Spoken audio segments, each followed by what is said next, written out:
Seeking Longevity finale. Inside the Great Lu National Teacher's Mansion, Wang Wei continued his cultivation. As the Great Lu dynasty expanded its borders, improved people's lives, and built more temples, he gathered more incense to help him refine his soul. The last time Wang Wei met Kong Rong, he was 143 years old, and had spent 40 years with little result.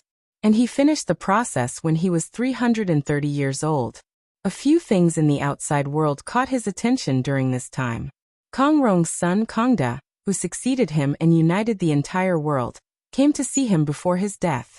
He wanted Wang Wei to give the royal family another chance at immortality, and he refused.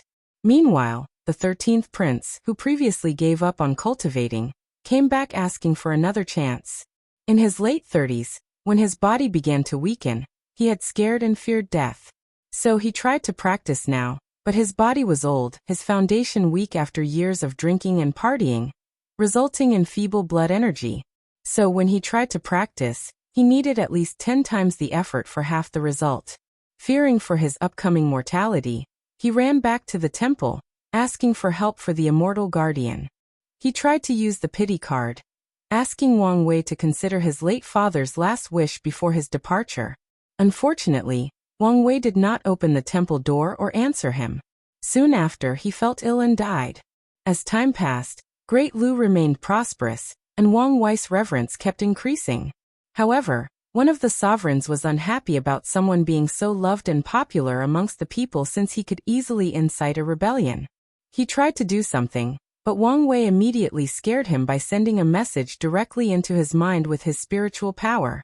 Unfortunately, the foolishness did not stop, as his successor directly rebelled against Wang Wei.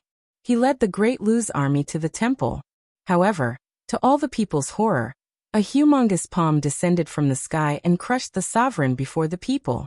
This event was forever scarred in the annals of history because the people heard the immortal guardian speak for the first time when he said, "Making me waster so much qi." The royal family quickly gathered a new ruler, and came to the temple for Wang Wei to decide whether he approved. After telling them it was fine and not to disturb him, he continued cultivating. Wang Wei's eyes were closed, looking at his soul. The thing was so weak that it could not survive under the sun for more than 30 seconds. It was so weak that he did not dare absorb even a ray of pure yang from the sun. So he had to use the yang energy produced by his body to nourish his soul. My lifespan went from 800 to 1,400 years. Now for the next part, the 3 flowers. He already had the method of condensing the 3 flowers of essence, qi and spirit. However, he had to modify it a little to fit this world and his current situation. Wang Wei also used all the little luck he gathered from the world to accelerate the cultivation process. After condensing all 3, his lifespan reached 2,000 years old, but he discovered something. Limit. This world has a limit on lifespan, he thought while frowning. He could sense that he had hit a barrier on his lifespan, and nothing could remove that limit. He walked out of his room to a tree nearby. He placed his hand on it, and an absorbing force came out, swallowing something into his body. Absorbing life force does not increase lifespan. On the contrary, the impurities in the tree affected and reduced my lifespan. He frowned for a moment before proceeding to another room in the temple. He placed his hand on an altar, and injected his inner energy. Despite his lack of appearance, Wang Wei cared deeply about Great Lu's expansion, and participated in a significant way. He gave specific directions on where his temples would be built and how to do so. His action aimed to use the entire world as a feng shui qi gathering array. He then used all the spiritual qi for his cultivation. However, the array also had a purpose: to revive spiritual qi in this world and elevate it to a higher level. After activating the array, the world trembled slightly, but no one detected this anomaly. People noticed that all the temples scattered in the dynasty's territory began vibrating. This sudden change alarmed many people. So throughout the world, mortals began to kneel and pray Wang Wei's name since he was the only immortal in this world. And this anomaly was probably the result of his powers. Wang Wei looked at the sky, waiting for something. Unfortunately, nothing happened. So he stayed for a few days to even a month, but nothing occurred. So this world is isolated. He planned to change the world, bringing back spiritual qi and in turn, elevate the level of this world and break the limitation of his lifespan. He would also improve his cultivation environment. However, spiritual qi does not come out of anywhere.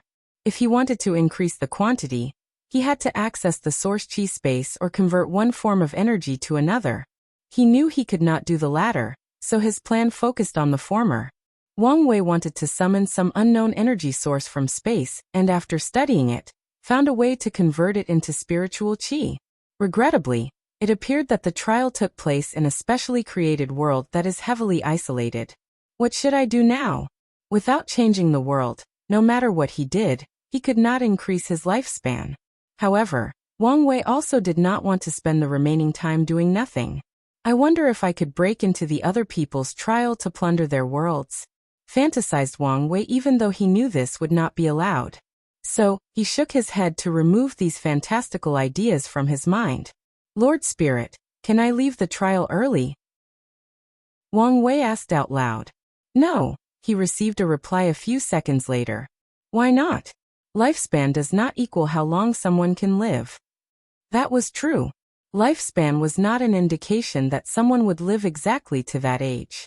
For example, someone with a lifespan of 10,000 years might die between 800 to 9,700 years old. The reason is that cultivators undergo many battles in their lives, leaving hidden injuries after healing. Furthermore, state of mind, emotions, and stress could also affect a person's lifespan. For example, someone with a lifespan of 10,000 years might die between 800 to 9,700 years old. In that case, can you get me access to my body? Why do you need that for? I don't want to waste time. I can use this opportunity to cultivate. Although Wang Wei was not in the supreme realm, where he did not need to access the laws of heaven and earth to cultivate, he had the law fragment from his physique as a replacement. Even if it was 1,000 times worse, it was better than nothing. Wang Wei only got an answer about 5 minutes later. The answer is no. Why not? That's a reasonable request. It is, but I just checked, and it will take too much effort to accommodate you. So continue to play by the rules. 1,600 years is not long. Wang Wei tried to argue, but Lord Spirit never answered. So he had to find something else to pass the time. After pondering for a while, something came up. I just had an idea. Why don't I use this experience to create a supplementary cultivation technique? The purpose would be to allow someone to reach the limit of a mortal lifespan.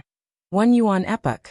The origin system sacrifices lifespan for battle prowess, and many other cultivation systems sacrifice something for another. However, he could create a supplementary cultivation system that allowed people to reach the limit of their lifespan. Although he did not need it, such a technique would greatly benefit the Dao opening sect. Especially the old monsters who sealed themselves before running out of lifespan. They would all kill for such a technique. Even if I don't get my hands on the deceiving heaven longevity art, this technique will slightly compensate for it. With excitement, Wang Wei entered seclusion to cultivate. For this, life limit art, he did not have to start from scratch as he could use his experience in the trial as guidance. Wang Wei stimulated the environment of the myriad emperor world in his mind to create this technique. The first step is also essence refining, except he used the mildest methods to temper the body. The purpose of essence refining is not to temper the body to become powerful, but to be extremely healthy and leave no hidden injuries. As for the qi refining stage, he wanted to create a special qi that focused entirely on nourishing the body and increasing lifespan. He wanted to call it longevity qi, but considering longevity resources and the name might be too grand, he decided on permanent qi. Wang Wei did not have the time to create the spirit refining since the trial ended. When he opened his eyes, he was an older man with long white hair and a long beard. And as expected, with his knowledge and never leaving his compound, he lived until 1992 years old. When he opened his eyes, he was sitting cross-legged in a room inside the pagoda. He sighed deeply before leaving along with the others. Final Trials Ranking, Gift Bonus Chapter. Thanks to Grum for the gift. Wang Wei flew to his seat in the middle of the square. And not long afterward, Lord Spirit appeared with a noticeable smile on her face. Let's not waste time and get started. I will show the ranking for this trial from the lowest to the highest. In other words, from the person who lives the shortest time to the highest. I will only rank the top 12. Lord Spirit waved her hand to the number 12 with a few dots. She appeared to be building suspense.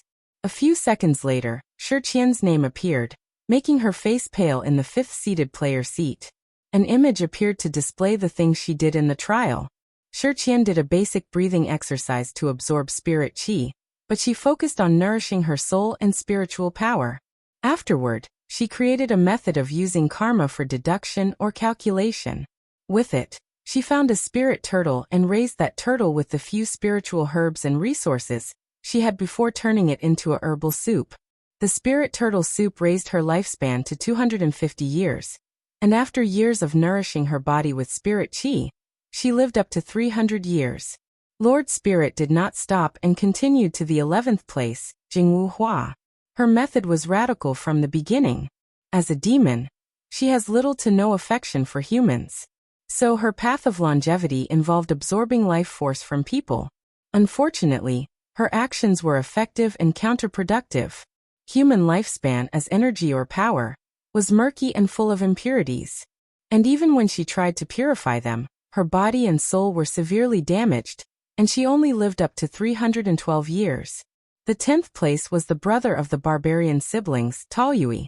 The first thing he did was use spiritual qi to temper his body. Then he used his potent military prowess to conquer the world. As he watched this part, Wang Wei thought the latter would use a method that used luck. But he was wrong. Taoyui used his authority as a sovereign to gather a harem of beautiful women, which he then used to practice a yin-yang cultivation technique with them, nourishing his body and increasing his lifespan. He lived to 350 years old.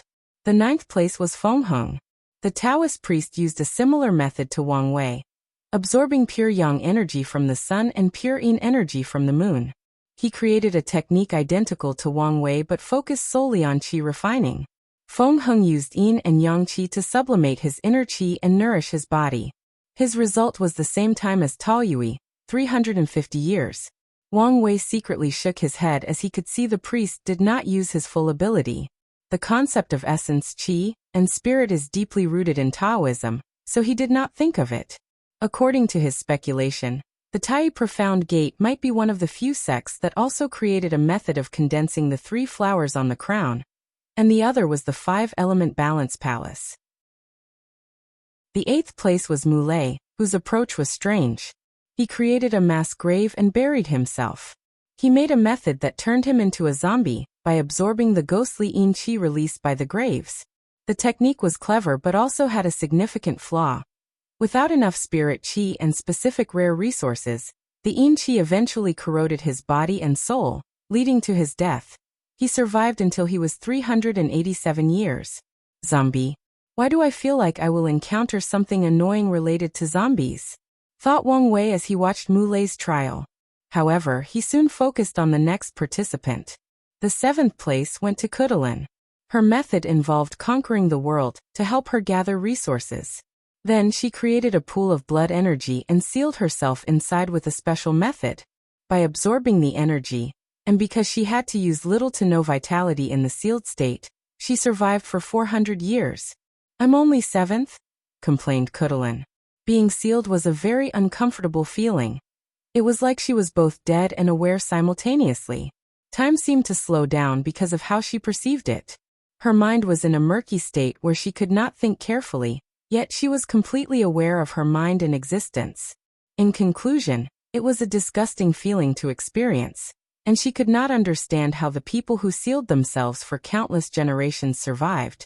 She could foresee the experience was even worse for them. The 6th place was the drunk swordsman Ji Lanfang. His plan's first step was cultivating the sword while absorbing spirit qi. He focused on training his spirit and soul through the sword. After making some achievements, he began a journey through the world, spreading his legend as a swordsman.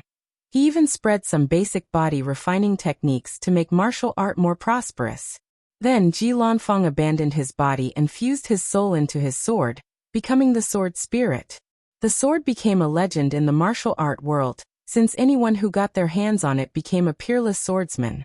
The only downside was they would die early, but most people who pursued fame and glory did not care about death. These swordsmen died young because Ji Langfang absorbed their spiritual power to nourish his soul in the sword. He also guided them in the process, creating the legend that the sword could create master swordsmen. Through this method he lived for 430 years. Lord Spirit announced Tong Ruobing in 5th place. Her plan involved creating artificial spirit qi using mortals as the energy source for her worldwide feng shui array. Unfortunately, she also succumbed to the issue of impurities and died after living 550 years. The 4th place was Chu Luo. After seeing his method, Wang Wei's mouth almost twitched. Chu Luo turned himself into a cyborg. The method he used was to replace the failing parts of his body with artificial components that he created. For example, Chu Luo would build artificial organs or muscles through weapon refining if they began to degenerate and showed signs of failure. And since the artificial parts had spirit qi and he nourished his soul, he did not have to hurry about his body affecting his lifespan. Unfortunately, his soul could not be replaced, so he only lived for 624 years. The 3rd place went to Liang Shixian. He used a basic method since it involved his race as a god. He conquered the world, and had everyone worshipped him as a divine being. Then he abandoned his body to live as a pure soul creature. After dealing with the impurities in the incense and low spirit qi, he lived for 687 years. At this time, most knew that only 2 people were in the lead for the first position. And Lord Spirit made sure to play the dramatic as the second name took so long to show up that many people became annoyed and impatient. Eventually, he revealed Su Shi as the 2nd place winner. Her method involved fusing her mind with a mountain, becoming a mountain spirit. And because mountains had longer lifespans than swords, she lived for 720 years. Her spirit could not support her body without spirit qi or other resources, so she died from the backlash. Finally, Lord Spirit revealed Wang Wei's position as number 1. The other participants watched as he methodically created a system ideally suited for himself and the environment. They saw his ingenuity and ability to assess the situation and respond accordingly. They saw how he could use anything to his advantage to achieve his goal. They saw how he could maximize profit while being highly efficient. They saw the demeanor of a Tao overlord. The participants saw what would happen to them if they were stranded in a low-level world, weakened beyond measure, and without outside help. They would struggle to survive, while this man would probably find a way to prosper, and even get out of the situation. After all, while they tried to live as long as possible, the Tao overlord reached the limit of the world. And if it were not in the trial, he would have broken that limit and maybe lived as long as heaven and earth. The vast difference made a few people sigh in desolateness, but many also increased their fighting intention. They would not acknowledge they were inferior so quickly. They would learn from this situation and strive to improve. And if they could never catch up to this man's back, it was alright since he was an excellent motivation to keep moving forward, never faltering. Now that all the trial sections have been accomplished, it's time to announce the final winner, said Lord Spirit. And for many of you, the answer is already obvious. After totaling the results of all the previous sections, the final winner is Wang Wei. Congratulations. The square became quiet only for a moment before Ji Lanfang said, Congratulations, fellow Taoist. You deserve it. Thank you. Don't forget to have your father contact me. I want. Tong Ruobing and a few others congratulated Wang Wei, and he replied respectfully. However, he could sense that Chu Luo next to him was not happy. However, the latter did not say anything, seeming to accept his loss. Gu Xian's deception Dao. So, you want to take from my hands? Thought Wang Wei as he analyzed Chu Luo's reaction. He was fine with that outcome as well. Meanwhile, Lord Spirit seemed happy that no one had an objection, and she did not have to justify his choice. Tomorrow you can accept the inheritance. Wang Wei nodded and went to rest. The next day he met with Lord Spirit before the talisman. You seem excited, commented Wang Wei. Of course I am.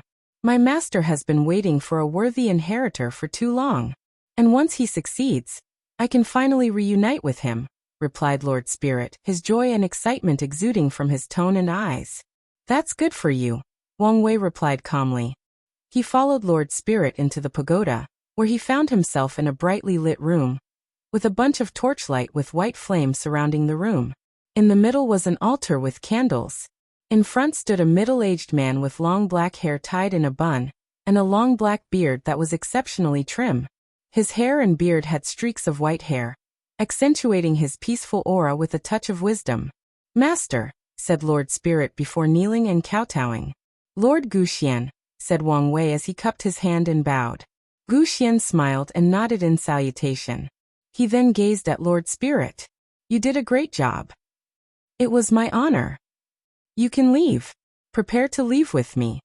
Yes, master, replied the odd spirit, walking out of the room with exciting steps. Then, Guxian looked at Wang Wei and smiled. Another unparalleled genius appeared in the myriad emperor world. Your accomplishment will definitely surpass your ancestor.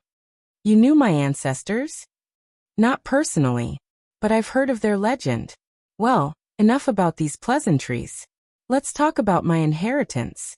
My longevity art is nothing special besides allowing its ability to create insurgent and live longer. I'm sure there is no tangible benefit to a heaven-chosen such as yourself. However, it means a great deal to me. It is the result of my long cultivation, hard work, and dedication. As such, I wanted the best and most gifted individual to dash.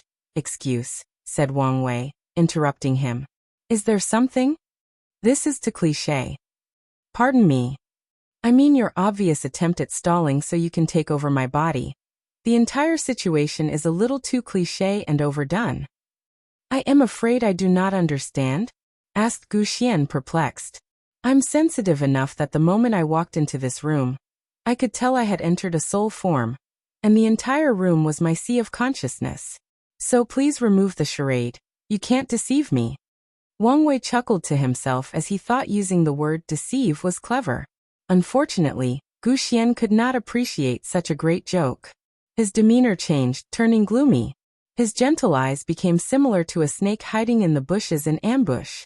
As expected. As a Tao overlord, you still surprise me even after overestimating your capability. It was not as hard as you expected. As a person who practices the Tao of deception, I have to say, you're not very good at it. What did you say? It's true, replied Wang Wei. The first mistake you made was your reputation. After learning about your history, it's normal to conclude you were a snake who feared death above anything else. You were selfish and were not above using disgusting methods for your success or survival. Now why would I trust someone with such a reputation? Veins appeared on Guxian's face. This is not how you should practice the Tao of deception. If I were you, I would have deceived the entire world and crafted the perfect personality. A good reputation, even a saint-like one, is excellent for doing anything. People will trust you more, and your words will have more weight, perfect for deceiving people. I would deceive myself by crafting a secondary personality with sane-like morality, always doing good for the people and the world. And when I wanted to deceive someone or something, I would switch to my real personality. As long as you deceive yourself and the world, it should not be a problem to deceive heavenly Tao. But I'm confused about how one could deceive grand Tao thought. Isn't that thing omnipotent? Forget it for now. Well, that's how I would cultivate deception Tao, not the low-level method of conning people left and right. At this point, Guxian was seeing red. He was usually very calm and calculated, as he needed such a mindset to deceive people effectively. However, if there was one thing he was proud of, it was his Tao. He took something that most people in power would scoff at and elevated it to an art, to a Tao. Yet some snot-nosed brat is preaching to him about his own Tao. What made the situation worse was he made some excellent points. Do you want to know the other mistakes you've made? Asked Wang Wei, with an innocent face that made people want to punch him. I'll tell you. The trial itself was an anomaly. At first, I thought it was because of the whole deception motif you were following. However, each section was detailed and tested something specific, meaning you had strict requirements. Yet the rules, especially the points and seeded player token system, made absolutely no sense. It was like you did not want participants to know who would inherit your legacy. But then I thought deeper. I asked myself, what is it that someone like you want? Why set up this trial? The answer came after I divided the essence of your personality into two traits: survival and longevity. You dare to claim you know me? Tell me if I'm wrong. You're a man who fears death very much, hence why the first draft of your longevity art involved increasing lifespan. However, you achieve your goal of becoming immortal after becoming a Tao ancestor, never having to worry about lifespan. Your life became even better when you discovered that you could make your scripture into an insurgent one, and used it as a longevity technique. This also meant the longevity aspect of your personality was fulfilled. However, I am guessing something happened that gave you a wake-up. If I had to guess, you died and only survived because of the longevity aspect of your art. It's then the second aspect of your personality kicked in, survival. You realized even if you did not have to worry about lifespan, you could die at any moment. So you asked yourself how to deal with the situation? How to ensure your survival? And the answer you came up with was to acquire the power of eternity. You wanted to become an eternal emperor. Am I right? Gu Xian did not answer, his mind traveling to that moment when he faced death. It was the worst sensation he had felt in his life. Unfortunately, you knew yourself well, continued Wang Wei.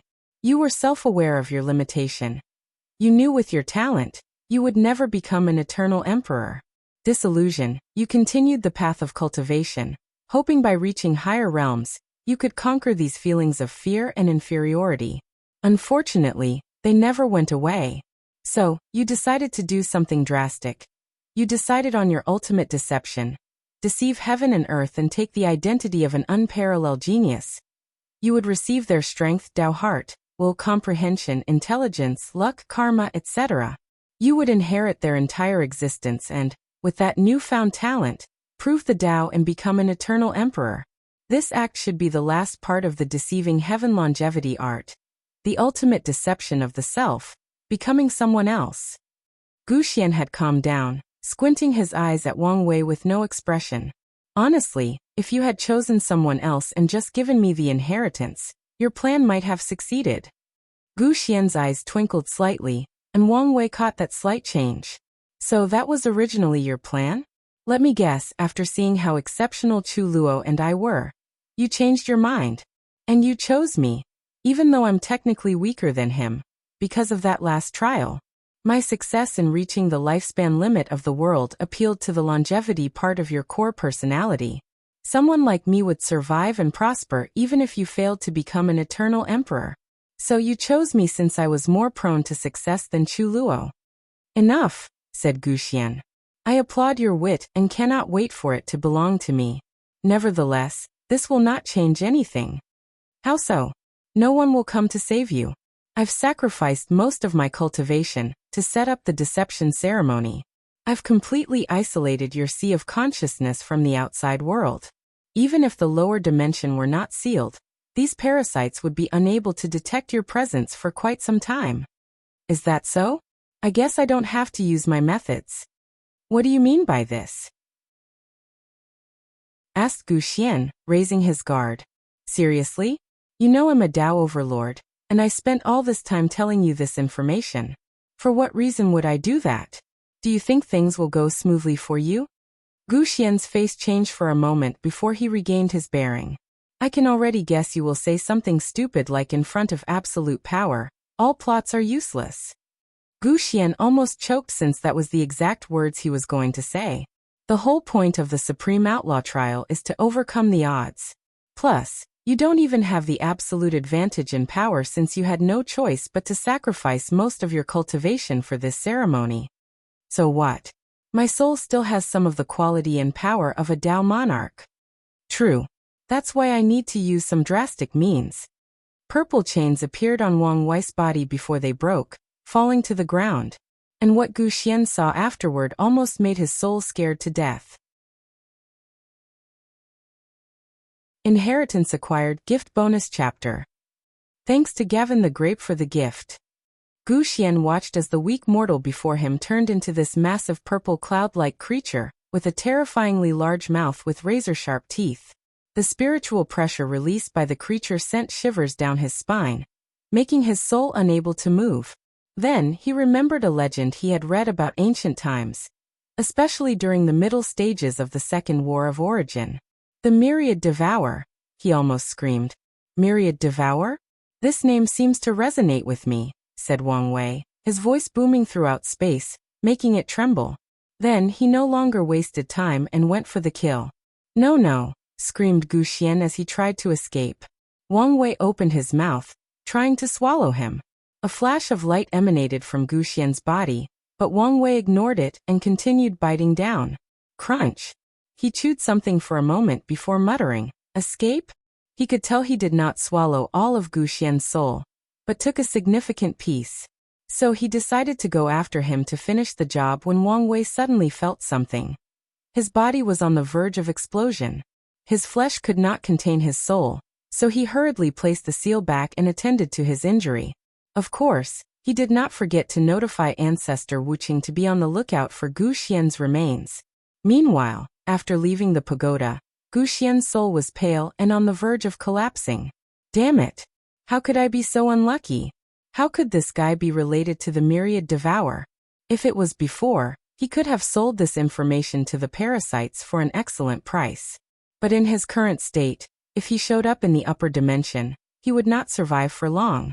Now is not the time to be distracted. I need to act swiftly. There is still hope. Gu Xian looked toward one of the mansions and headed there. He ensured to hide his aura since he knew these participants had Dao protectors, many of whom were insurgents. Gu Xian first headed in the southeast direction before stopping. Then he gritted his teeth and changed direction to the southwest. He soon found himself before a mansion with a formation.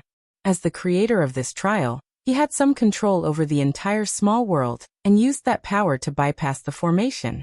He headed directly to the room where he sensed the most extraordinary presence. Inside, he saw a young man in deep cultivation. He could tell this person seemed to be waiting or preparing for something and wanted to get in the past state beforehand. Chu Luo, it is you. Gu Xian did not hesitate to enter Chu Luo's sea of consciousness, accessing his soul. Ji Gu Xian? Asked Chu Luo. His face suddenly changed as he thought of something. He reacted swiftly to activate his power. Regrettably, he only saw Gu Xian waving his hand to manifest 4 chains that bound his arms and legs. Chu Luo resisted by mobilizing all the power of his 9-extremity foundation, but it was useless. Despair overcame him as he watched Gu Xian walk before him with a weird symbol on his palm. When the latter's palm was only a few inches from his forehead, Chu Luo's heart sank as he knew the fate awaiting him. He would die, his body possessed by that vile old monster. His life flashed before his eyes, and all he could think about was his myriad of regrets, especially for his parents. He thought he would never see them again, telling them how much he loved and appreciated what they did for him. He would never repay their kindness by ensuring they lived a life of pride, richness, and joy. Chu Luo struggled more fiercely. He did not want to die. Unfortunately, it was useless. Swish. 2 white lights appeared next to him, and from them emerged 2 handsome individuals, a man and a woman. Father? Mother? They looked at Chu Luo and smiled.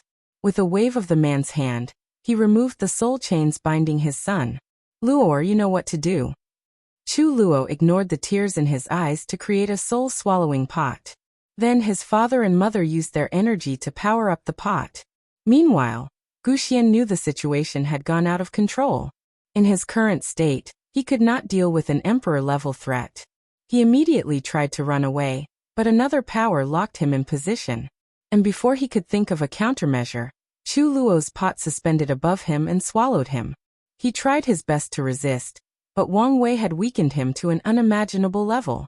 After a few seconds of resistance, the pot swallowed him. Chu Luo did not care about the final result. Instead, he looked at his parents. Mother, father, how are you here? We left some means to protect you in case something went wrong during your reincarnation. Chu Luo lowered his head ashamed. Thank you for saving me again. You don't have to thank us, said his mother as she caressed his head. You are our pride and joy. We are very proud of you, added his father. Yes, we are proud of you and all you've accomplished. Not long after saying this, the 2 began to vanish. It seems our time is short. Mother, father. I know you're worried about our injuries. But you don't have to. Not long after ascending, we had a fortunate encounter that allowed us to heal.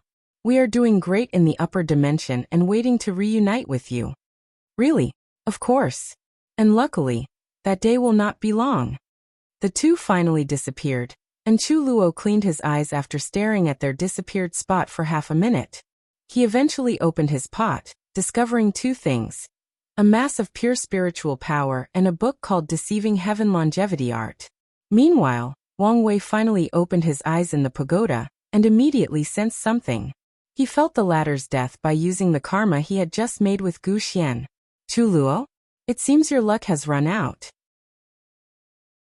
Wang Wei then focused on Gu Xian's memories he acquired, including the Deceiving Heaven Longevity Art, the latter's step-by-step of creating the scripture, and his understanding.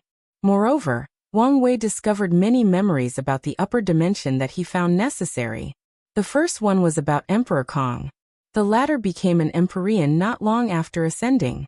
The reason was he discovered an immortal Tyrant secret realm, and because of his diplomatic abilities, he spread the concept of the academy throughout the eternal ascension world by coming to some compromises with the 7 parasites and the 2 sons. No one knew how he convinced them, but he did. With all the merit gathered, he joined the list of the few individuals who became an Empyrean in only over 3 yuan epochs. 3 yuan epochs? I can easily deal with that record.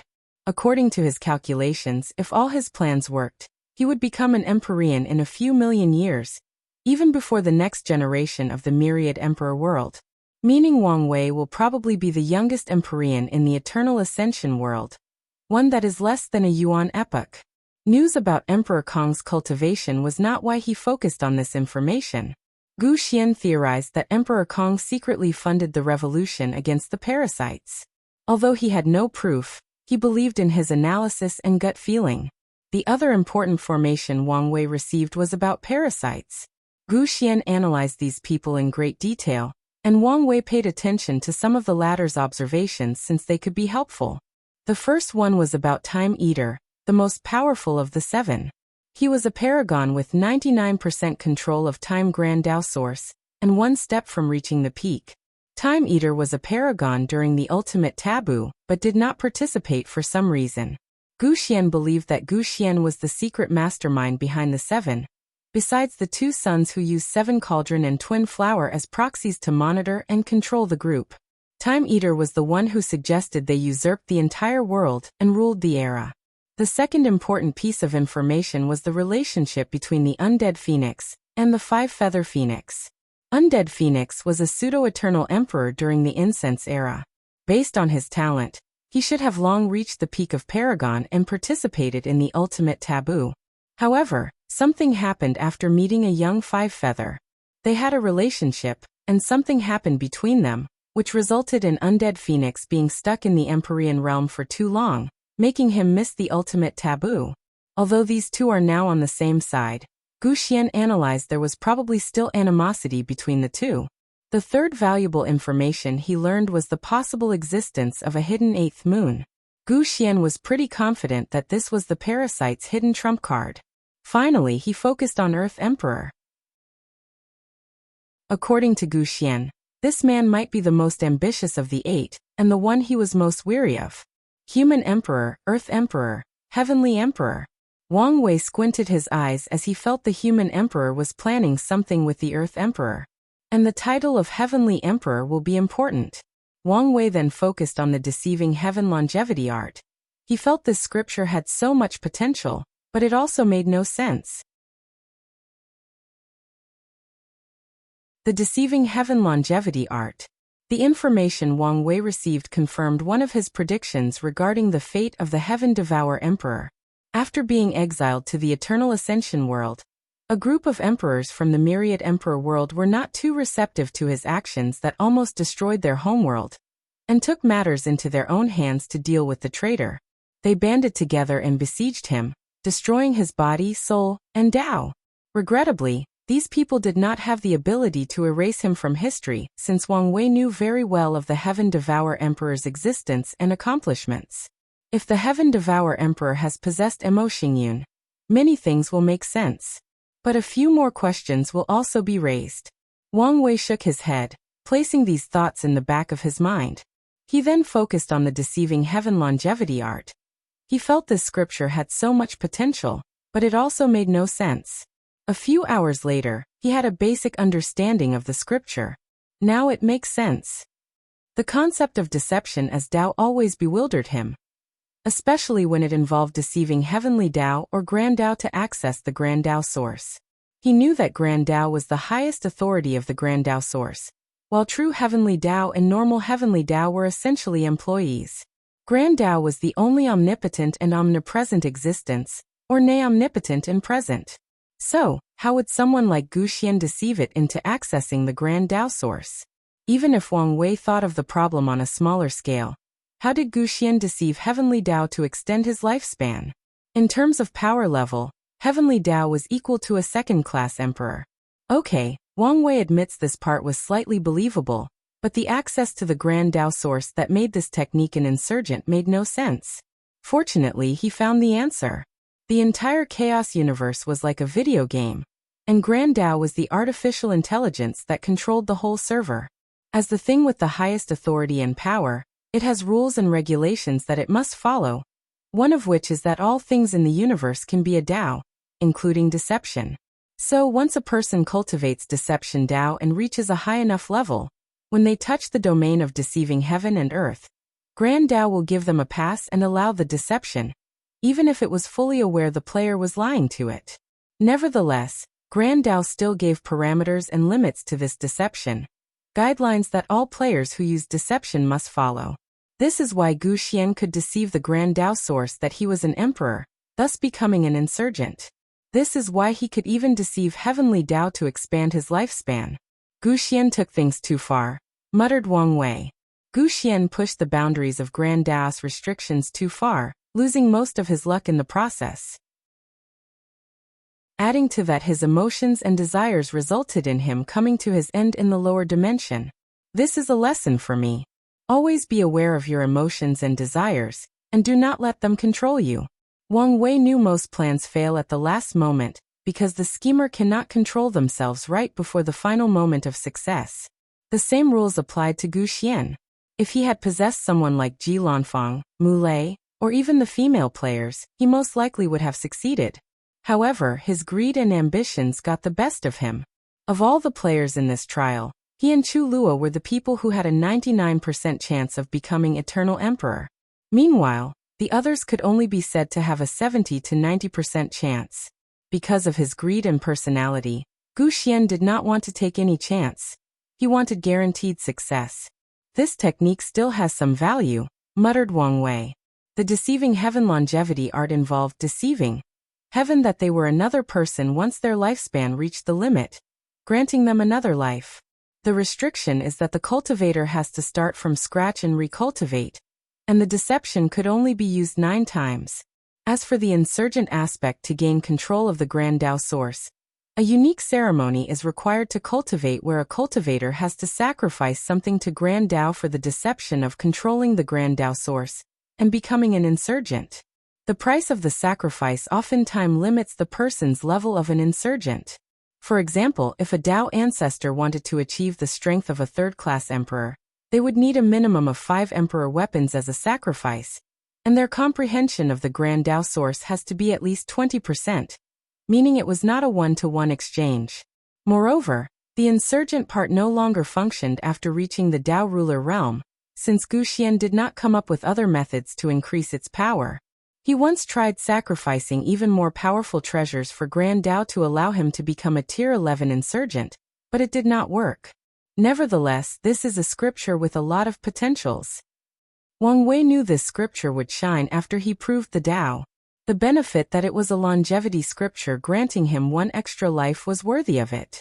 However, the real value was that he should be able to deceive heavenly Tao after he proved the Tao, allowing him to accomplish many things.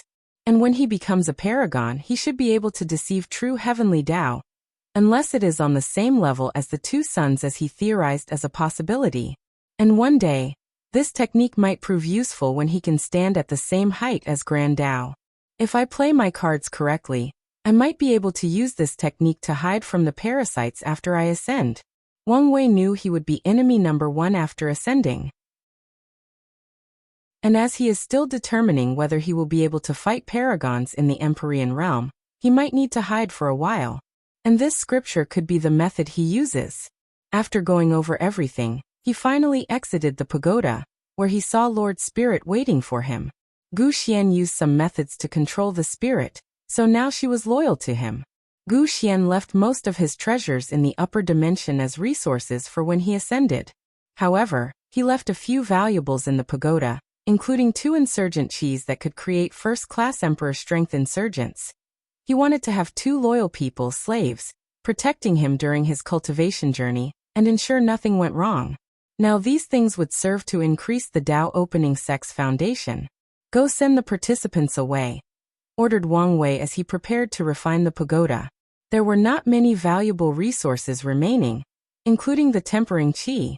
However, it was a great artifact to temper disciples and even selected them. Furthermore, he could still use the understanding section for a while before it also ran out of power. It should be enough for Wang Wei to reach the peak of the Saint Realm as fast as possible. 3 days later, the participants left one by one. Wang Wei exchanged communication talismans with the friendly ones, wanting to keep a watch on some of them. Then he exited the pagoda, preparing to take the entire miniature world. Unfortunately, someone did not leave. What do you want? I want to fight you, replied Chu Luo. Why? From what I know, you should have also gotten your hands on the inheritance. Chu Luo frowned as his mind flashed back to that incident. He remembered that Gu Xian seemed severely injured. Now he understood the reason. I want to know who's better between us. Competitive, I see. I agree, but no destiny involved. Chu Luo frowned for a moment before agreeing. The two then went inside the pagoda and fought. More than half an hour later, the two exited. Chu Luo gave Wang Wei a deep look before leaving his insurgent Dao protector. What was the result? Asked Wang Wuchang, who magically appeared. I technically lost. Oh, how come? He has 3 root strength, but I only have 2 root. Although he spent close to 200 years in the trial, only 3 months passed outside, and his order incarnation was still confronting heavenly Dao. His overall strength has not increased much. But? Asked Wang Wucheng. My final strength is 4 root, so I could have used the future Buddha self to borrow the strength of my future self, but I did not do that. Why? I see a vision or divination of the future. Chu Luo will reach the 4 root strength after using the spiritual power he got from Gu Xian. And after losing to me, he learned something from our battle, and created a way to achieve 5 root. A Chu Luo with a perfect 9 extremity foundation before becoming an eternal emperor is an unstable factor to plans, so you lost the battle to prevent him from learning anything from you. Correct. Wait, when did Gu Xian give Chu Luo his spiritual strength? Oh, I didn't tell you about the possession attempt. Wang Wei told him what happened in the pagoda, making Wang Wucheng's lips twitch. I never trusted Gu Xian, but I never expected him to do such a blatant thing. However, if you knew beforehand, you should not have taken the risk. It was not as much of a risk as you think. Wang Wei firmly believed in Wu Hong's sealing method. Furthermore, he was even slightly confident in confronting a paragon in a soul battle. Of course, he also knew the price. After removing his soul chains, his body almost exploded. Furthermore, he felt there might be other consequences for doing so. Let's return home, said Wang Wei with a smile before taking away the entire small world where the trial took place. Then, while in the void, he began to activate the cross-planar transmission array inside his mansion to return home. Regrettably, this would not happen. The surrounding space suddenly became murky, blocking any form of teleportation. Then, Wang Wei and Wang Wucheng sensed countless horrifying auras surrounding them. Oh no, you can. Gift bonus chapter. Thanks to Heaven_Will_Daoist for the gift. Myriad Emperor World, Dao Opening Sect. A terrifying aura suddenly enveloped the sect, alarming not only the disciples and elders but also many of the other factions of the world. Thinking something of great significance had occurred. Origin, hurry up, said a deep voice. Miscellaneous, what's going on? The sect master is in trouble. What do you mean? There is no time to explain. Just know I received a message from Heavenly Tao that he was in trouble. Alright, I'll call the others, and you contact Sword 1. Battle 1, Hell 1, Shadow 1, Rainbow 1, Shadow 2, come with me. Call a few others for help. Turtle 1, you stay in the sect to protect it if something happens. What about Desolate 1? Asked a shadowy figure. He's still in retreat. Let's not bother him. I'm here, said a tall and muscular figure wearing tight martial clothes with no sleeves showing his brown skin and bulging muscles. He had short hair like a monk and eyes like a hawk. You've succeeded? Yes. The luck you guys recently brought from the demon supremacy world did wonder, replied Desolate 1. Excellent, commented Origin 1. He knew Desolate 1 was an extremely talented individual, and he should have been a great emperor of the sect. When the ancient Desolate Emperor brought him to the sect, his original goal was cultivating him as the next emperor. However, the latter had an unimaginable hatred for the great emperors and adamantly refused. As a compromise, the ancient Desolate turned him into an insurgent who would be on par with Sword 1 and Origin 1, capable of fighting pseudo-eternal emperors. Unfortunately, this act was beyond his capability since he was not an eternal emperor.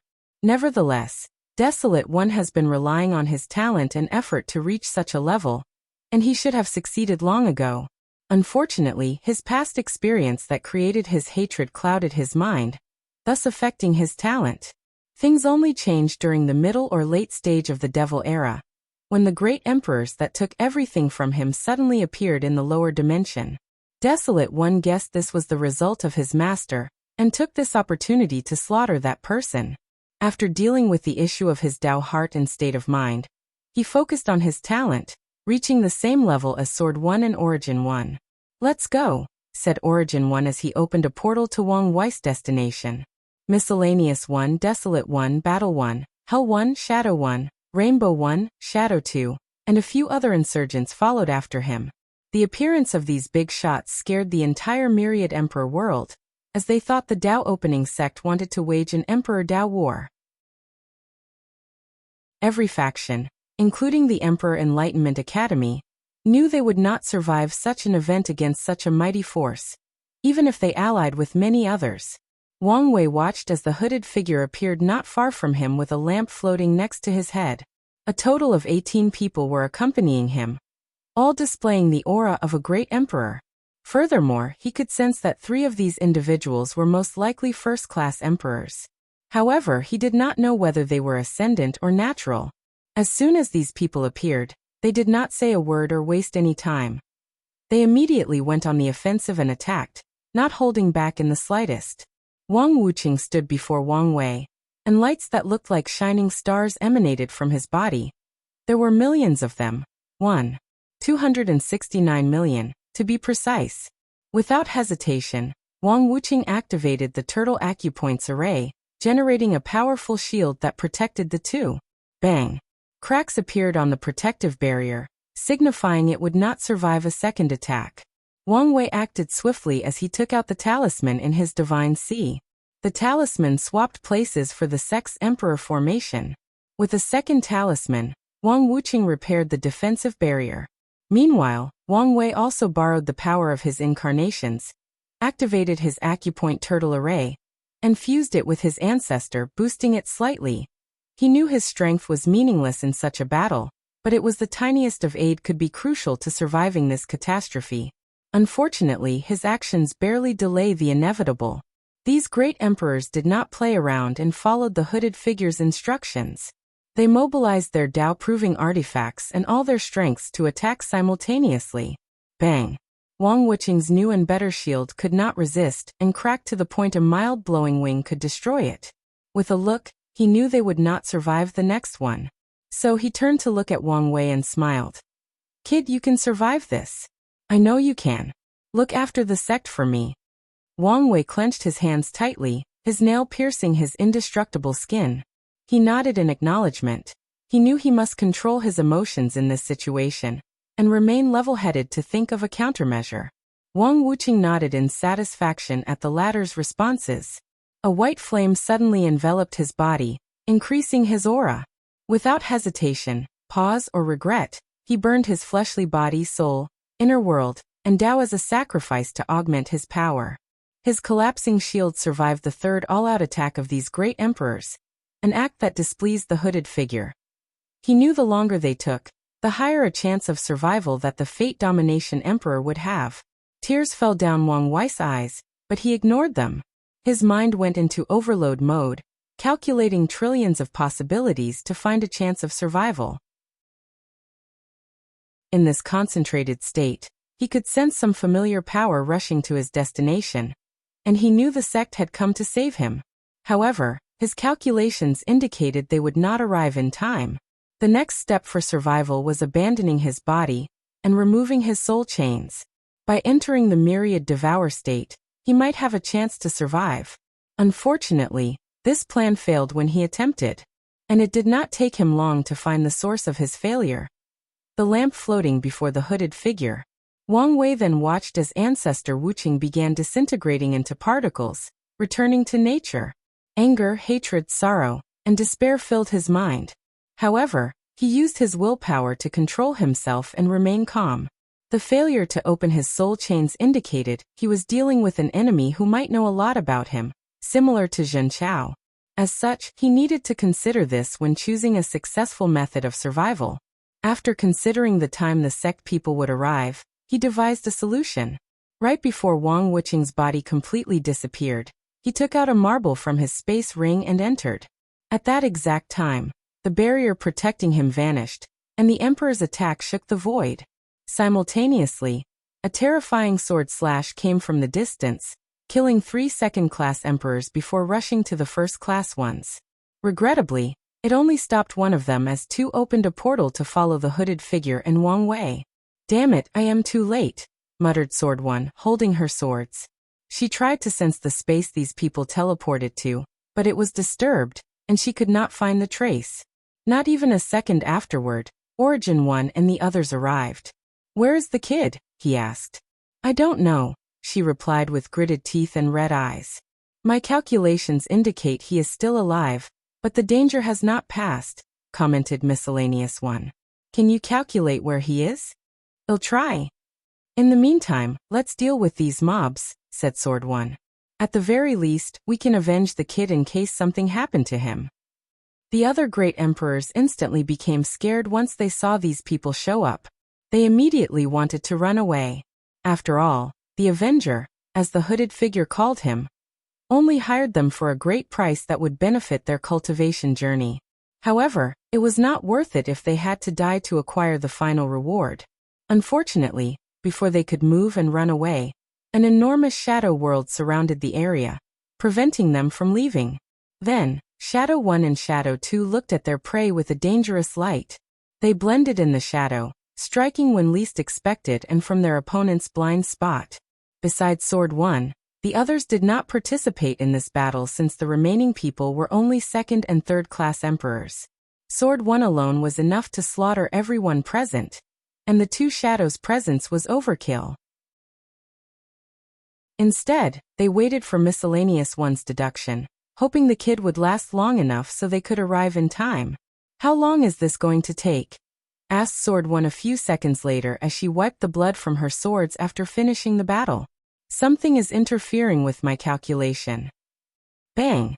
The space rippled, and something came out, and everyone's face changed as soon as they saw what it was. Rules are rules. The hooded figure and the 2 first-class emperors followed Wang Wei through whatever dimension he teleported there. And the moment they arrived, they found an entirely different civilization from the cultivation world. The 2 emperors immediately understood this was a valuable place that could benefit them immensely. Hence, they gave each other side eyes, thinking about whether they would fight or agree to share. "Remember the contract." "Kill him," said the hooded figure, and they nodded. It was not time for them to deal with this problem since this place was not going anywhere. They looked at Wang Wei and attacked. 2 enormous palms descended on Wang Wei, intending to eradicate him. He gritted his teeth, thinking of ways to survive. He condensed his Duyi realm into armor, entered the intangibility state, and used his willpower to protect him. He went further by blessing himself with all his laws: space-time, order, disorder, yin-yang, freedom, destiny, samsara, luck, karma, soul, destruction, 5 elements, array, and talisman. These emperors were momentarily distracted by the science and technology world for less than a nanosecond. But this was enough time for Wang Wei to take all the immortal tier talismans in his space ring and activate them. Bang! The 2 palms landed, and Wang Wei's measures were utterly useless. His protective measures did not even last a second before crumbling. Luckily for him, an enormous purple dragon came out of his body and protected him. With the son of an era's chi luck, he barely managed to survive before opening another portal and leaving. Outside, the sex insurgent sensed a space fluctuation before something came out. A body. They rushed to it to see Wang Wei's tattered body covered in blood. Origin 1 acted swiftly and injected his power inside his body to heal him. However, after a few seconds, he shook his head and sighed. "How is he?" asked Sword 1. "His existence was destroyed. He is only relying purely on his willpower to defy death and prevent himself from returning to nothingness." "Damn it!" yelled Sword 1, her body emanating countless sword chi so powerful that one of them alone could annihilate millions of greater thousand worlds. In the end, the 9 Emperor curse was not lifted, she thought, angered by the situation. Their sex finally cultivated an unparalleled genius that would create probably one of the greatest eras the world had ever seen. Yet he died before their eyes. The void suddenly shook again, and 3 people appeared. Immediately, Sword 1 released a terrifying aura to lock on these people, making the 2 great emperors almost soil their past. And considering these godlike beings have not defecated for trillions of years, it was indeed an unpleasant feeling. Meanwhile, the hooded figure watched Wang Wei's dead body, and he suddenly began to laugh maniacally. Sword 1 wanted to wipe him from the face of existence, but Origin 1 stopped her. He wanted to know some information so that they know who to destroy and avenge their fallen heaven chosen. Ha ha ha, he's finally dead. Ha ha ha, the great and mighty Fate Dominator, the conqueror of worlds, the controller of fate, the taker of free will, the Chaos Universe's ultimate tyrant. You're finally dead. The universe is safe. Master, I've avenged you. I have saved all sentient beings like you wanted me to. He raised his head to look at the sky, tears falling down his cheeks. The hooded figure reminisced about that final moment. A fog appeared in the world, and that tyrant manifested. He demanded that all living beings in the chaos world surrender peacefully. But they refused. But the tyrant did not take no for an answer. Unfortunately, he was unmatched. He would either suppress or kill anyone who stood in his way. At the last minute, his master gave him a few things and told him he was chosen for a mission to prevent the rise of this tyrant. With determination, the hooded figure traveled back in time to a period before the tyrant proved the Tao. Using the things his master gave him, he traversed the dangerous primordial chaos to travel to the eternal ascension world, and infiltrated this world secretly. Unfortunately, even in his youth, the Fate Dominator was a genius that the hooded figure could deal with. Not to mention the Divine Seal Empress, the All-Myriad Heaven Sealer, the Worthy One, the Rune Alpha and Omega, the Grand Tao Disruptor, his accomplice and as cruel as him, was with him. Given the situation, the hooded figure had to enlist foreign help while waiting for the opportune time. Luckily for him, his master seemed to have granted him many memories about the life of the young Fate Dominator, allowing him to know the perfect time to strike. "I can finally go home," muttered the hooded figure. Dumb. Everything in the surrounding turned black and white. An enormous single eye suddenly appeared above the sky, towering above heaven and earth. Grand Tao Eye. This thought popped into the mind of all the people present. They instantly knew who this extraordinary being was and how mighty he was. Immediately, everyone present began to tremble. The eye looked at the 2 first-class emperors who were secretly calculating their escape route. Their face changed as they sensed danger. They activated their powers to try to run away. Unfortunately, before they could even react, they disappeared from the world, their existence completely wiped out. Then, the eye looked at the hooded figure. "No, no, no. You chose me for this mission. I did it. Now that I succeeded, why are you getting rid of me? I'm a hero." The hooded figure did not want to die. He had accomplished his goal and could return home. He could meet his master again and redo his life, fixing all his regrets. He could use this opportunity to reach the peak of cultivation and see the scenarios he did have the chance to. Regrettably, Grand Tao did not care about his words. With its indifferent eyes, it wiped out the hooded figure from existence. The one who showed up was nothing but a clone, while the real body hid behind the scene. It too was also erased. Then Grand Tao gazed at the Tao opening sex insurgents. After not sensing the taboo from their bodies, it disappeared. The group did not dare to breathe for more than half a minute. I knew this kid had many secrets, but I did not expect it involved taboo and Grand Tao, commented Miscellaneous. None of that matters now, replied Origin 1. With this situation, they understood the kid was destined to accomplish many great things. However, he also made too many enemies in his path, resulting in the current situation. Crack. The space trembled as cracks manifested, alerting everyone. Then they saw a beautiful woman in a long white cheongsam, cut off on the lower bottom to show her long legs with no shoes. Her flowing black hair accented her beauty, but no one would care about that because of her serious demeanor. Wu Hong looked at the dead Wang Wei and frowned. Her eyes changed as she manifested everything that happened, including how her husband died and the fate of the hooded figure. This timeline is rapidly going out of control. Someone from the future came to deal with him? Wu Hong frowned as she analyzed the situation. Paragon could travel through the river of time. However, many restrictions are placed on them to prevent them from messing with history and creating too many paradoxes. As a result, when a paragon wants to change something from the past, they would usually travel to a parallel timeline with the most negligible difference from their original timeline. Some paranoid people would go to a timeline where the only difference was someone's robe color was blue instead of black. Heavenly Tao or Grand Tao did not care if these guys messed up the alternate timeline, but they could not mess with the main one. Furthermore, timelines become more complicated when they leave their home chaos world and have to consider the entire chaos universe. Of course, Wu Hong concluded Grand Tao was involved in this operation. However, her memories only went as far as when Wang Wei reached Paragon. Has Wang Wei's detachment path changed in this timeline? Is this the reason he did not even intervene? She shook her head to not think further about this problem. She held him in her embrace and began using existence reconstruction, helping him revive.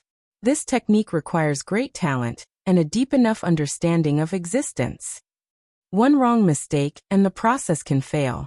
Or worse, the person she created looked exactly like Wang Wei but was an entirely different person with different existence. As Wu Hong slowly reconstructed Wang Wei's existence, her face became pale before blood began to fall from her nose and ears. She frowned before looking at one of the dead emperor's bodies. She opened her mouth and swallowed 3 second-class emperors, returning her complexion to a somewhat normal look. In reaching the limit of this body, while in a state similar to limbo, Wang Wei felt he was rapidly sinking into a pool of water. And the further he sank, the closer he felt death approaching. So he fought harder and harder to prevent this from happening. However, his struggle only delays the speed of sinking. Is this death? It's more peaceful than I thought. Wang Wei continued to struggle as he did not want to give up, even at the last minute. Then he suddenly felt something stopping his descent, and even began to elevate him to the surface. It should be her. I knew I could count on you. As Wang Wei sensed he was about to exit this unknown pool of water, he suddenly heard a conversation. Wow. You even killed your own. How cruel, said a voice that seemed eerily familiar to him. However, no matter how he tried to remember, he could not pinpoint where he had heard it before. Rules are rules, replied another familiar voice. However, Wang Wei felt that voice should not be as cold and indifferent. It should not lack so much humanity. Nevertheless, he still could not identify whose voice it was. You're not flexible at all. This will be your downfall. The second voice did not answer. So, what was the point of doing something so pointless? Asked the eerily familiar first voice. Nothing I do is pointless. That's true. Well, now is my turn. Wang Wei opened his eyes, looking at his wife's beautiful face. He reached out to caress her face. I knew I could count on you. You're beginning to be more troublesome than it's worth, replied Wu Hong. Even if that were the truth, you would still love me and save my butt. Wu Hong smacked her lips and ignored him. Your face is a little pale. Are you all right? He hurriedly asked after noticing the anomaly. I'm fine. Just exerted too much strength. Wang Wei frowned but did not ask further questions. He suddenly remembered something. Ancestor Wucheng. He stood up and floated in the void. He's gone. Can't you save him? No. If you want to see him, do it yourself. Wang Wei sighed deeply. I understand. He then looked at the other ancestors.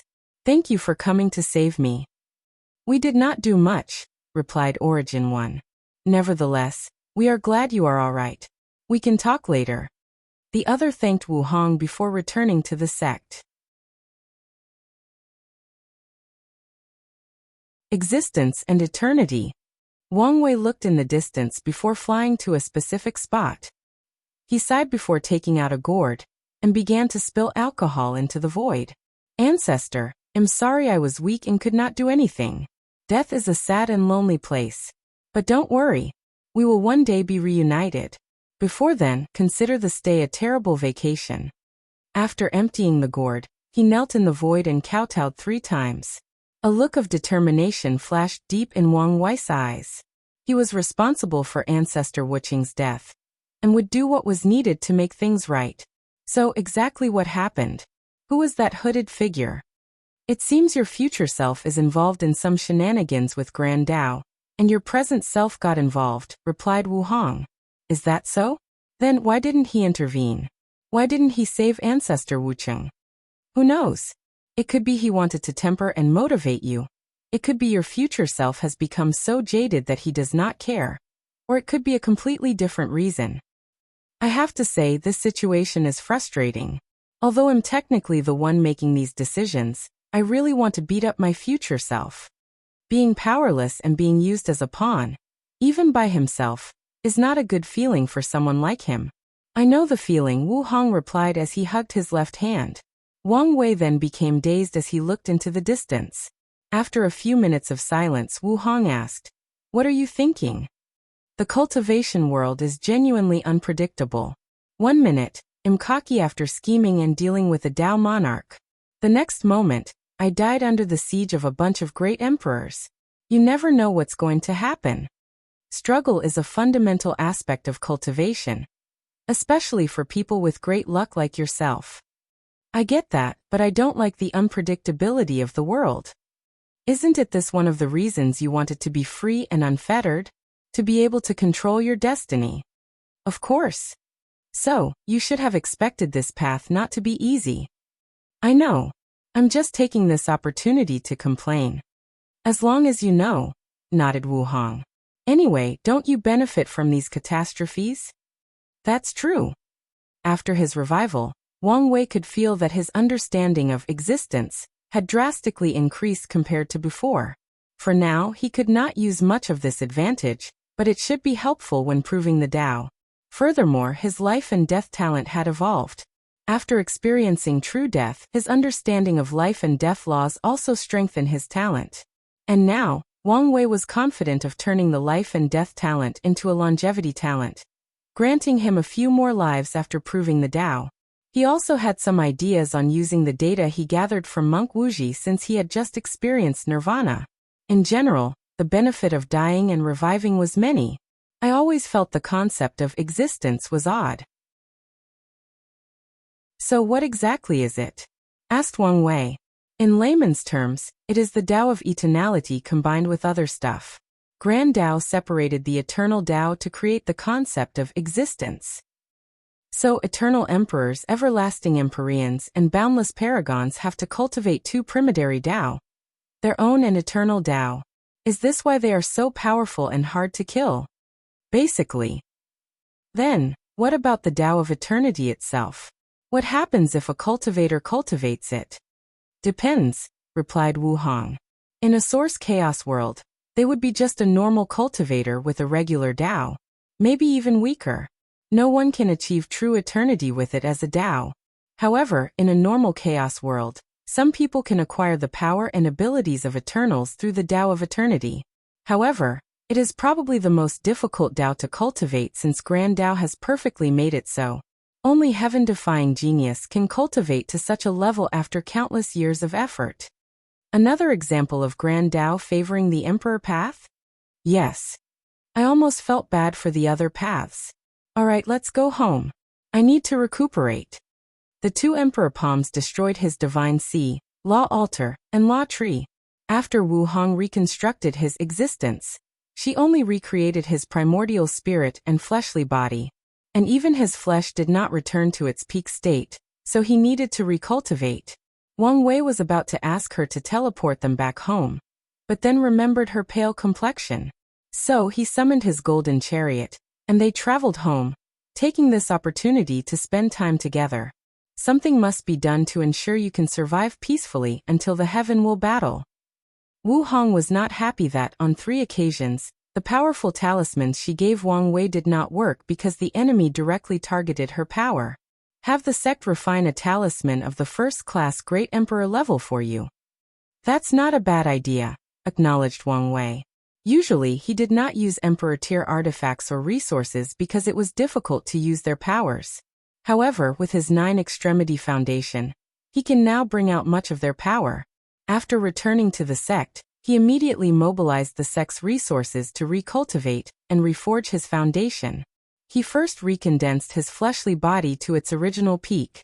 To Wang Wei's surprise, his strength reached 34 primordial dragon force instead of the original 33, due to optimizing a few things this time. Then he focused on his cultivation. Recreating his Divine Sea was normal, with nothing out of the ordinary. However, he wanted to do something different for his Divine Altar/Law Altar. Wang Wei was tired of losing his cultivation once this thing was destroyed, so he wanted to take some precautionary measures. After condensing his Divine Altar, which was in the shape of the Temple of Heaven from his past life, Wang Wei condensed his understanding of nothingness into a core or jewel and inserted it as an ornament in the temple.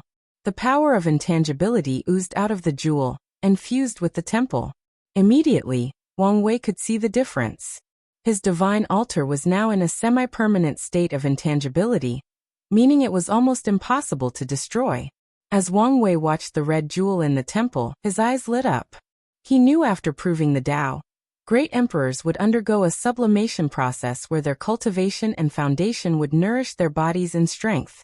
As a result, things like the energy inside their bodies, law altars, law trees, and Tao fruits will be transformed by the power of the Grand Tao Source and turn into abilities or power of the Emperor. For example, someone like Wang Wei has more origin essence than his peers. After the Grand Tao Source nourishment, his origin essence will wash over his body and grant him some power. Like an increase of 0.2% Grand Tao Source regarding power. The nourishment will also grant him an increase in battle strength after considering his silver law tree and his fleshly body. This nourishment is why great emperors have a different level of strength after proving the Tao, even if they have the same percentage of comprehension. After the nourishment, this nothingness core should make it easier for me to enter the void stage. Wang Wei did not care much about protecting his Divine Altar and Law Tree, since these things would vanish after proving the Tao and would no longer be a weakness. He just wanted to prevent any trouble in the mortal stage of his cultivation. However, he cares about the benefit of his nothingness Tao. After nodding in satisfaction with this new discovery, Wang Wei continued his cultivation. He condensed his law seed before cultivating it into a law tree. Then he noticed another advantage. He could bless some of his laws with the power of nothingness to bless them. For example, he could bless his destruction Tao with the power of nothingnessness, making it even more deadly. Before now, he always had to separate his nothingness Tao from the others. Finally, they could intersect to some level. Wang Wei stood up from the ground and cracked his bones. He walked out of the cultivation room while calculating his time in retreat. 300 years, not that long. He took out a token and checked out some information he needed to take care of. Nothing of significance except Li Jun and Yan Liling had left their retreat and were traveling the world together. Suddenly, someone appeared before him. Answers.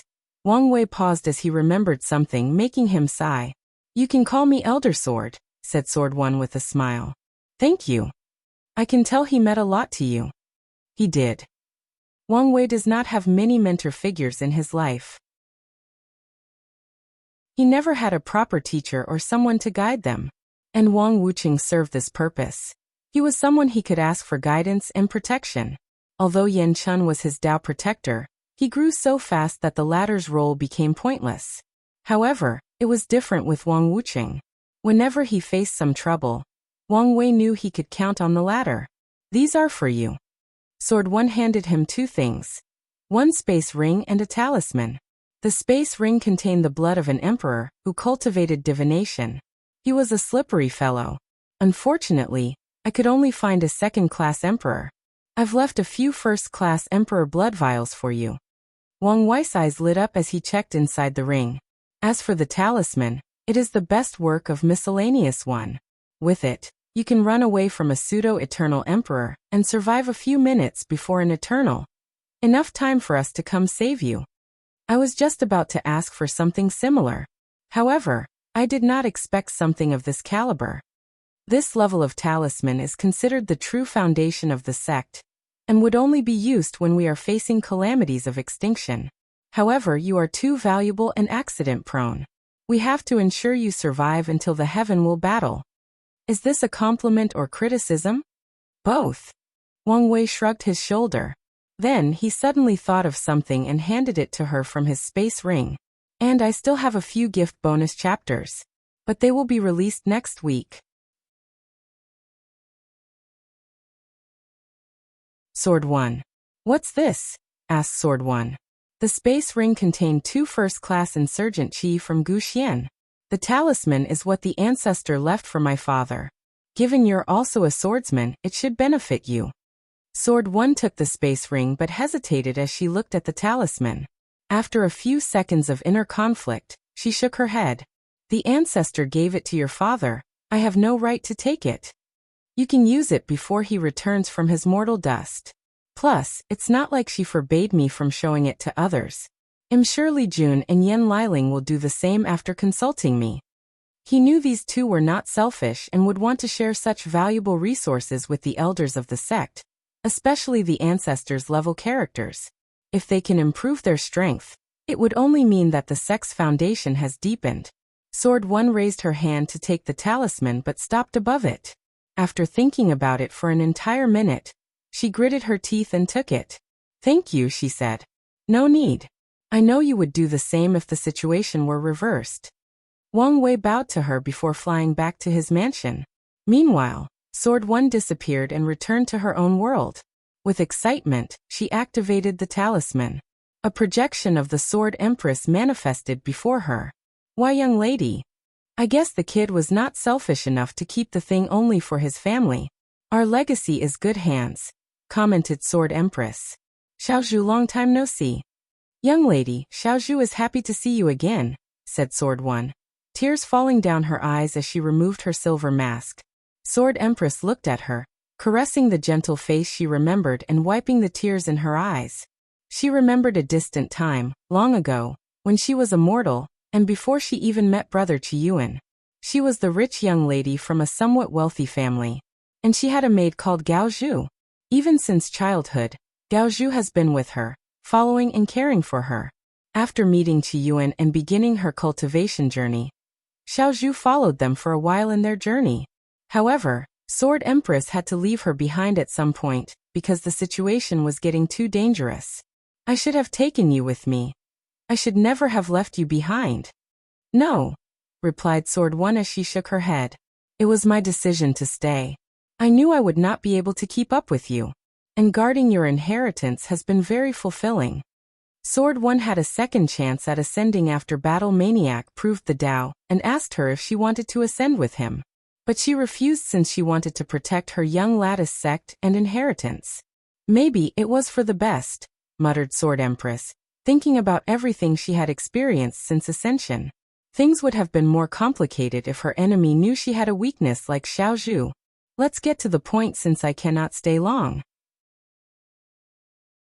Do you know the situation about the upper dimension? Yes, I learned it from the kid, and I sensed an anomaly in the endless void. All right, that saves me an explanation. Without the upper dimension's restraint, many emperors and other beings secretly hiding will begin to take action. The true heavenly Tao is operating at a slower speed than usual, delaying the time it needs to repress these people, or even reinforce certain rules. And when these people figure this out, the lower dimension might be clad in chaos. Sword One frowned as she instantly analyzed the situation. Heavenly Tao of any heavenward world is only equal to that of second-class great emperors. They have to borrow power from the true heavenly Tao for a situation requiring more power. Therefore, if it has a problem, heavenly Tao will become useless in most cases. I'm not worried about most of these people, continued Sword Empress. I'm worried about the eternal emperors and immortal sovereigns remaining in the lower dimension. Some will definitely act on the myriad emperor world and the Tao opening sect. What? Master, what should we do? Sword One survived the ancient emperor and knew how scary these people were, especially the immortal sovereigns. If it were not for a limit to the amount of power they could use in the lower dimension, one of them was enough to conquer most of the endless void. You don't have to worry too much. The immortal sovereign will still have to act on the limit of their power. Sword Empress knew that whether it was true heavenly Tao or supreme unity, they would not allow severe damage to the lower dimension. But the consequence of any Tier 11 entity using its full power in the lower dimension could result in its destruction. As a bottom line, supreme unity and heavenly Tao will compromise and work together to ensure the world's safety. That's a relief. I have left a secret realm for you before the final lockdown. Inside, I've left something for you that would turn you into an insurgent on par with eternal emperors. I've also left a few life-saving means for the sect. Hopefully, you won't meet one of these elite Eternals. Sword Empress knew that even amongst Eternals, there could be a vast difference in strength. For example, Shi Qiyuan and Wu Hong had battle strength above 20% Grand Tao Source after proving the Tao. Thank you, young lady. No need. I still feel guilty. If I took you with me, you would have an even higher achievement in the cultivation path. There is no need to blame yourself, replied Sword One, shaking her head. I still remember our life back then. I never thought I could have any achievements in the cultivation path because of my low talent. You motivated me and used countless efforts and resources, allowing me to achieve today's achievement. Although I would like to continue this journey, I'm still content with the speed at which I do.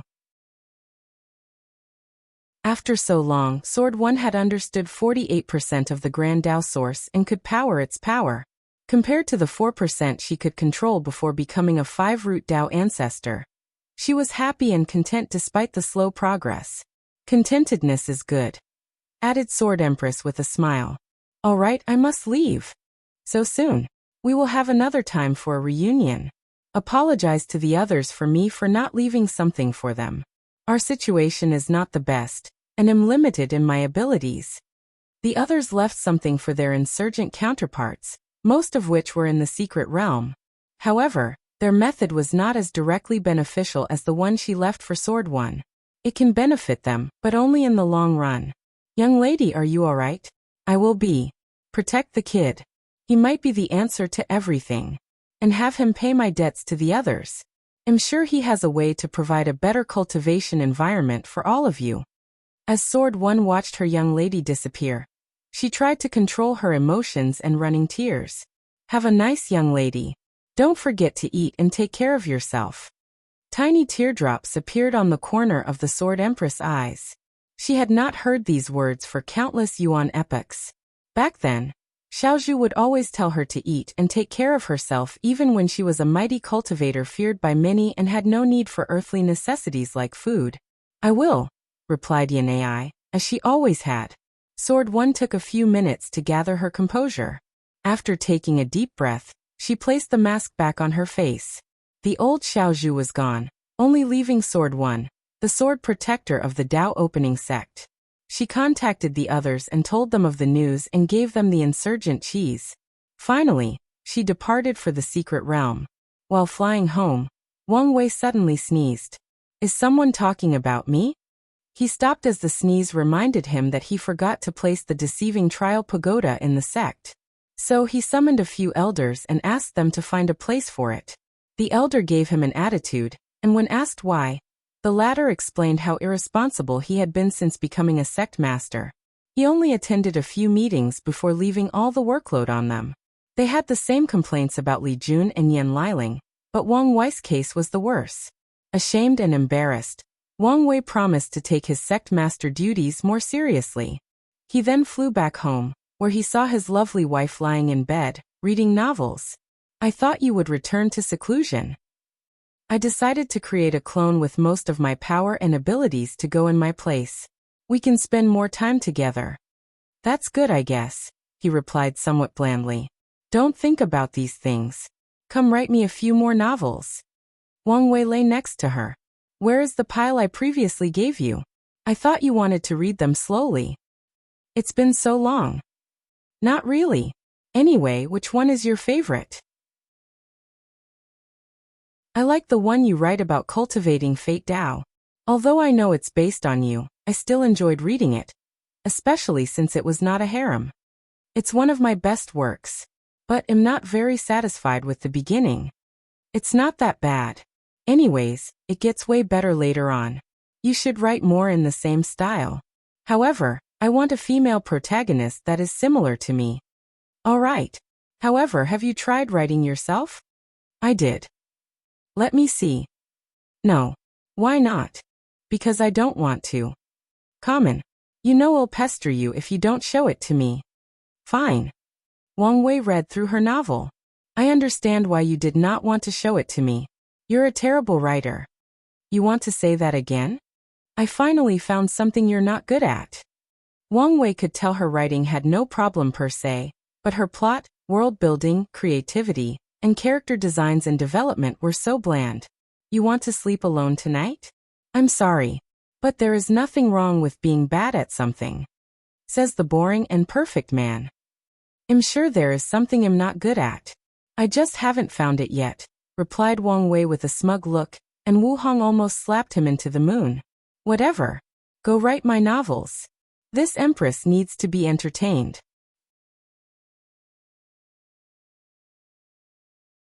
Tiyuan's scheme. 300 years ago, upper dimension. Supreme Unity suddenly opened his eyes from his temple. His eyes penetrated the lower dimension, and he watched Grand Tao manifesting and erasing 3 people from existence. The aura of taboo. And it's similar to the one emanating from the prehistoric world. I knew this kid had many secrets. He remembered a while ago when he sensed a power on par with himself secretly interfering with the eternal ascension world.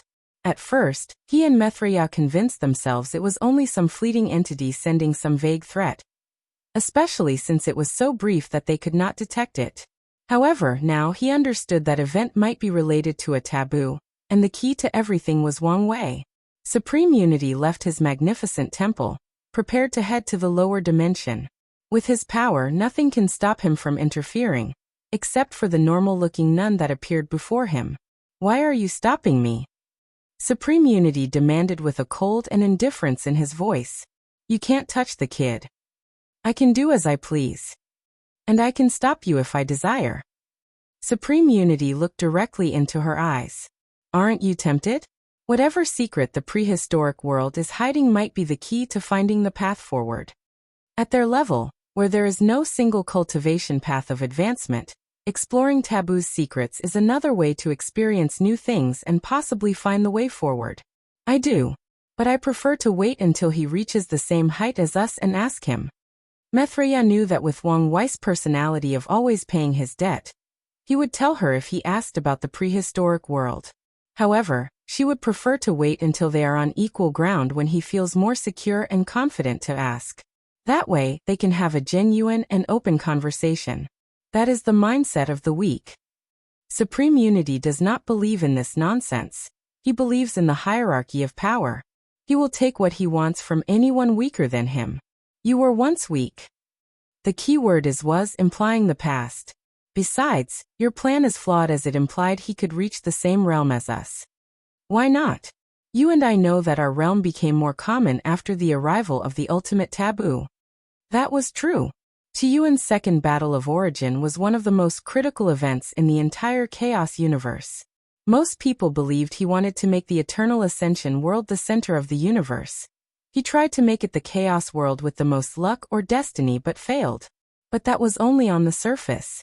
Tiyuan's real goal was to start a war that spread throughout the universe.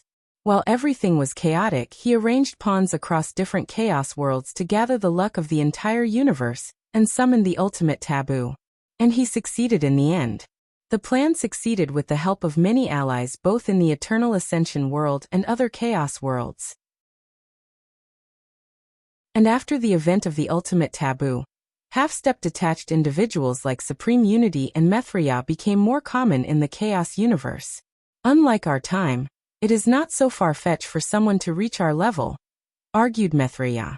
If the majority of people who participated in the event did not die or were stubborn, and would not settle for a perfect method of detachment, there would be more of them in the Eternal Ascension world. More is not necessarily better, countered Supreme Unity. The more people in our realm, the fewer resources for us. Or, we can share our experiences and methods to find the path forward. You and I know this universe is somewhat of a cage, and only by working together can we escape. I don't need anyone's help to achieve detachment. It seems there is no point in arguing with you, said Mithria, shaking her head. She realized the man opposite her was not the person she once knew. Back then, Supreme Unity participated in the second battle of origin. He was one of the people who knew the ultimate goal, and he benefited from it. However, now he suddenly was arrogant enough to think he could create his own unique method of detachment. Mithria often contemplated whether Supreme Unity was always like this or the result of whatever method he got from the ultimate taboo. Anyway, you cannot lay your hands on the kid. Then let's fight. Fine. Let's go to primordial chaos to not destroy the world. The two left the Eternal Ascension world, fighting in primordial chaos for a few decades before Mithria stopped the battle. While standing in the endless dark space, she looked at Supreme Unity. I've had enough. I don't want to waste my time fighting you. Stop. Otherwise, suffer the consequence. And what would that be? I'll destroy the Eternal Ascension world and rebuild it. If you're going bluff, use a better one. The world's destruction will also be detrimental to your realm. Yes, but not as bad as you. Supreme Unity frowned as he calculated things. He understood they both needed the Eternal Ascension world to take that half step in the realm of detachment. However, her method relied less on the world than his. Supreme Unity also realized he was in a race for time. If Mithria could get rid of her attachment to the Eternal Ascension world before him, he would be in great danger. Thus, he considered the situation and decided it was not the time to be boggling down and directly confronting Mithria. After dealing with Heavenly Tao, he can completely swallow it and become free from its restraints. Without saying anything else, he returned to his temple. Meanwhile, Mithria looked at his departing back. A few minutes later, her face began to change rapidly, forming all kinds of facial expressions indicating different emotions, desires, or odd behavior. Simultaneously, she could hear many voices in her mind. An infinite number of them were all speaking simultaneously. This excruciating process lasted for more than 10 minutes before stopping. Still unstable. I need more time. She exhaled softly before looking in one direction. Why couldn't I divine the changes to the Chaos universe? But the all-seeing temple could. The temple only had a peak paragons with divination Tao. Many people decided to seal the temple during the second battle of origin since their divination could affect the entire operation. Wu Hong oversaw the seal, and she even made sure no one could release them, and even made sure they could not participate in the ultimate taboo. The upcoming turbulence of the universe is a sign that something as big as the ultimate taboo is coming. I need to prepare to not be swept by the tide and maybe find a way to move forward.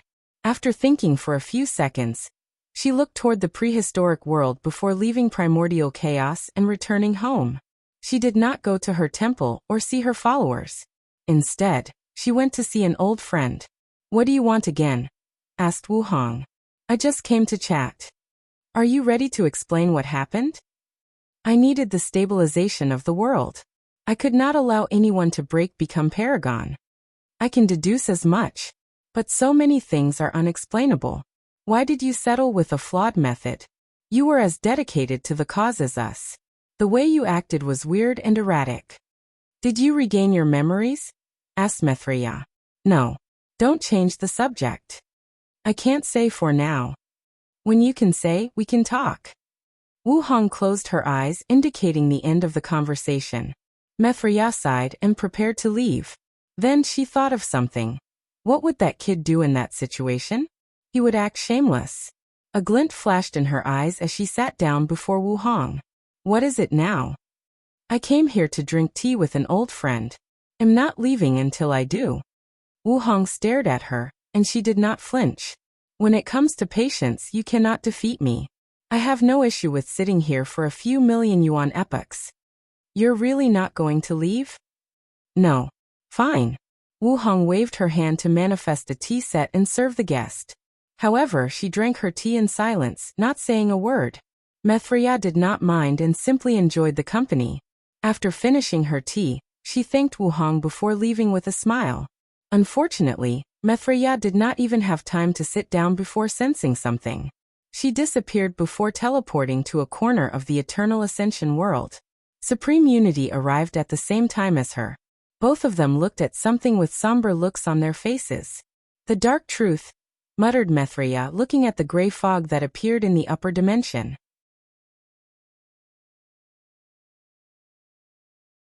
Visitor, gift bonus chapter. Thanks to Druex for the gift. Sorry if the chapter has more mistakes than usual. I'm in a hurry and do not have time to edit. I'll do it later. Wang Wei lay in bed with his favorite wife. Of course, he would never describe her with the word favorite, fearing she would ask him if he had others that were not his favorite. He did not know he was so close to being killed after surviving the hooded man's catastrophe, nor did he sense his karma debt had increased. He was simply enjoying some time with his wife. As they were both reading a novel, Wang Wei suddenly said, I just had a great idea. What is it? Why don't you change your hair color to match mine? I think we would look good with gray hair. No, replied Wu Hong casually. Why not? I like my hair color. But we would look so cool if we match. In that case, why don't you turn your hair black? No thank you. I like my current image and don't want to change it. That's what I thought. Wang Wei shook his head before continuing to read. Then he suddenly remembered something. I got a gift for you, but I don't want to give it to you. Why? Wang Wei took out something from his space ring. Red bottom heels? Commented Wu Hong. Yes. I made these ones, especially for you. But then, I feel it would be a crime to cage those beautiful feet and toes. I would not expect less from someone with a foot fetish, she replied as she took one shoe and tried it on. Fetish has such a bad stigma to it. So, let's call it appreciation. Despite saying these words, he could not remove his eyes from her long legs. He liked how the shoe perfectly fit with her feet and accentuated her model-esque legs, making them more attractive. Do you want to model for me? He asked. Sure, why not? Wang Wei immediately created a small world before controlling the fate of that world to evolve into something he desired, which was a model runway. He had the chairs, cameras, and everything. Of course, he had to make their illusions since he feared alerting Grand Dao, because they were a product of science and technology. Wu Hong modeled for him, changing outfits and using different types of heels. Wang Wei took pictures and saved them through a magical artifact. Then it was his turn to model for her. This was fun, she commented as they returned to their bed. Indeed, replied Wang Wei as he watched her remove them, conflicted about whether he wanted them on or off. He felt it was a curse for his wife to be so beautiful. Are you going to do something with them? Yes. I'm going to start a cultural revolution by selling them. That's a good idea. Many women will be interested in buying if you refine them as magical artifacts, she replied before suddenly stopping and giggling. What's funny? I just imagine people like Huafeng Huang, Zhen Biyu, and Mo Xingyan fighting in the heaven will battle with heels on. That's one of the reasons I'm doing this. I figured although there would be no merit for such an invention, I could gather some luck if they became popular enough. Plus, Molding the world as I see fit is really fun. Reg in your God complex, added Wu Hong before continuing her reading. God wishes he was me, sneered Wang Wei as he took a back to read as well. Wait, I have something I've always wanted to ask, but it always slipped my mind. What is it this time? Why did you appear in the lust part of my pagoda trial? He always remembered the anomaly that happened during that trial, where he saw Wu Hong's face, and she betrayed him. He knew she was responsible for the anomaly as it was easy with her power, but he never understood why. I wanted to significantly impact you and prevent you from pursuing others. Unfortunately, my plan was not 100% successful since you're a man-whore and slept with other women. First of all, this kind of tactic is very manipulative and should not be used. Secondly, how am I on a man-whore? I only slept with 2 people before I met you, he rebutted with fake outrage. You couldn't keep it in your pants, so you're a man-whore. The first time was not even my fault. It was my mother's insistence. As for the second time, Wang Wei remembered his passionate night with Dong Lifan. Why should I turn down a beautiful woman who wanted to get me, no strings attached? It's called sticking to your ideals and self-control.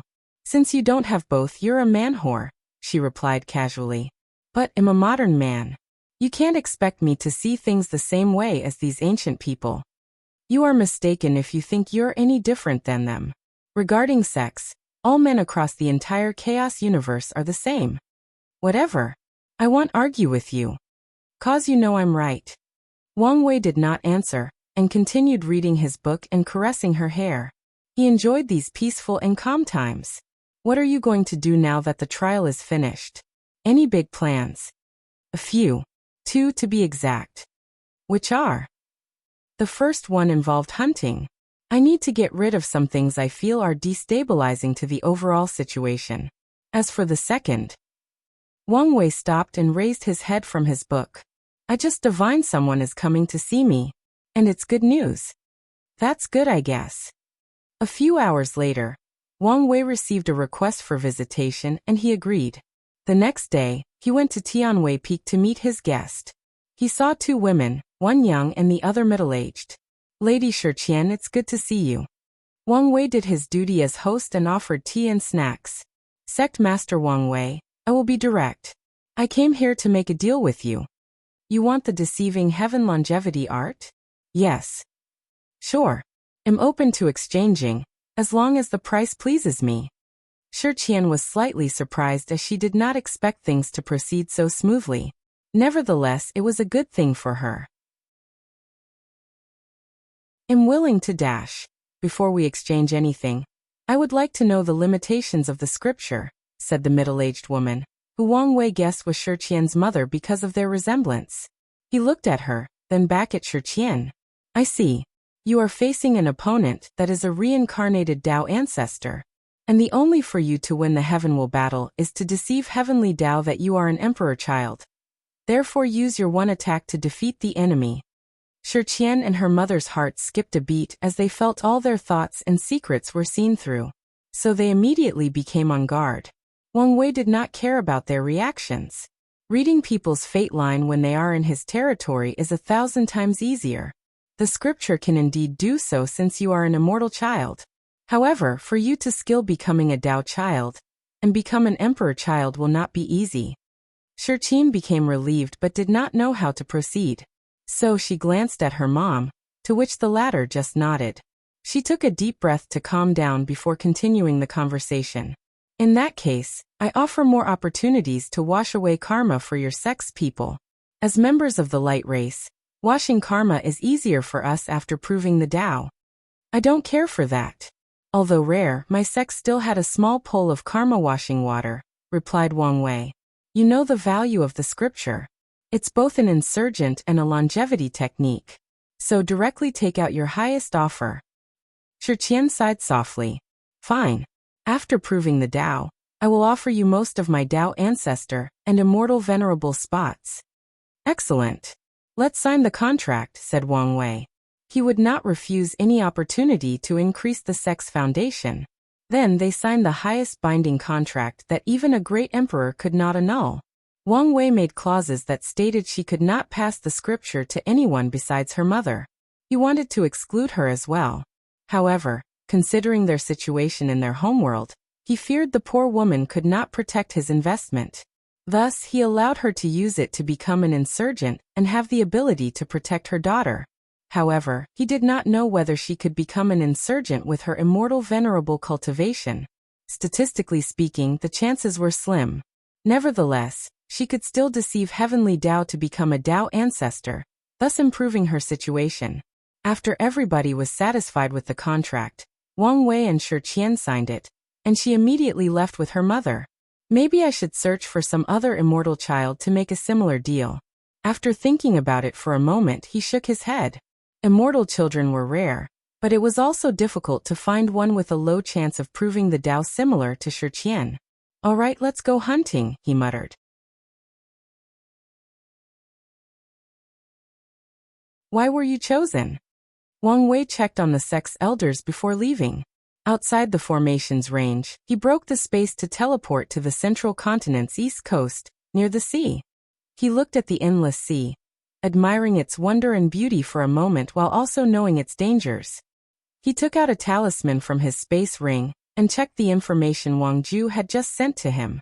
He then flew into the sea, diving deep down with unimaginable speed. On his way, he saw countless sea demons, mainly the ones that resembled fishes. The majority range from body refining to divine altar and vary in size. After diving more than 100,000 meters, Wang Wei began to see more sea races with humanoid appearances or characteristics. The creatures were between the supernatural and primordial spirit realms in this part of the sea. These creatures instantly became wary of him, but did not interact when they realized how fast he flew. While diving deep down, Wang Wei took the time to scan the surroundings with his divine sense. The concentration of spiritual qi was on par with the eastern continent, and the deeper he went, the higher the concentration. He detected a vast amount of spiritual herbs and resources, especially ores. The sea race's culture was similar to the demon race, meaning that array and weapon refining was not common, resulting in abundant resources. The only downside was these ores and resources were mostly water and yin attributes. After diving over 100 million meters deep, Wang Wei finally discovered civilization. In front of him was the ocean floor, and no more place to go deeper. However, in the middle of the sea floor was a building surrounded by arrays. He knew that place was an embassy that connected the surface world with the sea race. If any factions wanted to contact the sea race, they had to go through this place. However, Wang Wei was not here for an official visit. So he flew into the distance, far away from the embassy, to a tunnel or vortex, which was the unofficial entrance that other cultivators must use. The sea race once wanted to block that entrance, but the other emperor lineages would not allow them to isolate themselves from the world entirely. As he flew through the vortex, Wang Wei sensed a mighty force tearing apart his body left and right. According to his calculations, the minimum requirement to survive this vortex was the primordial spirit realm, and a decent artifact's aid was needed. He followed the tunnel deeper under the ground to about 500 million meters underground. Bam! Wang Wei felt he had passed a barrier and entered a new world. His surroundings were no longer deep and eerie black. Instead, he thought he was above ground and under the sun. In the distance, he saw numerous constructions or underwater buildings. Some of these constructs were underwater, but some had arrays that separated the water. He saw large pieces of land, some as small as an island and others as vast as a continent. He saw a myriad of sea creatures and humans. The humans were easily noticeable since most of them had barriers around them to protect against the pressure. Few could withstand it like Wang Wei, making him an anomaly and easily noticeable.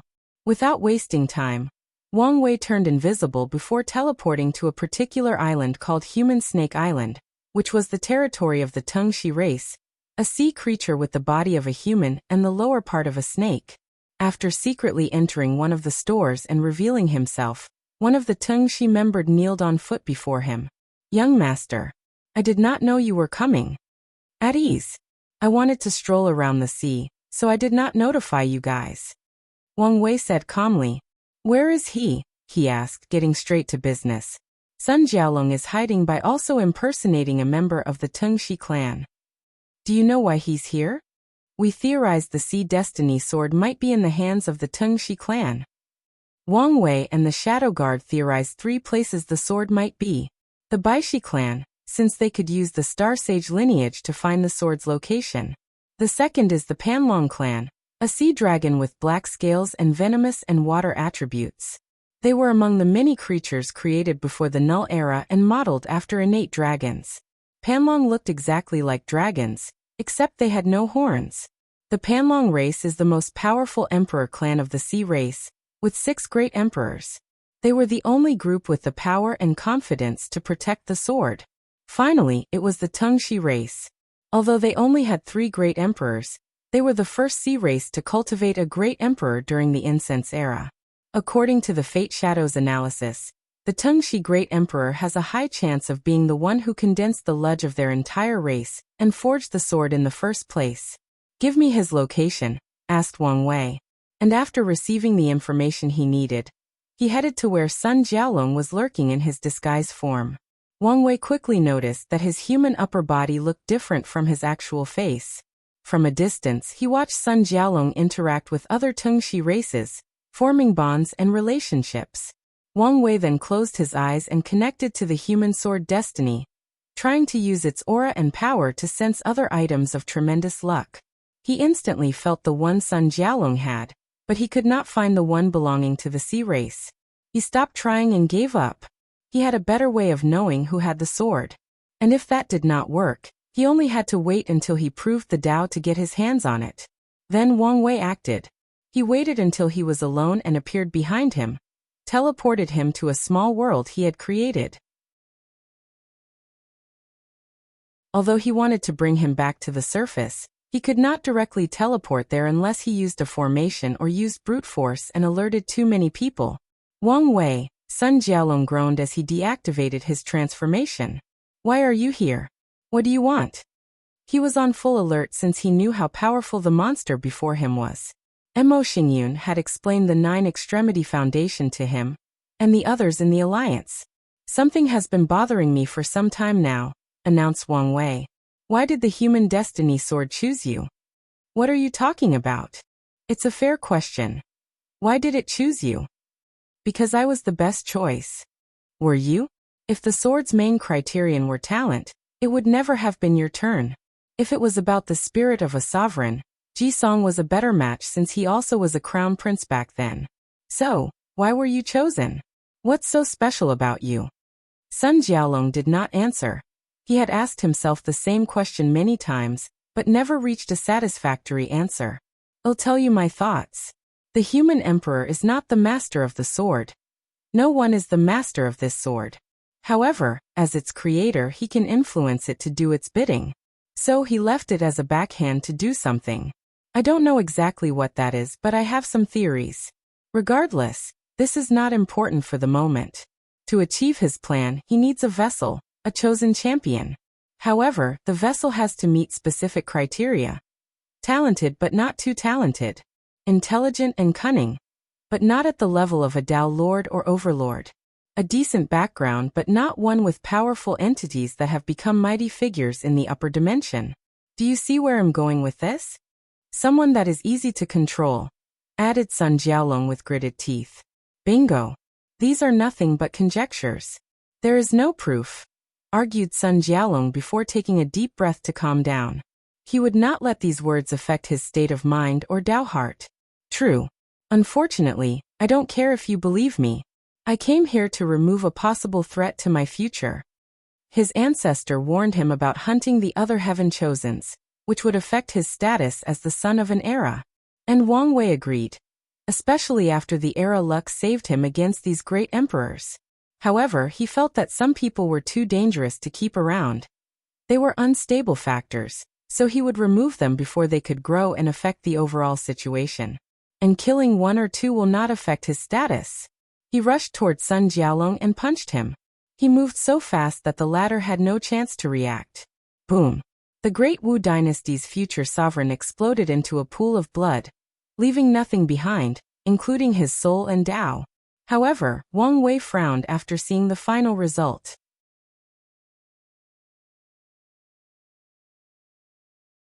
Fallen dragon. Sun Jialong's body reformed while also transforming. He grew an additional 3 meters. Golden hair grew on his body, covering him from head to toe. A red battle armor appeared on his body, along with a black staff that Wang Wei identified as a transformed demon destiny sword. The Battle Saint bloodline? Not quite. More like a mutation, muttered Wang Wei.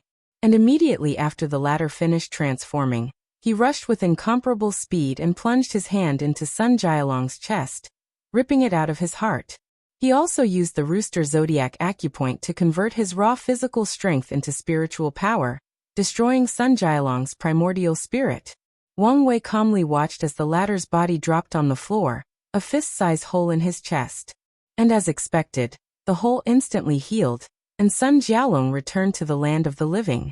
Without hesitation, the Crown Prince flew away, creating a portal that would teleport him from this small artificial world. And when he exited the portal, he found himself in the same place. Wang Wei watched him with a mocking gaze. Interesting innate talent. You can revive yourself, and your battle strength will increase with each death. This must be the result of your strange bloodline. A bloodline made for battle. Sun Jialong did not answer but activated a void-breaking talisman instead. He only wanted to leave this place as far as possible. The space around him fluctuated, but nothing changed. He was still in the same spot. I can't even feel a domain. How could he be so powerful? Mused Sun Jialong as his mind raced, trying to think of a feasible solution to his predicament. Let's see how many times you can die and revive. Wang Wei glanced at him, and the power of death suddenly enveloped him. Sun Jialong dropped from the sky, dead despite no physical or spiritual injury. Death came to him, so he died. Nothing else, nothing more. It was that simple. Sun Jialong opened his eyes while breathing heavily, as if his lungs had not worked properly for a long time.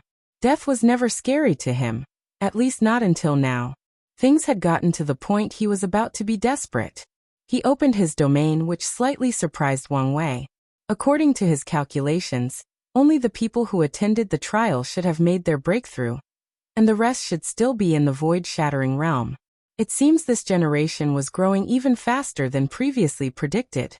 He snapped his hand, and a bunch of strings materialized before impaling Sun Jialong, immune to the luck power of his domain. A red armor that covered his entire body manifested on Sun Jialong. He had used his law armor, condensing his power of law into an ultimate form of protection.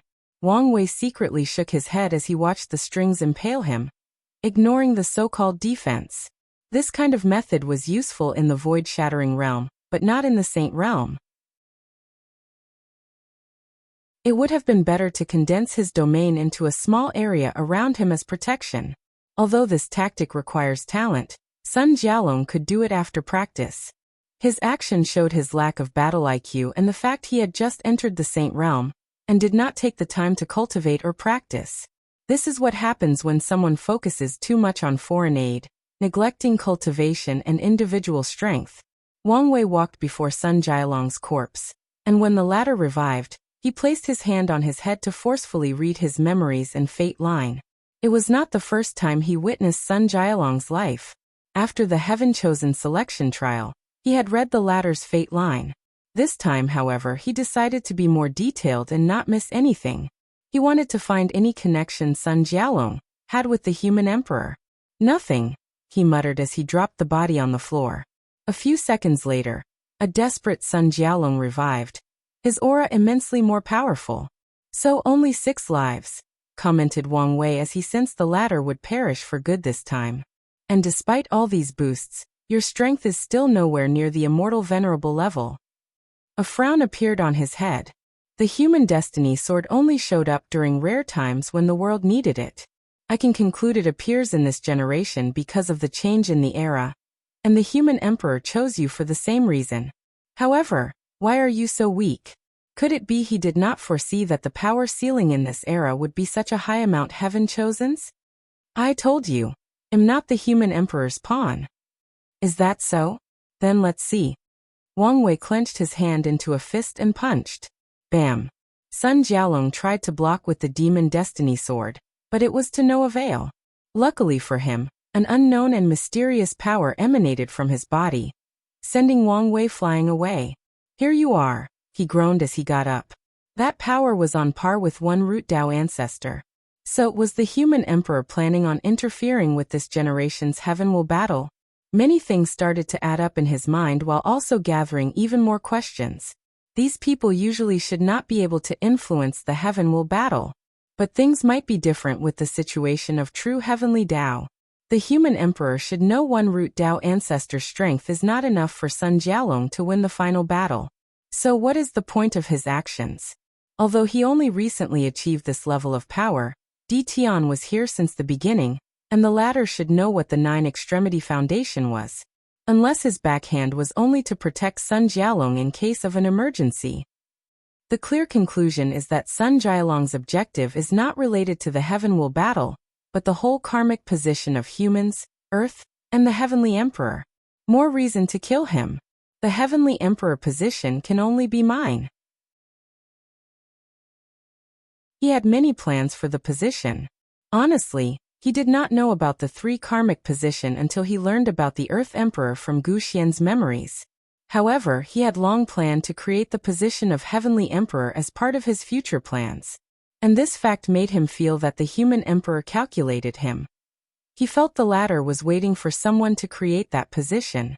Wang Wei did not like this feeling, so Sun Jialong must die. Suddenly, Wang Wei sensed something outside, and checked with his divine sense. He saw a young man with jaws of sharp teeth smiling at him after detecting his scan. "Is this Yi Lianchang from the Deep Squid race?" "What an eerie aura," commented Wang Wei. Nevertheless, he did not want to deal with the political implications of his unannounced visit. So he waved his hand to create a transmission array into his small world, and teleported to the surface. As he floated above the sea, he closed his eyes to sense something. Northern continent? He broke the space and teleported to a mountain range where he sensed a secret realm protected by formation. He punched the secret realm and instantly destroyed it, revealing a disheveled Sun Jialong. He was not in the best shape, not only because of his injuries but because of the mysterious power that suddenly appeared in his body. "I don't care if I'm a pawn. Please give me the strength to kill my opponent," he yelled in his mind. And someone or something answered his prayer. A terrifying power emerged from his body, giving him an intoxicated feeling. Sun Jialong looked at Wang Wei like a hunter looking at prey. "Drunk on power? Until your end. You were a disappointment." He connected to his incarnations, increasing his aura to an even higher level than his opponent. A few minutes later, Wang Wei held Sun Jialong's corpse, dangling it in the air. He doubled, tripled, and quadrupled checked to see if the latter was absolutely dead. Even after sealing the Demon Destiny sword and putting it away, he was not sure and checked again. In the end, he burned Sun Jialong's body to ensure nothing unexpected occurred. Finally, he used his Era Destiny status to contact Heavenly Dao, and made it delay the announcement of Sun Jialong's death. As a heaven chosen, his death will show visions to the entire world, announcing and worshipping his death. Wang Wei wanted a delay, before he went after his next opponent. Without wasting time, he opened a portal to the Western continent. Limbo, the place between living and non-living, the place between existence and non-existence. The human emperor sensed Sun Jialong's death. What's going on? According to my calculations, there should not have been any problem with the first step. His plans involved acquiring the Heavenly Emperor position. However, after many years of calculations and divinations, this was supposed to be the easiest part of the plan. Was my divination wrong? According to his divination, the first step only required him to win the heaven-will battle in the myriad emperor world at a certain point. So he waited until now, but there seems to have been a hiccup.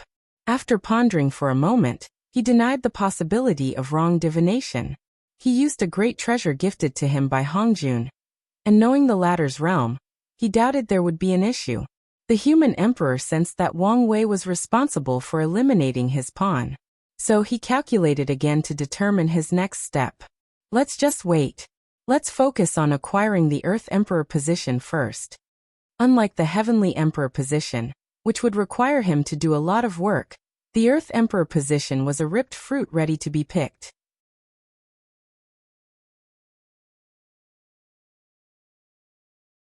Known Truth Gift Bonus Chapter. Thanks to Drius X for the chapter.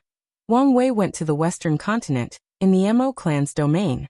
Of course, because of his previous rampage, he was not welcome in this place, so he had to hide his identity. A month passed, and Mo Xingyun was nowhere in sight. Wang Wei then decided to take a more proactive method. He contacted one of the Fate Shadow Guards with a high status in the Mo clan, and had them find an excuse to send her out. This plan worked, but Wang Wei had to wait an entire 6 months before she actually left. And a few times, he sensed this weird method trying to find him, trying to find danger, to be exact. He had to use many techniques to hide effectively. Luckily, his patience was soon rewarded as Mo Xingyun left the clan. Once she arrived at a destination, a few domains from her clan, Wang Wei finally intercepted her. Cautious, aren't we? Apparently not enough, replied Mo Xingyun calmly. Should I call you Mo Xingyun, or Heaven-Devouring Emperor? Why would you call me by my ancestor's name? She rebutted. I have to say your method is truly wonderful. No matter what technique I use, I cannot see any signs of body possession. Even your bloodline appeared normal.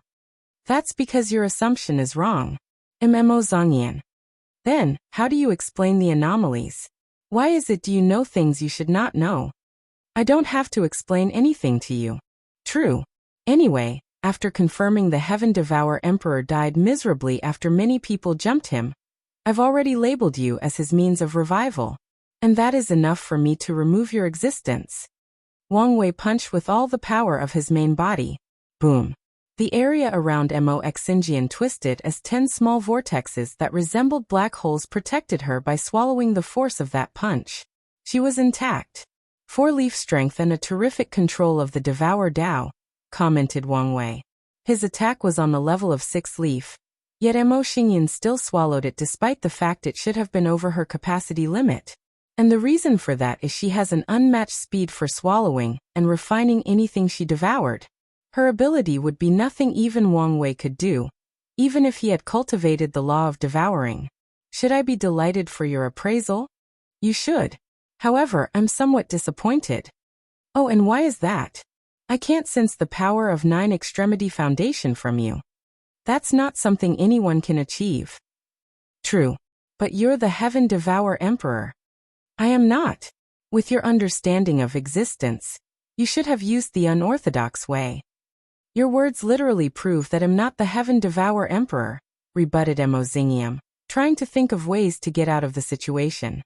She pondered ways of escaping and surviving this encounter.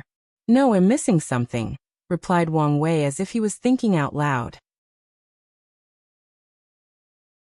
One of the fastest ways for an emperor to revive themselves is to possess someone related to them by bloodline, since family is a perfect vessel for their powers and Tao.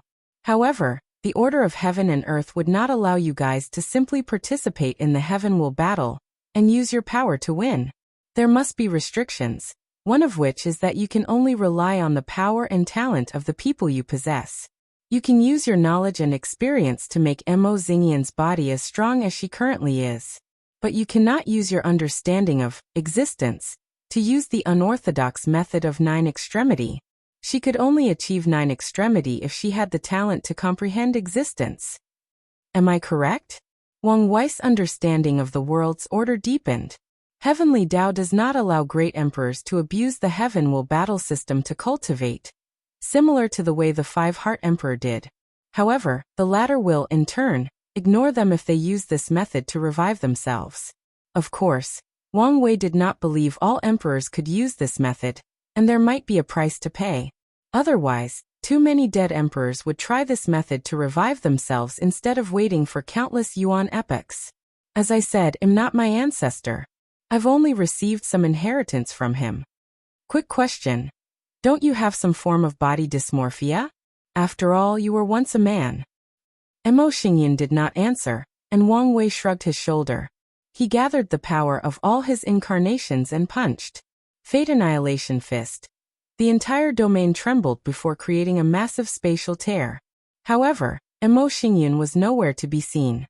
What an ingenious technique, muttered Wang Wei. Mo Xinjian's Proving Tao artifact is unique as it is used mainly to store the overspilled power that her body cannot swallow or digest. She devoured his entire attack with this method before redirecting it to open a spatial passage. Mo Xingyan used his power to remove his blockade of the surrounding. She was fast, efficient, and displayed excellent battle IQ. Her extraordinary ability has further convinced him the Heaven Devourer Emperor possessed her body. Wang Wei left a clone to fix the damage he did to the spatial structure of this place. Meanwhile, his main body divined and calculated Mo Xingyan's whereabouts. After teleporting to her destination, he squinted his eyes. One of the forbidden lands, the swallowing zone. The power of time flashed in his eyes, and he saw her rushing inside less than a second ago. Wang Wei pondered for a moment before deciding against further pursuing. He was dealing with a possible eternal emperor, even if it was severely restricted. Not to mention, the Heaven Devourer Emperor was a Tao Lord, which indicated his intelligence and cunningness. And taking into account the environmental advantage, Wang Wei was not stupid enough to fight Mo Xingyan in a place full of devouring power. After pondering about it for a while, he left. He was satisfied with removing Sun Jialong as a threat. As for Mo Xingyan, he placed her at the top of the list of people to be on the lookout for at all times. Inside the swallowing zone, Mo Xingyan waited for a few minutes. Not taking the bait? She muttered with slight regret. She knew this place like the back of her hand, and had laid out killing methods all over this place capable of dealing with third-class emperors. Mo Xinjian gazed toward the center, still longing for what was there. She took a deep breath to calm down and rearrange her plan. If I want to prove the Tao again, I need a method to deal with these 9 extremity people. Her mind raced, thinking about the different possibilities. I need a powerful magical weapon on par with them. Heavenly Tao had strict rules on using foreign aid for the Heavenwell battle. For example, participants could not use a Tao ancestor-level puppet to compete or a talisman on that level. Mo Xingyan knew that in the beginning Emperor era, Heaven Chosens could not even use Emperor weapons in their battles in the beginning Emperor era. However, she also knew a loophole to this rule. She could use foreign as long as she refined it herself.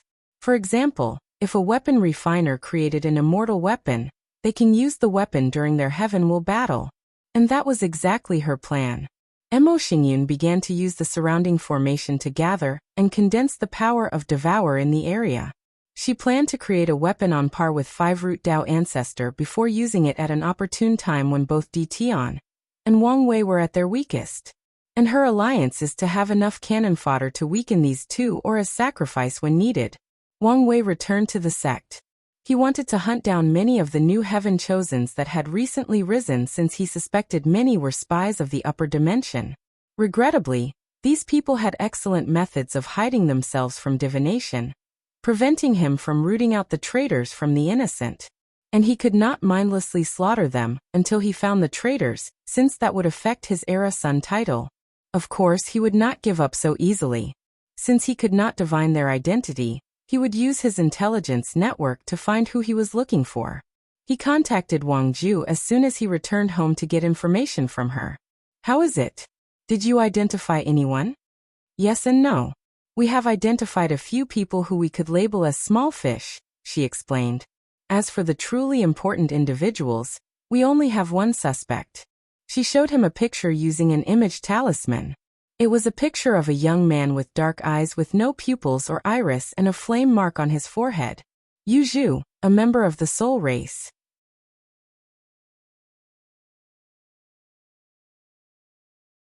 The corpse-selling sect. The soul race was one of the minority races of the myriad emperor world, with their population barely enough to classify them as a medium-size races. As for their overall power, they only had 2 great emperors.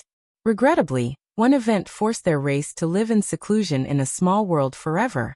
Their second emperor, Multiple Face Emperor, had the ambition to use her race's natural ability to possess people to enact a grand plan. The Multiple Face Emperor wanted to divide her soul into an infinite number, and possessed every living being in the myriad emperor world, turning into an aggravated mass of souls or a hive mind. Unfortunately for her, she first targeted the 5 Elements Palace, where they were at their peak and the leader of Taoism. All 6 of their best insurgent besieged the multiple-face emperor, who was a peak first-class emperor. She lost the fight with her body destroyed.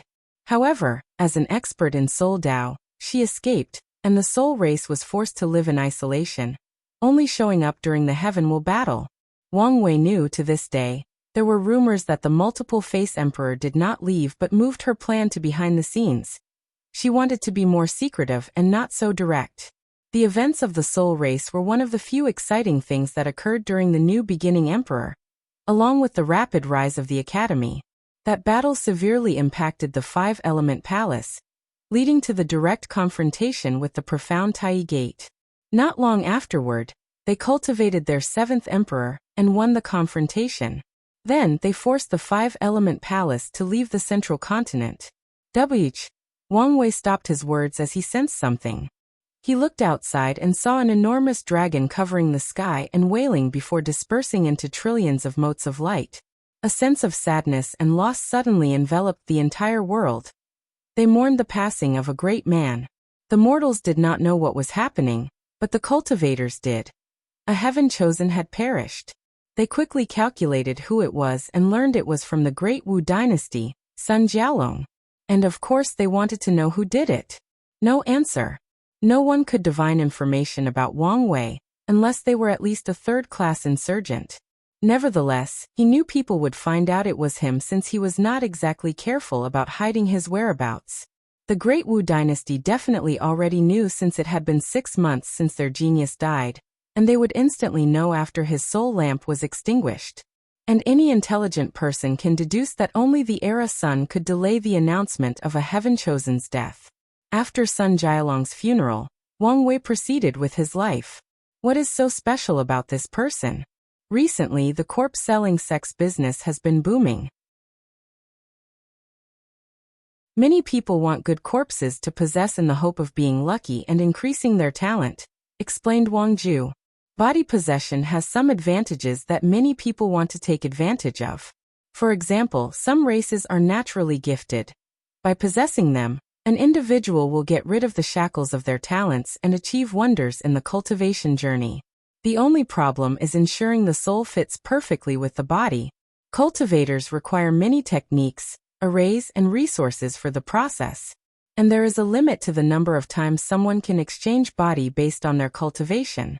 Most cultivators, even someone as naturally talented as Wang Wei, can only have between a 95 to 99% fit with any bodies they possess.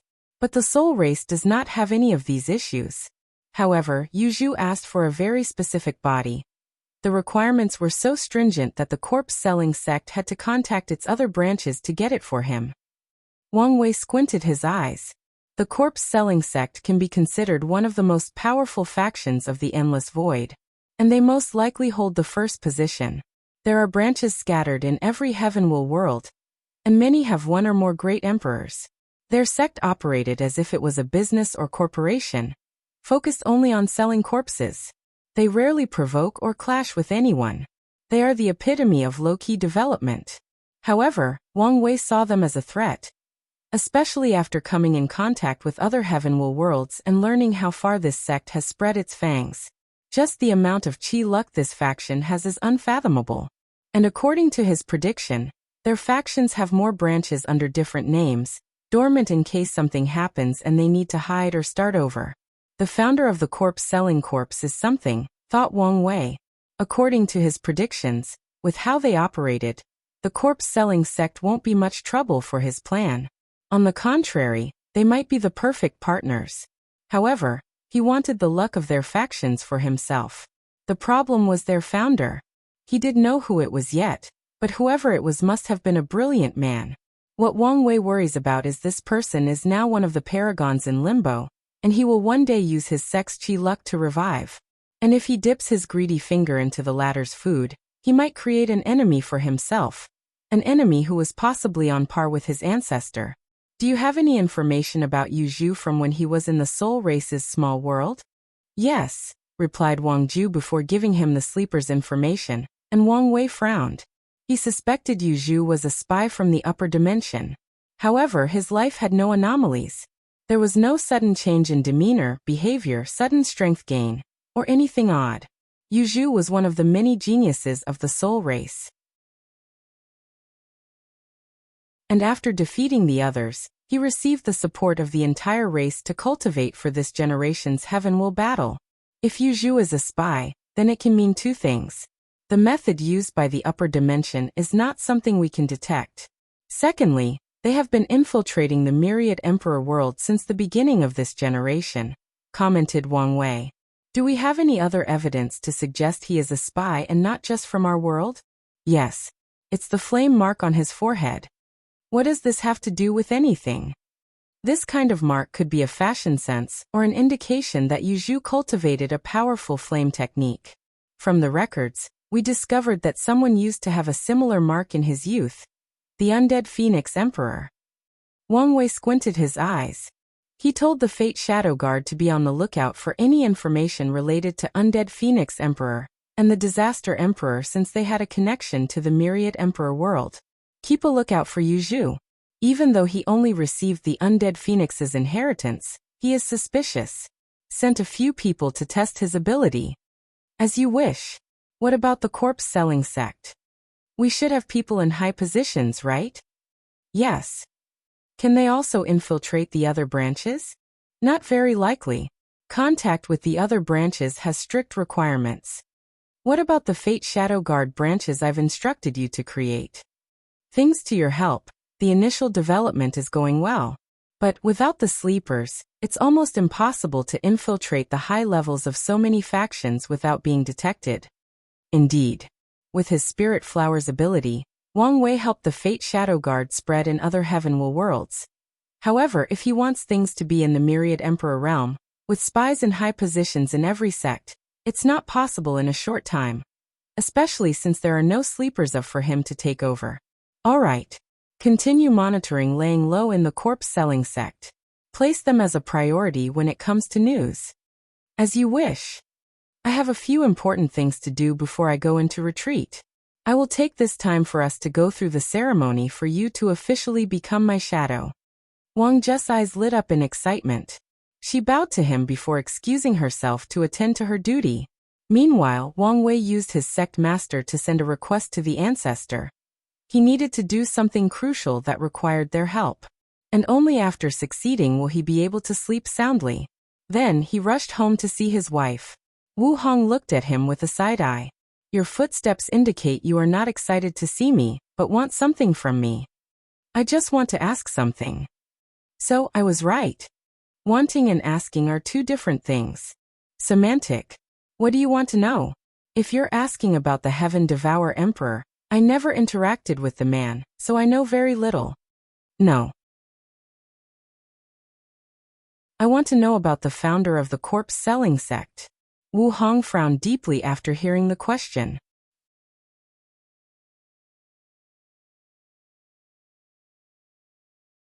Death Reverence Gift Bonus Chapter. Thanks to DrewX for the gift. You're asking about Death Reverence? Is that his name? Commented Wang Wei. The corpse-selling sect's founder was a mystery because no one knows where the original sect started. Two branches claim to be the main one, and where the founder originated. From the soul sublimation world and the underworldine world. The corpse-selling sect in both these Heavenwell world has cultivated 5 great emperors, and is the branch with the highest number. Do you want to deal with the corpse-selling sect? Asked Wu Hong, somewhat worried. Yes. I feel their faction's chi luck is worth the trouble. But I want to know your opinion. I don't know. What do you mean? I'm somewhat conflicted, reiterated Wu Hong. Part of me wants you to deal with them as this might be the only chance. However, I also don't want you to have anything to do with Death Reverence, especially early in your cultivation journey. So who is this person that even makes you hesitate? Death Reverence was a boundless paragon on par with me and your ancestor. He played a significant role in all major events. However, we did not like him since we were always wary of him. Wary of what? Of his ambitions, ideals, goals, stated Wu Hong. When he was young, he became obsessed with death. He believed death was a beautiful thing that all things in existence should experience. That's dangerous. Yes, with his unparalleled talent, it was a recipe for disaster. So what exactly did he do? We originally thought he spread the corpse-selling sect throughout the endless void to gather more luck and stuff. However, something he did during the Second War of Origin made us realize his real intention. Wu Hong paused to recollect, and Wang Wei became intrigued. There was this one particular source chaos world that was troublesome to conquer. Some unknown power isolated it, and we could not directly descend. We infiltrated it by sending clones, hoping for them to cultivate and rise to the top before taking it down from the inside. Unfortunately, this method failed, until Death Reverence showed up. The main issue with this source chaos world was that our clones would be discovered and destroyed when we tried to break the Empyrean realm. Was it different for Death Reverence? Asked Wang Wei. A little. After proving the Tao, he spread the corpse-selling sect throughout the all-savant world while his clone hid, and did not continue to cultivate. After countless Yuan epochs, once it had spread in every corner of the world, he gathered the power of all the sects to instantly return to the Paragon realm. Wu Hong squinted her eyes. We thought we had finally succeeded, but that's when he showed his Fong. The corpse-selling sects were some sort of ceremony where he turned the entire all-savant world into a world of death, killing all sentient beings, no matter the realm. Wang Wei had a severe look on his face. Why would he do that since it would reveal his plans for the Eternal Ascension world? We don't know exactly. The best guess we had was something precious was inside the all-savant world. The very thing probably responsible for preventing us from entering and restricting our development. Wang Wei caressed his temple as he felt things were more complicated than he previously thought. He was only greedy for their sect's chi luck. He did not expect to be dealing with a powerful secret boss. What happened next? We did not hesitate to beseech him. After all, we did not want our home to suffer the same fate. And he survived? Asked Wang Wei in shock. Yes. Not only that, he ran away with only severe injuries. She remembered that battle. Countless peak-boundless paragons tried their best to eliminate Death Reverence, but he still escaped. Later on, he even participated in the ultimate taboo, after the all-savant world suddenly disappeared from the face of the universe. That's scary to think. In that case, what about the corpse-selling sect? Why didn't you guys remove them? We tried but failed because of too many restrictions. What do you mean? Great emperors cannot intervene whatsoever in the lower dimensions after the ascension. Empyreans can be sent a projection, but they can only attack if willing to receive punishment from heavenly Tao. And their attacks also have limits. Paragons can also send projections and attacks. But there is a limit and the level of the attack. We tried to eradicate the corpse-selling sect by sending projections. However, Death Reverence will always appear and expel us, resulting in us only capable of destroying a few branches that recover after some time. Things are not adding up, said Wang Wei. How is this man so capable? That's the odd thing about him. After turning on him, we realized many of his methods were odd and had this incongruence or incompatibility to them. Moreover, in addition to his hiding ability, he was a master of the order and disorder Tao. What do you mean? He knew how to bend the rules of heavenly Tao to his advantage, explained Wu Hong. For example, the model of spreading to other world communities was not invented by the corpse-selling sect. Before the Null Era, this tactic was more common to ensure the spread of some factions and prevent them from destruction. However, true heavenly Tao's balance system activated and banned this method afterward. Any factions who tried this method were guaranteed to be schemed against, resulting in the destruction of the branches. Yet the corpse-selling sect is intact. To this day, I do not know how he did it. Wang Wei sighed deeply, feeling things were too complicated. What about his homeworld? Is he from the soul sublimation or underworld-ine world? Did you guys at least find something from there? None. In fact, no one truly knows the first branch since he made sure to erase it from his history. I even suspect he personally hides the first branch, completely isolating them from the outside. We also search his homeworld, the Spirit Central World. But we found nothing. I remember the Spirit Central World is a rare world dominated by the spirit race. Is Death Reverence one of them? Yes. To be exact, he is a tomb that gains sentience. Well, it fits with his name and motif, replied Wang Wei as he walked back and forth, pondering deeply. What about the two sons? Why don't they do anything about death reverence? Wu Hong suddenly realized something now that he had mentioned it. Both Methreya and he know death reverence's weirdness and the potential danger he poses. However, since both his existence and history have not been erased, it means even those two could not find him. In that case, why haven't they eradicated the corpse-selling sect? That I don't know, she replied, shaking her head. However, you don't have to worry about the death ceremony. Death reverence is the problem. Did you guys solve the ceremony problem? Yes. After failing to eradicate his sect, we left formations in the upper dimension to counter the ceremony. However, it would be ideal if the last worry was removed. She looked at him. What are you going to do? What do you think? With your plans, you will be in a unique position in the endless void. So dealing with the corpse-selling sect should not be a problem. However, I don't want you to deal with death reverence so early. This man gives me a bad vibe. Wang Wei understood her hesitation. Death reverence is talented, extremely powerful, cunning, and has many weird methods that even the two sons cannot detect.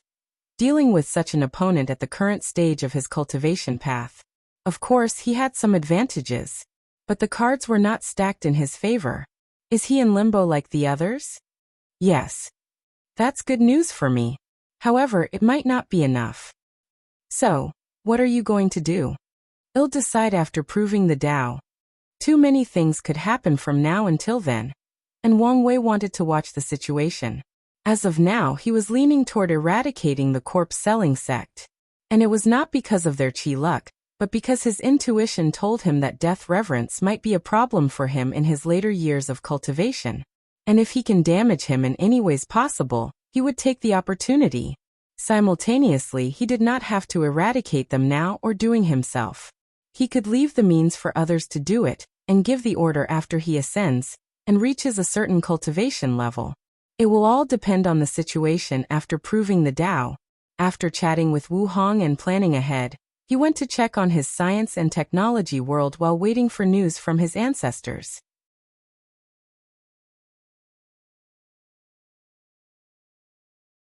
The assembly. Wang Wei watched everything in his surroundings. No longer existed the peaceful world full of tall and futuristic buildings. He could not see spaceships covering the sky like birds migrating. Instead, the sky had a dull gray color that gave the entire world a depressing atmosphere. He saw cracks in space scattered in different directions. Most places were devastated, including forests, mountains, rivers, and populated cities. There were only a few areas that looked like civilizations had begun anew. Genetics warriors are now rare, and the few powerful ones on par with void-shattering realm ruled over different sections of the world. Scientists were now the most valued individuals as fought over by various factions. However, they no longer had any power and were forced to focus only on research. They were basically under house arrest. Those attacks did a number on this world, muttered Wang Wei. The original science and technology world was only a middle thousand world. Although Wang Wei controlled the laws of heaven and earth and even expanded the world, at its essence, it was still a middle thousand world, making its spatial stability very fragile. When these two great emperors attacked with full force, they destroyed the world, killing more than 99% of its population. And in the 300 years Wang Wei was in retreat to cultivate, a new civilization sprouted out from the ashes of the old one. After checking the situation, he began to repair things. Using his space-time law and fate law, he returned the world to its original state, including reviving the dead. The only problem was he could not save everybody. Many people died because of the great emperor's attack. And since these people were mortals, that attack eradicated their existence. And current Wang Wei could not do anything about that. However, he could still revive the people who died as a result of the world's destruction. He did try to save some people. Wang Wei tried using his past, present, future karma technique to save some people. He sent the news to one scientist in the past using a karma connection. He tasked the scientist to build a bunker for people's safety. Without heavenly Daos restrictions, he can use his powers to do many things. Although the scientist could not convince many people the world was about to end, he did convince some. Unfortunately, this method failed as these people who died at the Great Emperor's attack still died even if they survived in the bunkers. As Wang Wei watched these specific individuals erased from existence, he muttered, "So, Great Emperors have some form of causal or temporal immunity to attacks, spells, and techniques below the mortal realm. By all logic, Wang Wei changed the past, and these people should have survived. But this was not the case. Helpless, he continued to return the world to its previous state. He returned society to its original order, but he had to deal with the lack of population. He tried to clone the people he could not revive. And as expected, the emperor's power did not allow these people to revive themselves in this manner. Helpless, he had to resort to create a large number of clones before modifying their faces. Luckily, there would be no problem in a short time because of the advanced genetic technology of this world. Nevertheless, Wang Wei also passed laws to encourage birth growth. He even removed the memories of the catastrophe from most of the population to prevent mass hysteria, depression, and anxiety. Finally, he left the blood samples for Saint, Supreme, and Quasi-Emperor for the scientists to continue their research. After exiting the science and technology world, he was somewhat worried that Grand Dao would show up and waited for a few minutes before he could move.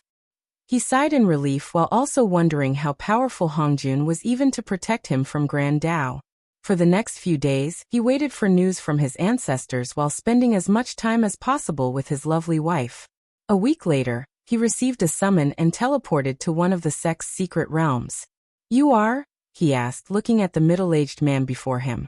He had a peaceful aura that indicated he was a very stable person. Maybe too stable. "Origin 1.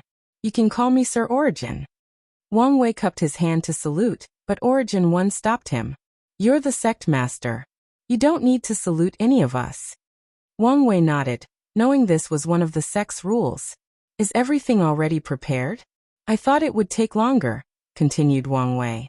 "During Gu Xian's trial, we already had a semi-official alliance. So it was simpler to gather everyone." "That's good." He nodded. "Can I ask you a question?" "Sure, but I might not answer." "I've heard about the others. Sword 1, Desolate 1, and so on. Do you all cultivate the same Tao as our emperors?" "Some of us do, but not all of us," Sword 1 replied. "For example, I cultivate Thunder Tao. However, Qiyuan blessed me with many abilities from Origin Tao. And it's the same for the others who cultivate different Taos." "That makes sense. So it's just a title." "You should understand that titles, or words in general, have power." "That's true. Last question. The way you call the answer seems very intimate. Did you know him personally?" "Very astute," commented Origin 1. He knew this kind was intelligent, but it was different when you interacted with him and noticed this trait. "I was one of his elders back in the ancient Wang clan. I supported and protected him when others scorned him for his ideas and beliefs. I guess he would not be here today if not for you." "Maybe," replied Origin 1. "All right, let's begin the meeting." Wang Wei followed him to a room full of formations. After activating it, countless small screens appeared with people's faces. When Wang Wei showed up, everyone paid attention to him despite everyone present being an immortal tier powerhouse or accompanied by one. This was the political power of the sect master of the most powerful sect of the myriad emperor world, and the son of an era title. "Greetings, fellow Taoist," began Wang Wei calmly, not nervous despite facing representatives of most of the emperor's lineages of the world from all 5 continents. "What is the reason for this meeting?" asked the Panlong race patriarch, who had an insurgent of his clan also accompanied. Typically, their sea race is left out of any conflict or interaction of the surface world. "Do you know of the recent changes that occurred in the lower dimension?" asked Wang Wei, getting directly into the core of this meeting. Most of the mortal leaders did not know what he was talking about, but the immortal powerhouses were aware. This is why Wang Wei insisted on them attending. These powerhouses immediately filled in their sect masters, or patriarchs of the situation, resulting in small cluster chatters in this meeting. Wang Wei did not interrupt, and gave these people enough time to think and process the information. What does this have to do with this meeting? Asked the representative of the ancient clan, Huoru, Huofenghuang's father. By now, you are aware that many other worlds see our rise as a threat, added Wang Wei. Without the interference of the upper dimension, many of these people will become more bold and direct in their actions. If they want a planar war, we are not afraid of them, commented Jian Yi from the sword-casting villa. This is not the main issue. If these worlds allied together, they could disturb our heaven-will battle, added the representative from the five-element palace. We should also consider the possibility of immortal sovereigns intervening, proposed Di Tian's father. Wang Wei nodded, as this was one of his main worries. He believed Heavenly Tao did not like the unstable factor of immortal sovereigns in the lower dimension. So it schemed for their downfall, drastically reducing the number present. However, there should still be a few remaining. Aren't you guys worrying too much? Stated the Mo clan patriarch from the western continent. Nothing has happened yet. Wang Wei glanced at him. He decided to keep the news of the Heaven Devourer Emperor's possible resurrection a secret since he had no proof besides his theory. Even if revealed, there is nothing to gain as of yet. Have you people forgotten the forbidden zones, especially the Tao burial ground? Said Wang Wei. Without pressure and possible intervention from the upper dimension, who knows what these people will do? Indeed, the forbidden zones have become a liability for the myriad emperor world. In the current state of the world with no immortal sovereign, dealing with any eternal emperors is a recipe for disaster. What do you suggest we do? Asked Tan Zichen, the sect madam of the Eternal Dream sect. You must have some solution if you ask us here. Yes, replied Wang Wei. My solution is simple. We need to activate the Human Protection Array. Not just it, but the Demon and Sea Race Protection Array. And, you guys should be glad I don't feel like giving a cliffhanger.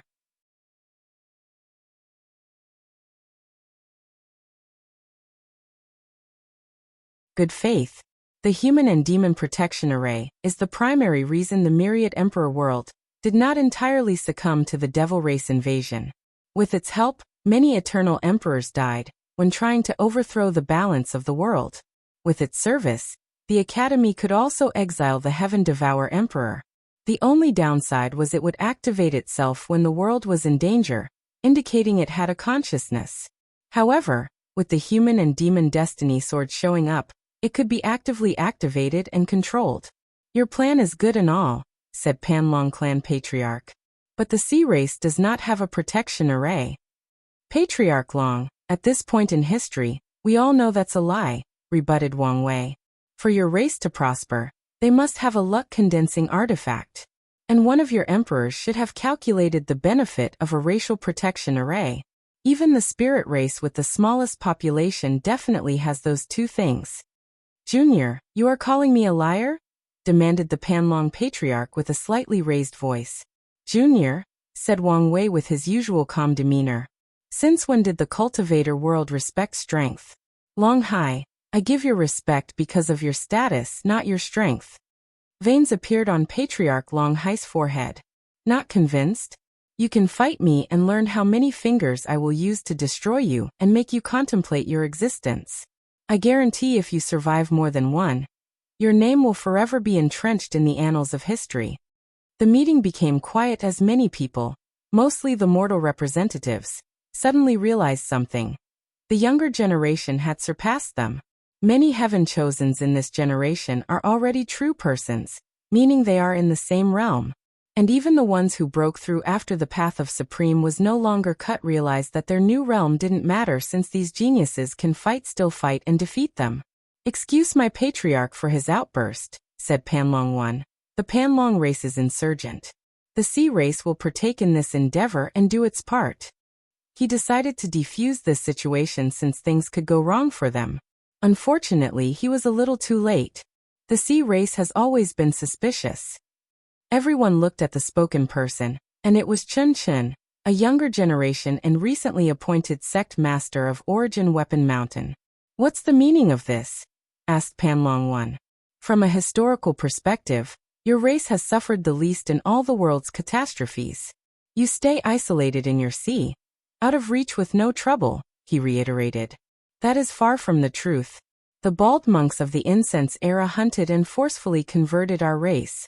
The devil race slaughtered us in large quantities when we refused to betray our home and join them. We lost many immortal sovereigns while fighting with the surface world. We also suffered. That may be true, but enough, declared Wang Wei. We are not here to compete on who suffered most throughout history. In fact, he agreed with Chen Chen that the sea race suffered less among all the races and factions of the world. He even started to suspect they might have an immortal sovereign still alive and present. If there were a faction that did, it would be them. Although Ancestor Wuqing told him there were no more of them left in the myriad emperor world, he also was not 100% sure. Finally, Wang Wei has an inherent fear that something terrible exists deep at the bottom of the ocean. It stemmed from all the conspiracy theories he read back on Earth about Chitelu, and the thing living deep in the sea. If a creature could survive in the sea of the myriad emperor world, he could not fathom how powerful or scary it would be. Since the sea race has agreed with our notion, we can continue with our assembly. That's good and all. But the demon race cannot do anything, said the Golden Lion Chiefess. We do not have the demon destiny sword to activate the formation. The sword is in my hand, Wang Wei said calmly, and as a sign of good faith, I will hand it over to your race. The demon race representatives were immediately surprised. But before they could analyze the situation and give their thanks, someone objected. Sect Master Wang Wei, is this really a good idea? I agree. I think it would be best to place it in a secure place that all our factions can safely guard. I agree. Me as well. You humans only want to control the luck of our demon race. After what you people have done, do you blame us? And what about what you've done to us? Argued the demon representatives. After billion years of suppression, you've killed more of our race than the Golden Ape Emperor ever could. Our actions are only to prevent history to repeat itself. You demons should be glad we did not exterminate your race from this world. All right, stop before things escalate, Wang Wei stated. In this kind of argument, his status as the perfect son of an era played its role. I need all of you to start thinking and see things on a much larger scale, to go beyond the scope of the myriad emperor world, and take into account the entire endless void. Everyone listened to him, waiting for him to finish talking. If you analyze the information from Guxian's trial, it's easy to notice that too many geniuses that would be described as era-suppressing have appeared in the lower dimension. It's almost as if a glorious age has occurred in many world communities. And what is the role of a glorious age? To cultivate eternal emperors. Exactly. In this generation, there is a high chance that more than a dozen eternal emperors will appear from the 3,000 world community. You can imagine how complicated things would be if these people decided to give a devastating blow to the myriad emperor world and prevent our development. Wang Wei then looked at the demon race representative. I will be direct. Your demon race is a potential problem. Your resentment for the human race can easily be exploited, leading to your betrayal. We would never do this. The myriad emperor world is as much our home as it is yours, humans, argued the Golden Rock Chief. Maybe so, but it does not change my statement, continued Wang Wei. Eradicating your race is one solution to this problem. But I would like to avoid the price suffered in the process. So here is my solution to deal with this problem. I will hand the sword to you, and the Tao opening sect will begin doing business with the northern continent, using the fox race as a proxy. I hope to slowly mend our relationship with this method. He then looked at the others. I hope some of you can follow in our steps. Wang Wei needed to rally the entire world's power after proving the Tao. So it was in his best interest to form alliances with all races. As for the demon destiny sword, he will take it back later. By then, since he will also take the other races' swords, the demon race cannot complain. It will also help if they have cultivated a good relationship by then.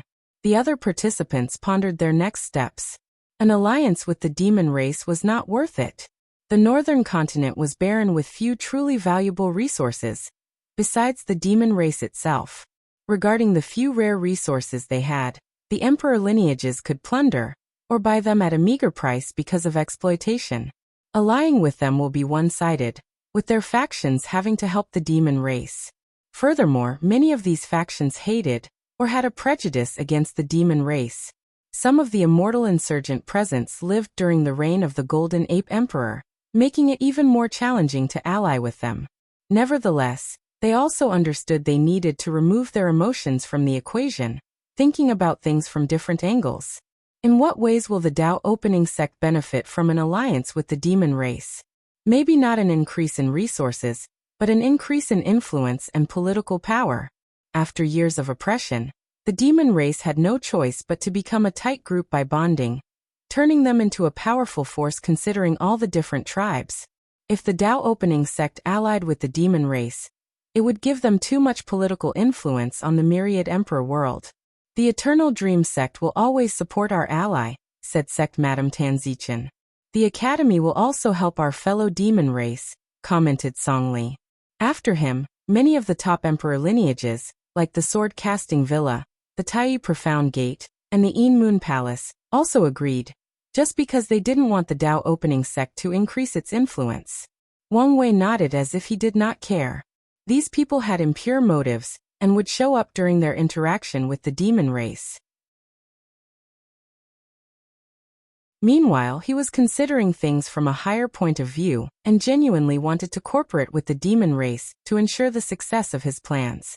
On behalf of the demon race, we sincerely thank everyone present.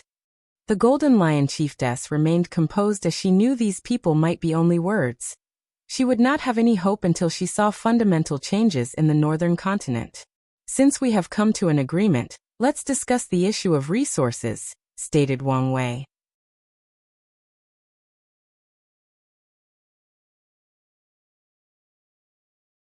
Compromise Gift Bonus Chapter. Thanks to SimCityChabs for the gift. I still think this is not a good idea. Everyone looked at the person who suddenly destroyed the momentum of this assembly, and it was an insurgent from the Origin Rune Palace. Our actions are based on the premise that other planes will attack or intervene in our world. But nothing has happened yet, so why the need to act? Explained Formation 1. Everyone looked at him, wondering why he would disagree with something that was obviously beneficial to the entire world. Some people speculated it was something to do with the resource discussion, since it would take an extremely high amount of resources to keep these formations activated until the Heaven will battle. These people's speculations were correct. Formation 1 knew the Origin Rune Palace was in a precarious situation. As the founder of Array Dao in the Myriad Emperor world, they had a high status and respect. Unfortunately, it did not change the fact their sect only had 2 great emperors. So regarding resource allocations, he feared being treated as one of the top emperor lineages with 5 or more emperors. Your objection means nothing since the majority has agreed, announced Wang Wei. The juniors in this generation seem to have massive egos, replied Formation 1. Wang Wei was calm while everyone watched with intrigue, waiting for his response. Do you want a beating? Asked Origin 1 with a fierce light in his eyes. If you do, I won't hesitate to break into your sect and give you. Formation 1 almost choked with anger after hearing this. He took a deep breath to calm down. Does your Dao opening sect want to use its power to force people? I've made a good point, and I'm sure some people feel the same way. It's not about using our power, rebutted Origin 1. It's about not giving the title of sect master of our sect any respect. So, watch your words and tone. Fine, I admit I went out of line, admitted Formation 1. But my point is valid. Nothing has yet to occur, and we might be overreacting. It's fine if you don't want to participate, Wang Wei interjected. Your sect will not be included in the protection area of the formation. He then addressed everyone else. The same goes for all of you. If you don't want to participate, it's fine with me. As the holder of the Human Destiny Sword, I can activate the array only to protect the Dao opening sect when dangers arrive on our doorstep. That's not how the array works, rebutted Formation 1. It's connected to the luck of the human race and must protect us humans, not the Dao opening sect. He had lived through the rise of the Great Qin dynasty and the creation of the array. I can still make the Dao opening sect the array's center. Furthermore, I can use my title as a son of an era to convince Heavenly Tao and the array that anyone who voted against this assembly is detrimental to the safety of the human race, and not worth its protection. Can the era son do this? No one knew for sure. A few appear throughout the world's history, but none were complete son of era, where Heavenly Tao gave them all destinies without any competition. It would be pointless for some of us not to participate. That would be counterproductive to our objectives, commented the Five Elements Palace sect leader. If the array did not protect some factions, the foreign threats could use them to enter the myriad emperor world. Sect Master Wang Wei, you must have considered the issue of resources allocations, he continued asking. I have, replied Wang Wei before sending them a spreadsheet analyzing the resources each faction needs to pay to maintain the formation. The number is based on the amount of territory you occupied and the publicly available business or resource gathering spots that each of factions has. The number appeared a little high. As I said, it's only an estimate based on the resources you publicly display. If you consider the hidden ones, it's nothing much. No faction would publicly display all its wealth and resources. And taking into account that the burden will be shared with so many people, it is not much in the grand scheme of things. I only have some issues with the demon and sea race, continued Wang Wei. I know the demon don't have many resources despite having such large domains. So, the Tao opening sect will help you bear the burden, until our cooperation bears fruit, and you can stand on your own. We will gladly accept your aid, said the Golden Lion Chiefess. And we promise to one day repay the Tao opening sect. That's fine. Wang Wei knew the demon race still had pride and accepted their promise of repaying him. Anyway, he would not refuse to get his money back. Furthermore, he understood he needed to give them a certain autonomy or dignity to ensure a proper alliance between the two factions. As for the sea race, it was hard for me to get a good overview of your finances. So you might have to modify it amongst yourselves. The sleepers did not pay much attention to the sea race like everybody else. So even after taking over their operation, Wang Wei was still lacking compared to the surface world. Wouldn't it be better for each race to be responsible for their arrays? Finally spoke the Tungshi matriarch. Indeed, agreed the representative from the Myriad Spirit Mountain, the most powerful spirit race faction of the Myriad Emperor world with 5 great emperors. They only had accepted members of the spirit race in their sect. The spirit race had the lowest population, and if they only paid for their race's array, it would be cheaper for them. So they agreed with this statement. I've considered this. But if that were done, it would result in us humans paying too much and the demons not being able to pay at all. And what's wrong with that? Asked the Panlong Patriarch. To prevent resentment and inability for the assembly to succeed. So the best method is to consider the cost of all the arrays. That way we are paying for the other race's array, and we are paying for yours. It's all about compromise. Even after Wang Wei said these words, the meeting did not immediately end.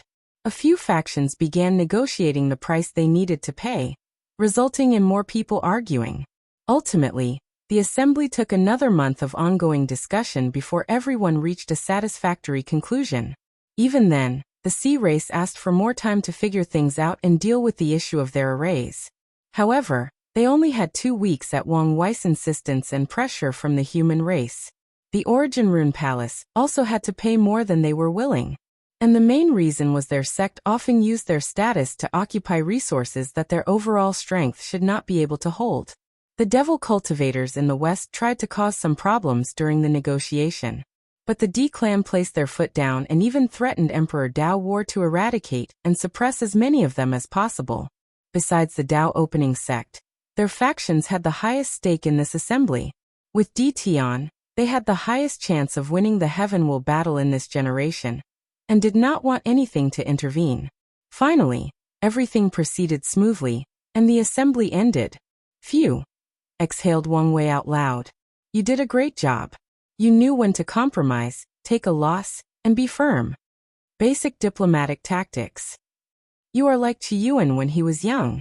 He always believes in talking first before using force. In fact, it was one of his flaws in his early years. Luckily, the Sword Empress and Battle Baniac were with him. They would act as his iron fist when he hesitated to take action. They seem like the perfect trio, commented Wang Wei. Indeed. Qiyuan can be too passive. Sword Empress was too aggressive, and Battle Maniac was the voice of reason. The perfect balance between the two, added Origin 1 as he reminisced on the past. I must warn you, said Origin 1 after regaining his bearing.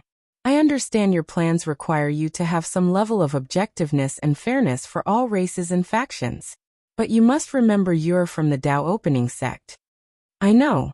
Plus, I only need to appear fair. But the sect will always be my main priority. As long as you understand. I know it might be annoying to be constantly nagged by us old man. But our wisdom and cautiousness are the most valuable things we have to offer.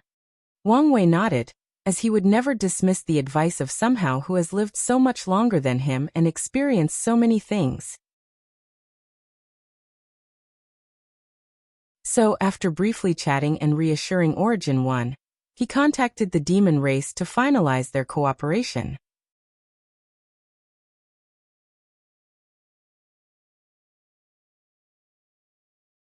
Immortal Mansion. Wang Wei activated the formation to open communication with the demon race on the Black Tortoise Northern Continent. Sect Master, when are you sending the sword? Asked the Black Tiger Chief, trying to control his voice and hide his worries. Right now, replied Wang Wei. He used his Sect Master token to control the sect's surrounding space before opening a tear in the void and sending the sword into the Northern Continent, close to the primary habitat of one of the main tribes. The demon race sensed these actions and sent someone to fetch the sword. They also had their few remaining insurgent to check and ensure nothing was wrong with it. Thank you, said the Golden Lion Chiefess with great sincerity. She honestly thought this process would be more difficult, and the Dao opening sect would delay the process as much as possible, while levying the sword to benefit them and further exploit the demon race. And part of her believed the sword might not be returned, that the sect master was only saying these words for the sake of the assembly. I'm only fulfilling my part of the agreement, replied Wang Wei. Now, let's discuss the gritty detail of our alliance. The discussion took little time. The alliance mainly involved the demon race using the power or name of the Dao opening sect. When dealing or trading resources with other factions, they can use their name or influence to prevent others from exploiting them. They can use the name to prevent others from occupying rare resource mines on the Northern Continent, plundering it before leaving it barren. They can use the sect's name to prevent others from draining most of the spirit chi from the Northern Continent, and even use some measures to alleviate the situation. The alliance's essence is to target the root of the demon's race decline, and to ensure their prosperity and establish good feelings with the demon race. Wang Wei even promised the sect would send powerful cultivators to help them reinforce these new changes, since he knew many factions would openly agree while sabotaging the alliance from the shadow. I have to say I was surprised, Sect Master Wang Wei, commented the chiefess. It seems you genuinely want to ally with our race. The prosperity of the demon race will benefit the entire world. Once he returns the environment to its innate chi space, the demons will have a resurgence because many of them have some innate lifeform's bloodline mixed with their lineage. And by absorbing innate chi, these demons will have a higher chance of activating these hidden bloodlines. One of his objectives is to ensure some level of peace and harmony between the races and factions. If you don't mind, I have a request, said the Golden Lion Chiefess, making Wang Wei frown slightly. Do say. We would like control of the demon school Chi Luck. Over the past 10,000 years, she has witnessed the benefit and horror of the school. The humans continued to preach to animals to awaken their intelligence and become low-level demons, or demonic beasts. This act resulted in many factions increasing their military power through a large army of demons. However, this was only the beginning. These factions forced these low-level demons to fight and consume each other as cultivation. That way, they did not have to use too many resources to cultivate an individual demon. The increase in demonic population in the other 4 continents has drastically boosted all professions in the world. Demonic beast bodies are one of the primary ingredients for many pills, arrays, weapons, and talismans. Talismans benefited the most since they required papers with spiritual chi to engrave runes. and demon race skins were the perfect materials. The herd-raising valley's business took a big hit as they lost overwhelming control of the demonic beast market. Most factions do not have to rely on their services since they can use their school to raise and educate demonic beasts, ensuring their loyalty. No, replied Wang Wei, his tone very firm. Just like the academy control the concept of academy, for your demon race, our sect must also control all aspects, including other races like the sea race. Wang Wei never liked that each race could create its own school concept by copying his idea. He felt Heavenly Tao should change the order of the world to prevent copyright infringement. As such, after creating the idea, he also followed so for all the other races to ensure their sect had sole control of the luck. I figure as much, replied the Golden Lion Chiefess. In that case, how about returning the Fox clan to us? Wang Wei did not immediately answer as he pondered. The Nine-Tail Fox clan has been on his mind lately. Once his plans are accomplished, the Wang, Li, and Yen clans will increase their number of emperors, thus shifting the already tilted power dynamic of the sect. So he wanted to find a way to make up the power of the sectarian side. His first plan was to introduce the Fox clan into their factions. The two together would increase their chances of cultivating great emperors. However, he feared once the Fox clan had cultivated an emperor, they would become the fourth faction of the sect instead of supporting the sectarian section. Their racial identity made it easy for this possibility. 3 factions controlling the sect is fine since they can use the majority to decide significant events. But a fourth will result in complications if they cannot decide on a majority. I understand why you want their return, added Wang Wei.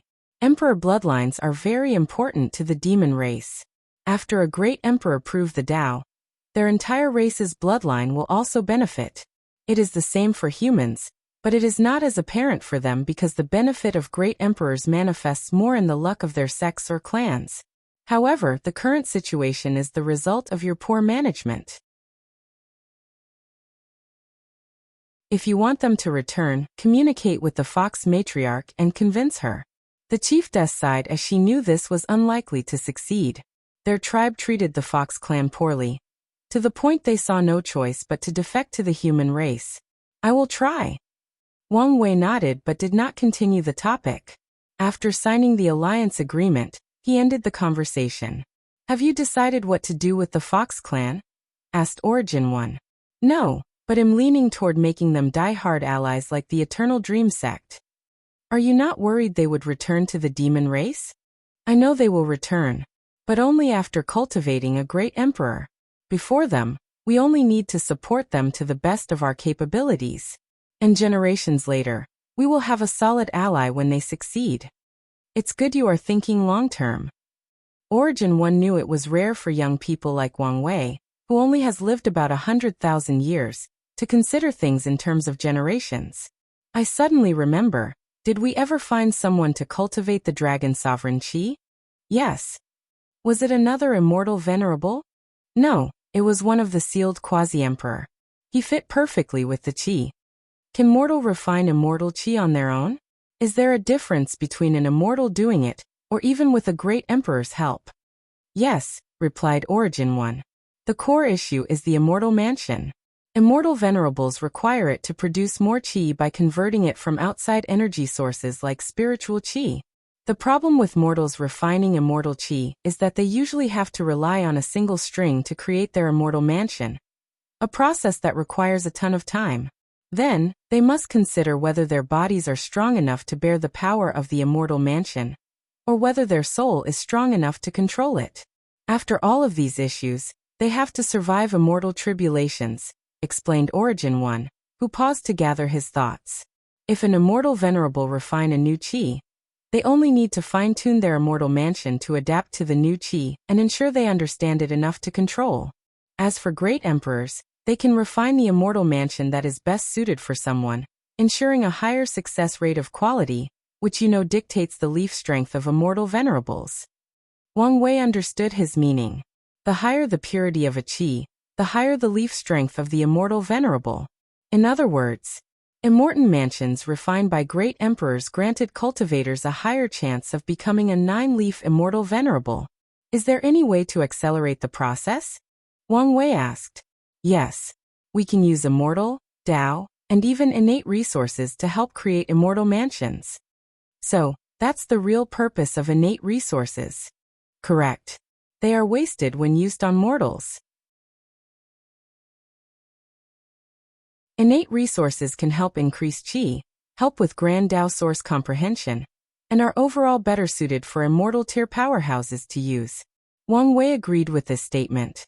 Innate and chaos treasures are popular amongst heaven chosens because they can better boost their strength than emperor treasures, which are difficult to use. He said goodbye to Origin 1 before leaving. Li Jun and Liling is back? Oh, go see them. Northern Black Tortoise Continent, Demon Race Tribal Alliance.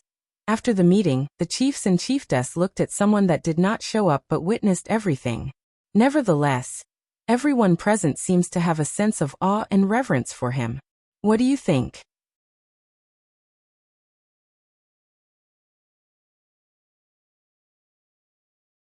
Aoshin Gift Bonus Chapter. Thanks to SimCity Chabs for the gift. He's planning something, replied Aoshin. And it's something major, something that will take into account the entire world. Heavenly Tao has some hint of what it is, and it approves of his actions. That would explain why he was chosen as a complete son of Era. But what roles does our demon race plays in his plan? I don't know, but it seems to require harmony between races, continued Aoshin. In that case, how do we treat the alliance? Asked the Golden Lion Chiefess. Aoshin did not immediately answer, pondering about his race's future. The time spent in the martial hegemony world has benefited him immensely. Upon arrival, he had to learn to hide and become quite good at it. But eventually, his identity was revealed, and he was forced to run away. While constantly running away and surviving, Aoshin became more powerful, cunning, calm, cautious, analytical, and ruthless. These traits allowed him to survive along with the good faith of one emperor lineage that shielded him without asking for anything in return. He also received countless fortunate encounters. So far, the alliance appears to be favorable to us. However, you have to make sure to alleviate the resentment of some of our members. Aoshin knew many tribes would not accept humans' aid. After billions of years of suffering, many clan members want nothing but revenge. They want to dominate the myriad emperor world and make the other races suffer the same fate. In his early years, Aoshin felt the same as these people. But as he grew up and learned more about the world's truth, he understood how difficult this task was. Only an eternal emperor on par with Empress Wu and the absolute beginning emperor could achieve the goal of these demon races. However, there are other problems to consider.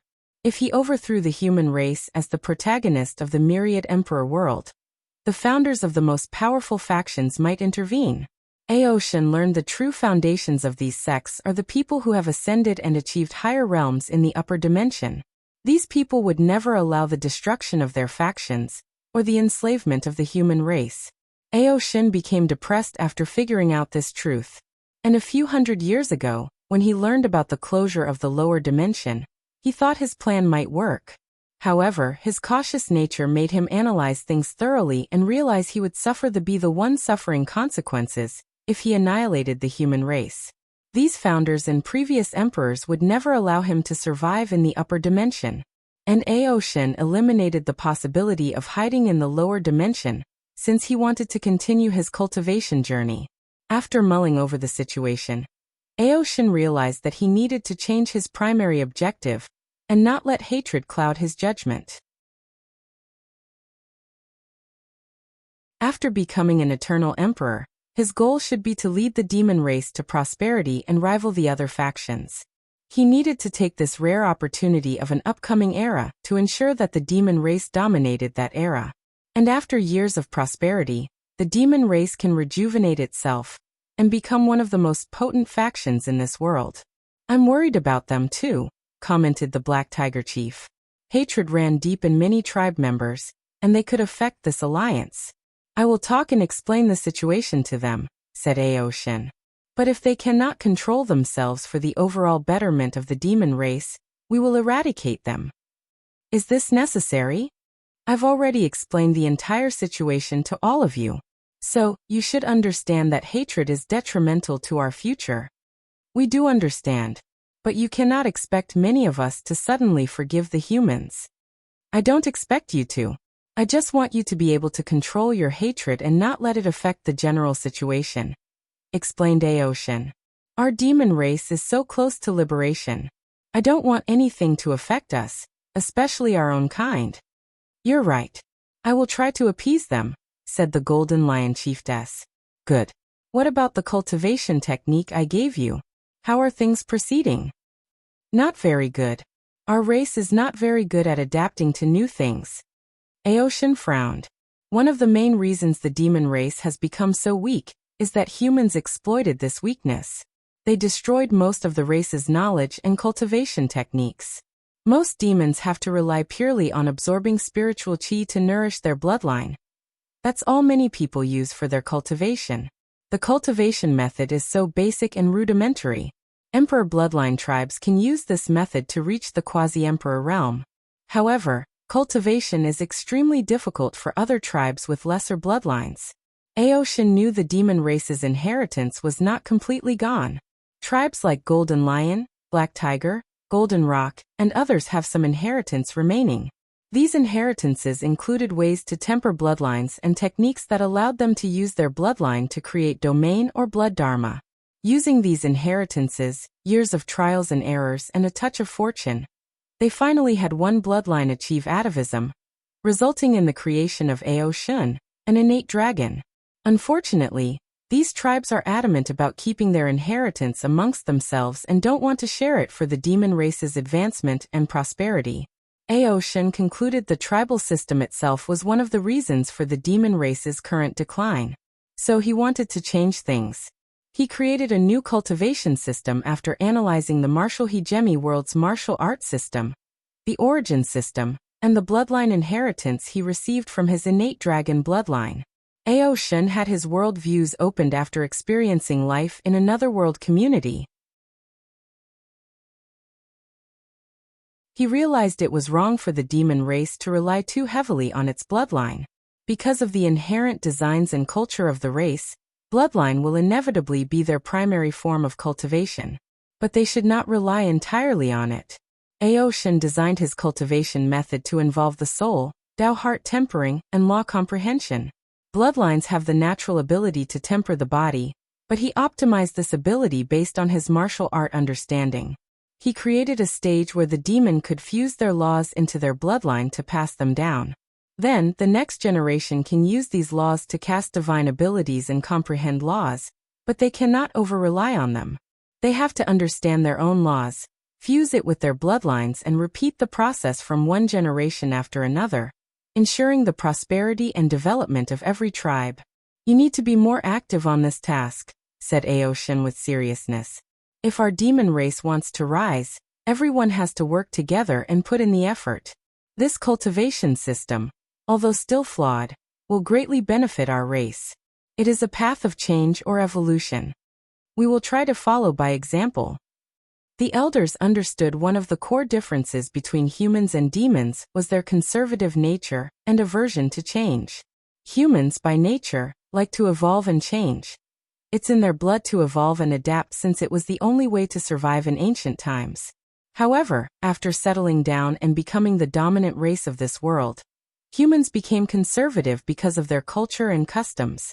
By following their ancestors' words as if they were laws, they became conservative and less susceptible to change. The only time they will change is for their survival, for interest, but that's usually temporary, or when an authoritative figure, great emperor, sets a precedent for their entire race. Meanwhile, the demon race's conservatism is ingrained in their blood. They refuse to change the status quo. Even if a great emperor set a precedent for the race, the demon race might stop after a few generations if nothing is done. "I need to see results before the heaven will battle," said Aoshin in a severe tone. The spread of this cultivation system was vital to him for another reason besides the benefit of his race. During his journey, Aoshin fused the marital hegemony world's martial art system with the origin system, granting him the power of the Duyi realm, and almost dying in the process. Fascinated, he learned more about this power when encountering orthodox and unorthodox methods. Then he thought of trying to see what would happen if he used both methods. He wanted to know what would happen if he created and spread a cultivation system to the demon race, and had a clone receive the benefit.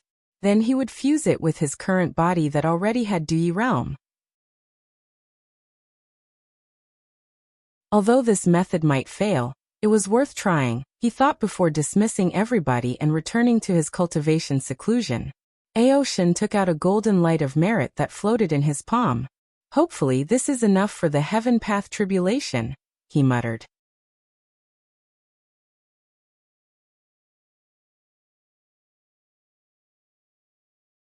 Heaven path tribulation. Aoshin was a careful man since he had to. As such, he was unwilling to lay all his eggs in one basket. He had to plan for the possibility of failing to prove the Tao, leaving himself a way out. By searching through his innate bloodline, he found the answer. The heaven path tribulation. Innate life forms are very hierarchical.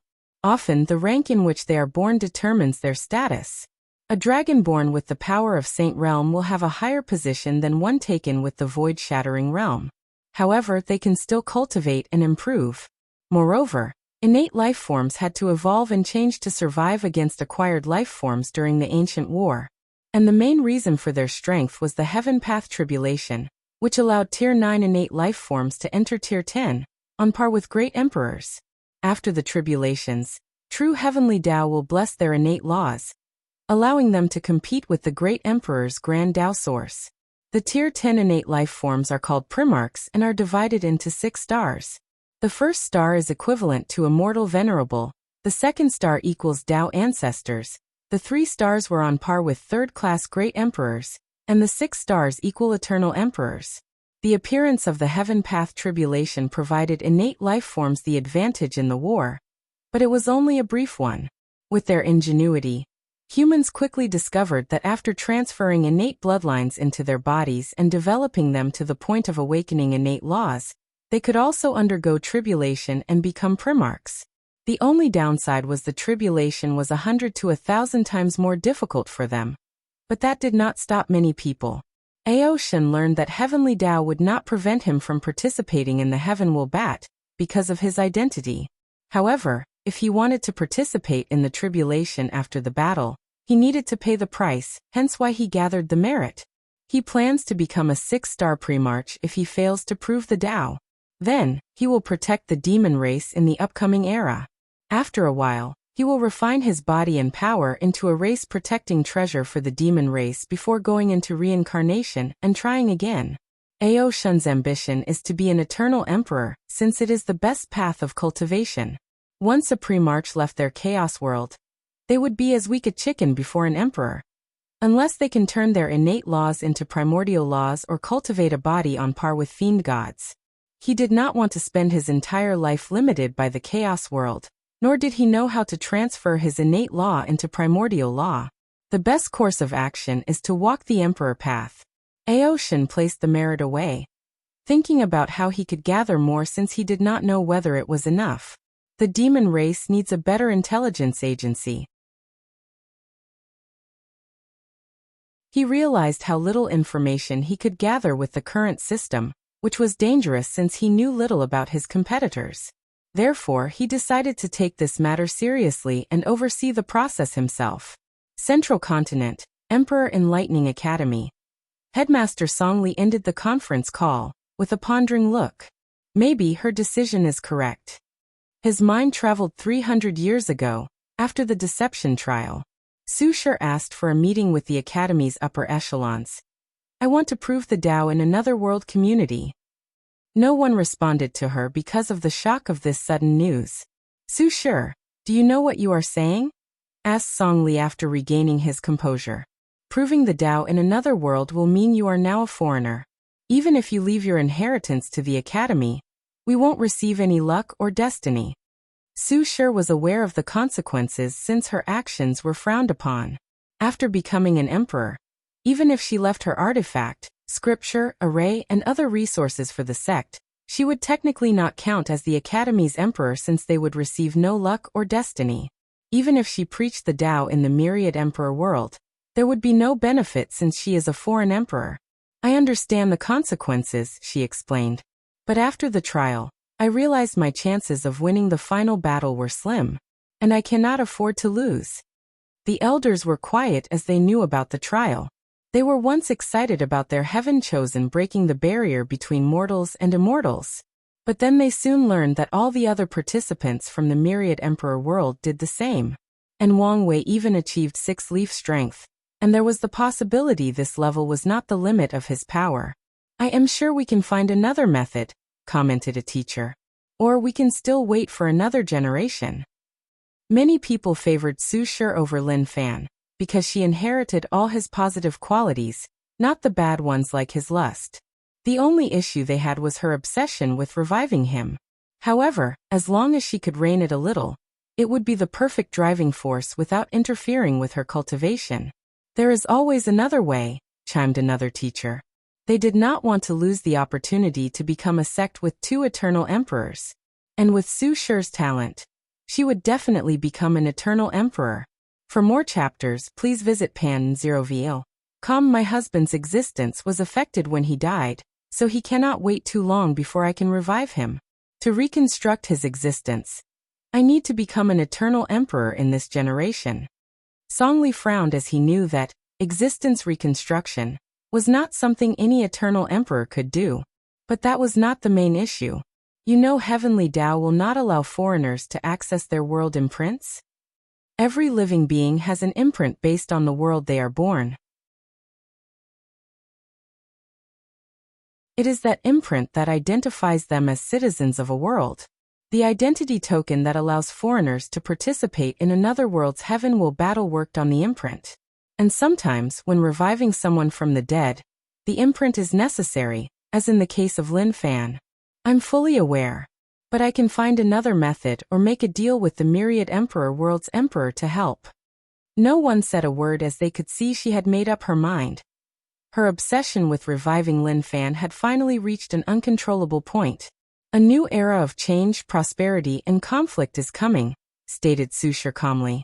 It would be best if the Academy has a great emperor representing them in that era. Especially if the final victor is from the Tao opening sect. She had a point. After the heaven-chosen trials ordeal, Wang Wei displayed no animosity toward the Academy besides the surface competition of the world's supposedly 2 most powerful factions. However, all that could be a mask. Give us some time to think about it, said Songli, and Su Shi did not insist. After the conference, Songli began to think her approach was correct. With recent events, it's apparent the Tao opening sect has grand plans for the upcoming era, most likely to be the leader. And if the Academy does not want to cease to exist, certain sacrifices must be made. Songli knew he had a genuine reason to be worried. The birth of most emperors had relatively little effect on the top emperor lineages, since they posed no threat to them. They only have to worry about pseudo-eternal emperors because the latter can use guerrilla tactics to slowly eat these factions before destroying them. However, eternal emperors are different. No single faction can face them in the current era, with no immortal sovereign. If one wanted to destroy any factions, including the Tao opening sect, no one could stop them. After pondering for a moment, Songli called for a meeting with the ancestors. He could not easily make such a decision and needed guidance. After a lengthy discussion, they concluded Su Shi's method was the best, despite the consequences. What about the previous plan? Asked Songli. Should we continue? If it goes well, she will thank us. However, if it fails, it might result in her not even acknowledging us as her faction, replied Academy 1, the insurgent cultivated by Emperor Kong. The fact Su Shi became the Academy's heaven-chosen midway caused some trouble regarding her loyalty and belonging to the faction. Luckily, with Lin Fan as a medium, the Academy solved the problem. However, her recent decision has again caused some cracks in the relationship. And if this plan fails, the damages will be unrepairable. So, is it worth the risk? That's for you to decide.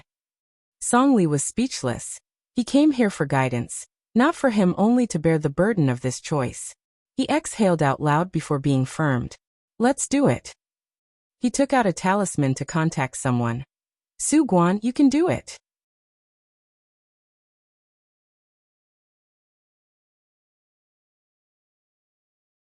Learning experience.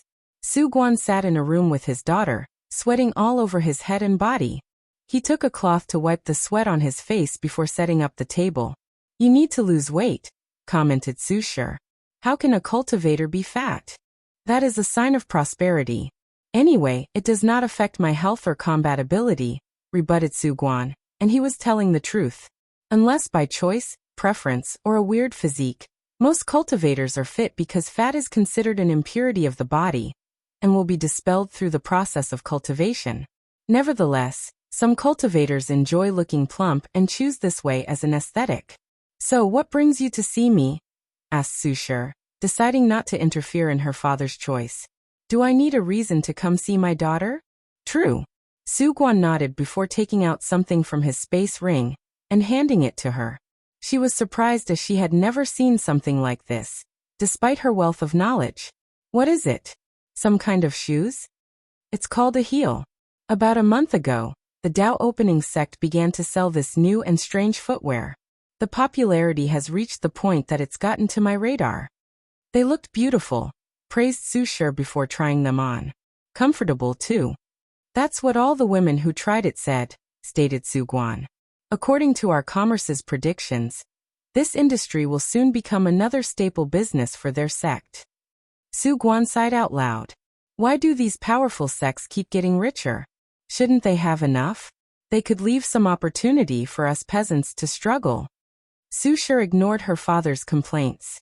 The Association of Chamber of Commerce is one of the most wealthy factions of the myriad emperor world, ranking top 100. They have not gone up in the ranking because their most potent backing is a third-class strength insurgent. And the fact they can keep such considerable wealth without trouble is proof of their diplomatic abilities and the connection they've made with different factions. Are you going to sell knockoffs of these shoes? Asked Su Shi. If you are, you should be careful of the Dao opening sect's reaction. The original plan was to create a cheap knockoff and sell it in the black market through the unaffiliated business of the association, replied Su Guan before gritting his teeth. However, the plan hadn't even started before ending. Did they warn you? She asked, slightly surprised. When it comes to products such as this one that can be easily copied, most factions will ignore copies as long as they control the primary market. They didn't have to, replied Su Guan. His pouting face somewhat made him adorable. Someone placed a powerful curse on the very concept of the heel. The knockoffs will spontaneously catch fire if someone else tries to sell it before self-destructing. This must be quite the unique curse, analyzed Su Shi.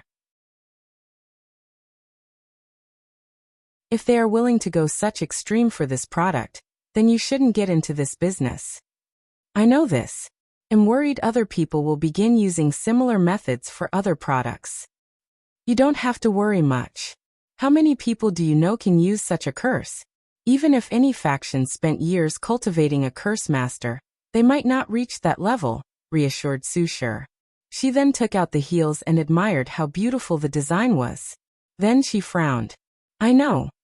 Su Guan was aware of this. But he has a business intuition that this method of protecting discoveries or inventions will become more regular in the future. And if that's the case, the association's commerce will be significantly affected. Have you noticed? He asked. Yes. The material on these shoes is terrible. Even if I refined them and added more runes, they would only last a few decades. It's done on purpose. To sell more shoes, she instantly realized. Yes. They design the products to last a specific time, forcing people to come back and buy more. Quite the ingenious tactic, elaborated Su Guan with glistening eyes. The shoes are even designed to self-destruct if someone tries to modify them. According to tests done by the association, only the best artifact refiners have the skills to temper with these shoes. However, the material use still limits them. Truly ingenious, muttered Su Shi as she knew who was responsible for this product and all these tactics. She has secretly infiltrated the Dao opening sect's domain, and she was genuinely shocked by the experience.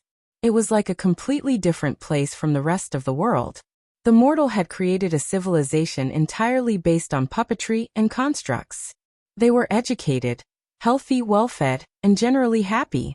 Cultivators and mortals lived together in harmony. Su Shi was greatly surprised by what she saw. The amount of luck the mortals could provide the Dao opening sect, because of their excellent reputation, was at least 5 times more than any other sect with the same population. After that visit, she returned to the sect to analyze the root of this vast difference. Su Shi discovered it was the result of the schools and constructs. After the schools stopped providing other factions with luck, they all stopped and ignored them. The same happened for the constructs. Once the benefit stopped, they returned to the old ways. For more chapters, please visit pan0vel.com, but not the Dao opening sect. They persevered to the point of allowing the mortals to create another civilization besides cultivation. A civilization with them as the core. Immediately afterward, she used her power as the next headmaster to copy their model.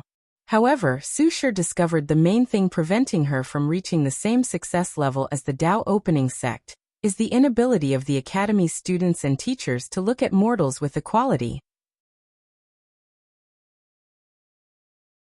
Wang Wei faced the same problem in the early development of the sect's domain, but used his status to persevere, hence today's result. And this has been Su Shi's plan as well, but there hasn't been any result yet. But she now feared after leaving the academy, things would return to their original state. Enough business talk, said Su Guan. Let's enjoy our father-daughter time. He served her some unique tea he had recently received. Moments like this made me wish your mother was still here, sighed Su Guan. She would have been proud of your achievements. Maybe, replied Su Shi. Her mother died after giving birth, so one of her father's many concubines raised her. She did not know her mother, but the concubine treated her like her own. So Su Shi never lacked motherly love since she always had a mother. Suddenly, she felt something was wrong, and before she could react, she fainted on the floor. And not long afterward, a bunch of teachers from the academy appeared in her room. She will be fine, right? Asked Su Guan. You don't have to worry, said Song Li. We will only place her in a powerful illusion where she can experience Lin Fan's life from a third-party perspective. Our objective is to see that although he loved her, it was not to the point where she needed to be obsessed with reviving him. Will it work? It depends on her, whether she is willing to accept this fact. Su Guan sighed as he was out of ideas. He tried to talk to her many times about this subject but would be rejected every time. And one time, he tried to involve her mother, and she almost stopped talking to him because of it.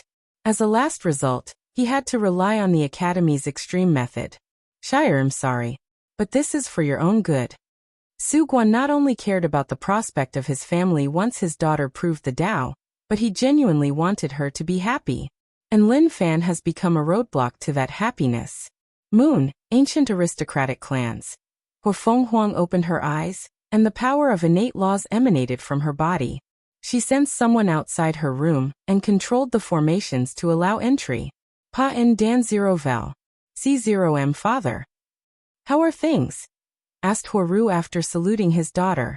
I've awakened 3 innate laws, but the final fusion of all 5 bloodlines is not complete. Were there any issues with the primordial dragon's bloodline? No. I've absorbed his wood and thunder laws, and fused them with my sovereign water law. The flame law. It was lost in the fusion process, Hu Fenghuang replied with some regret. You should be satisfied with 2 out of 3. Have you awakened bloodline memories? Not yet. I'm waiting for the final fusion. It's good to be prudent. Hey Race, what happened in the assembly? Huaru handed her a talisman that summarized everything that had occurred. After reviewing the information, she frowned. Is this why he was chosen instead of me? Hu Fenghuang felt Heavenly Dao should have granted her some destiny in this new era, because of her desire to change the world for the better. Now, after reviewing the assembly, she understood the reason. Her biases. She favored the ancient clan too much, and her methods would break the balance of the world. So, I should learn from him? Do not give the ancient clan too much power, at least on the surface. Learn to compromise and even lose for the sake of the entire world. Hu Fenghuang squinted her eyes as she mulled over the future of her clan. Some changes needed to be made.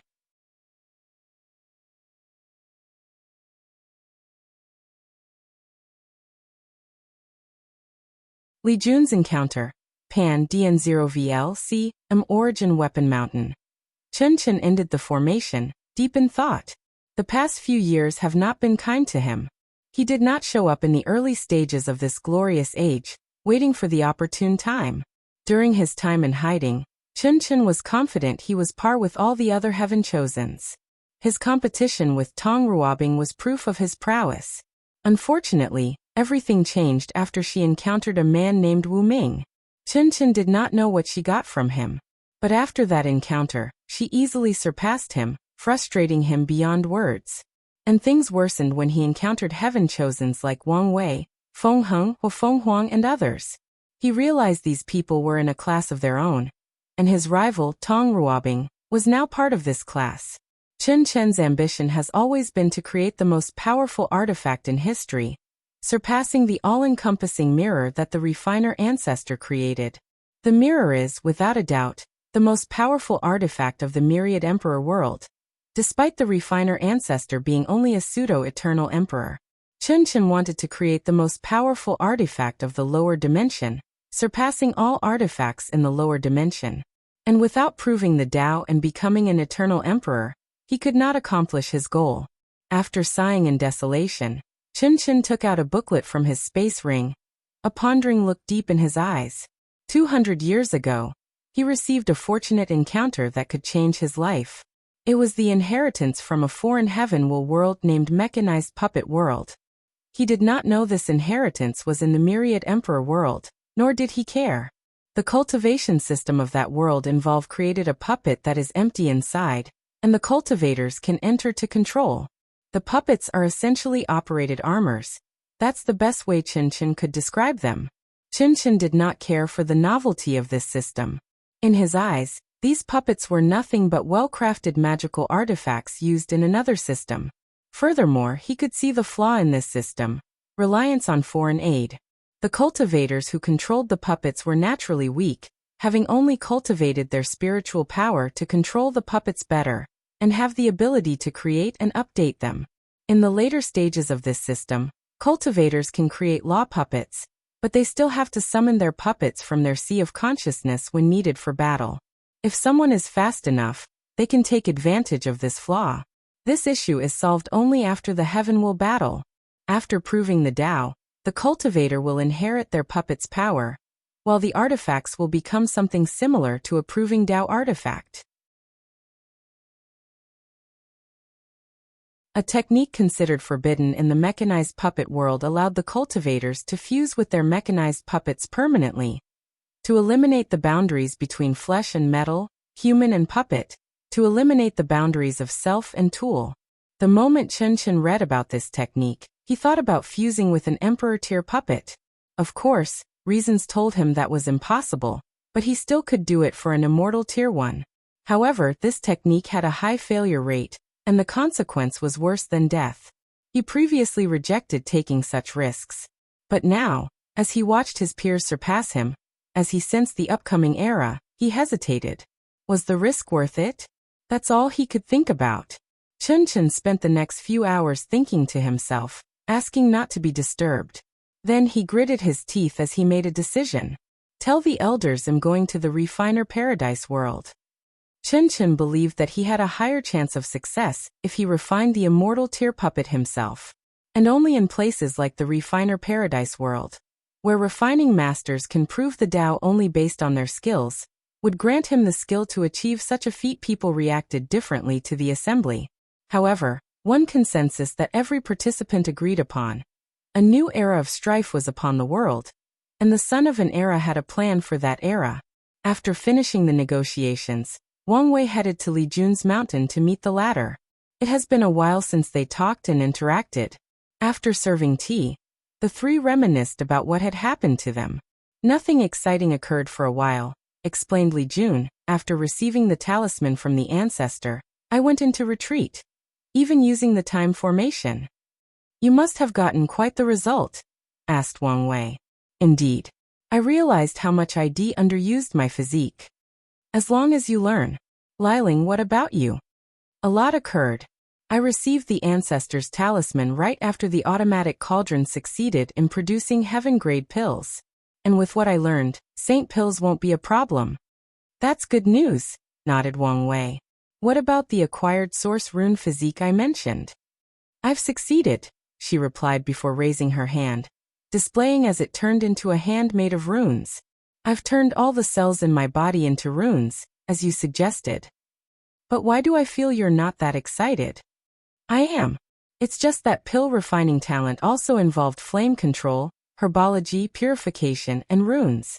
This physique has drastically elevated the runes aspect, but only slightly affected the others. For more chapters, please visit Pan 0VL. The most significant benefit Yan Liling received from this physique is her talent for the other professions has been elevated, granting her the skill required for the automatic cauldron. I'm more excited about your force control skill. It has helped me a lot in my refining methods. That's good. What about the Duyi realm? I've also succeeded. I've refined my divine sea into a spiritual herb garden. Yan Liling waved her hand to show inside her divine sea, where she planted various spiritual herbs. Her origin essence will nourish the herbs while some will produce spiritual qi similar to Wang Wei qi flow divine ability.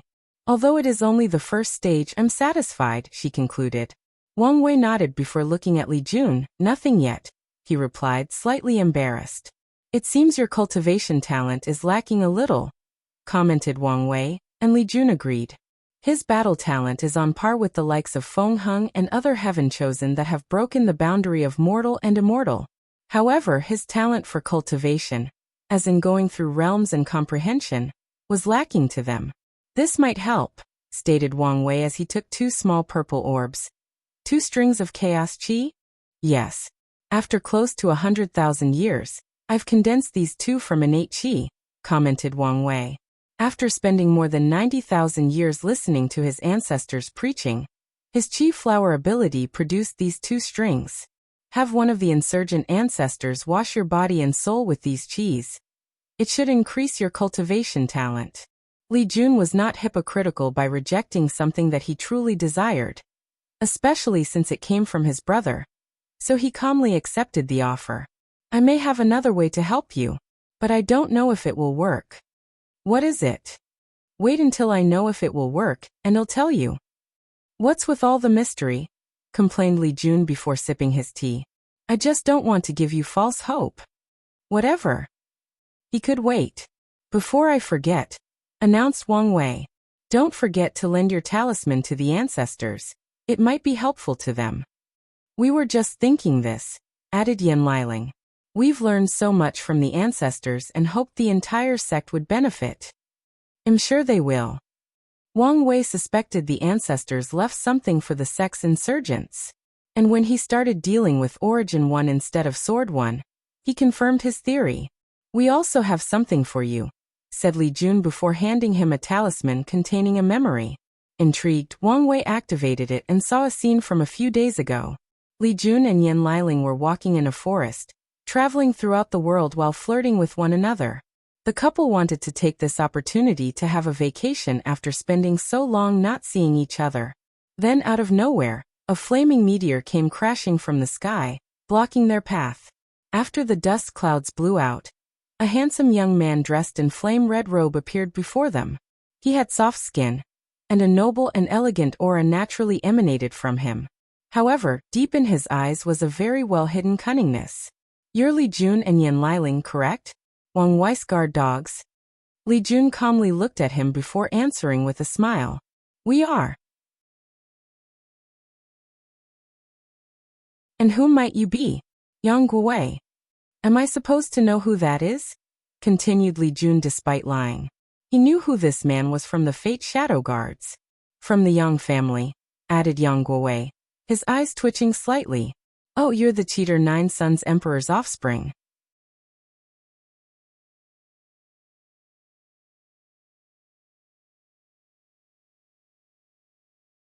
Li Jun versus Yang Guowei. Cheating, replied Yang Guowei with a sneer. Anything goes for the final throne. It's not my father's fault your elders were stupid enough to fall for such a trick. What did you say? Yan Liling asked, triggered by this comment. No one can badmouth her elders. Li Jun placed his hand on her shoulder, calming her nerves. He was also mad since the Nine-Sun Emperor basically destroyed the Tao heart of his brother's grandfathers. That heaven will was wasted on your father. Any of our elders could have become pseudo-eternals, and even eternals. But your father barely became a first class. All I'm hearing are excuses from sore losers. Okay, I don't want to waste time with you, countered Li Jun. Every second looking at your ugly face, I feel my lifespan rapidly shrink. Veins appeared on Yang Guowei's forehead. He had to admit this comeback was a good one. What do you want? Continued Li Jun. I want the deceiving heaven longevity art. And what does it have to do with us? Li Jun suddenly thought of something. You want to kidnap us to blackmail Big Brother Wang Wei? I guess you're not as stupid as you look. Interesting, commented Li Jun as he took out his spear. I haven't had a good fight in a while. He did not hesitate to deploy his domain, turning the surrounding into a world of crimson red, the same as his hair. Meanwhile, Yan Liling flew out of the boundaries of this confrontation. The same for me, replied Yang Guowei as he also deployed his domain, turning his surroundings into a world of white. Looking from above, these clashes look like two circles, one red and the other white, clashing, trying to overwhelm the other. Let's test the water first, thought Li Jun as he waved his spear. Then, an infinite number of weapons manifested in the sky. Spears, swords, sabers, halberds, axes, bows, and others. Slaughter Dao includes weapon laws that are further divided into spear, sword, and saber laws on top of myriad other weapons. Yang Guowei calmly watched these infinite weapons descend upon him. He had no fear despite their powers to destroy countless middle thousand worlds. Numerous black circles appeared above him, and black holes came out from the circles. They easily swallowed the weapons. Then, the black holes turned into a black cloud that spread throughout Li Jun's domain, turning his side from red to black. Darkness has contributed to numerous acts of slaughter, stated Li Jun as he quickly dispelled the power of darkness. Before humans discovered fire, too many people died because of the species' inability to see in the dark. Countless military tactics involved using the darkness to commit acts of slaughter. So, darkness was one of the weapons of darkness. Li Jun placed the tip of his spear on the ground. The earth turned gray, the color of death. An army of dead soldiers, ghosts, and zombies rose from the soil. There were billions of dead, all ready to listen to their ruler's command. Li Jun took the battle maniac's advice and reforged his slaughter Dao. He included Yin Law, Judgment Law, Sovereign Law, and a little bit of life and death, all in preparation for Wang Wei's plan. Of course, he only uses enough death law not to become an outlaw. As the Yin Legion rushed toward Yang Guowei, he activated the black holes to swallow them. Unfortunately, these soldiers were immune to the physical attacks of this black hole, and the devouring power of these black holes did not reach the conceptual level. Yang Guowei controlled the black circle to release a power associated with death, and use it on the Legion. However, the attacks could only kill half the Legion, but Li Jun could also create an infinite number of the same amount that he could kill, making his attempt futile. So he chose another tactic. The black circles turned red before releasing 9 suns. Then pure yang flames emanated from each sun, evaporating the undead Legion into ashes. Black represents darkness and death, and is also a color associated with black holes. Meanwhile, fire is always associated with the color red. A chromatic Dao analyzed Li Jun. He immediately could tell his opponent would be a versatile fighter since colors are associated with many things, some with physical things and others with concepts. Furthermore, colors are often associated with emotions, so Li Jun immediately prepared for this possibility. He used a new technique he learned called primordial spirit projection. Another illusory primordial spirit split from the one in his sea of consciousness. All spiritual attacks, including emotional control, will be directed at the projection, protecting the main one. Additionally, Li Jun can use this method to detect unnoticeable spiritual attacks like secretly affecting his emotions. As soon as he used this technique, he saw a slight red flash in the projection's eyes. Excitement? He wants me too excited and become careless? Analyzed Li Jun. Let's get serious. Death Judgment, a scale appeared in the sky with the words life and death on each side. Then, it tilted to the death side. A brilliant golden light descended from the heavens, headed directly toward Yang Guowei with incredible speed. For more chapters, please visit pan0vel.com. Luckily, his white domain turned orange, representing slowness and drastically reducing the attack speed. In addition to the time spent destroying the red suns, Yang Guowei finally reduced the attack speed to a point where he could react. 2 circles appeared above his head. The first was green, representing the Earth's solid nature and defensive capabilities. The second was black and white, which generated a yin-yang shield. Yang Guo's measures defended against Li Jun's attack. However, his opponent did not give him time to breathe. He saw Li Jun rushing towards him with a tsunami of blood following him. He could hear the scream of the fallen from the blood ocean, but quickly protected his mind with a color barrier. He used the color black, this time associated with space and the void, to teleport the blood river away from him. He tried doing the same with Li Jun, but the latter resisted.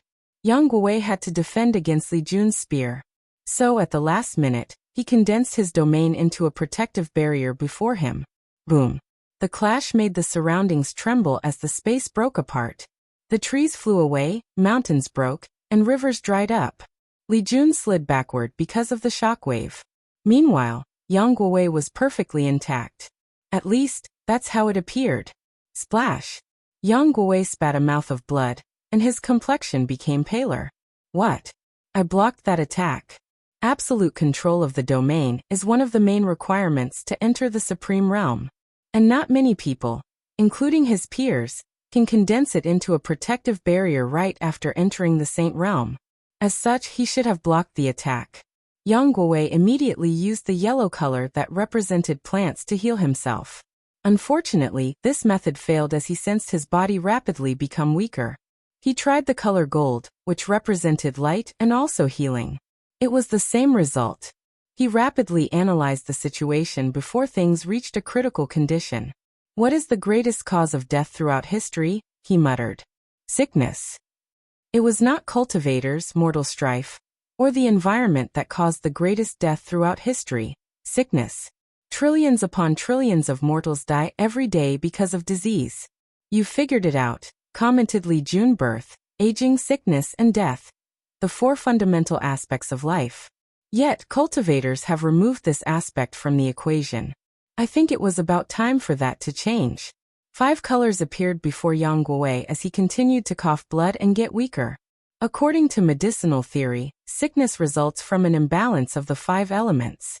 So he used them to cure himself, and this method had some effect. Nevertheless, he still felt a sense of weakness, and his origin essence operated slower than usual. I can't believe I have to use my full power on someone like Li Jun. Yang Guowei felt humiliated, but he had no choice. Suddenly, his eyes glanced in one direction before returning to normal. It was such a passing glance, so subtle that no one would notice he was looking somewhere else, thinking he was simply scanning his surroundings.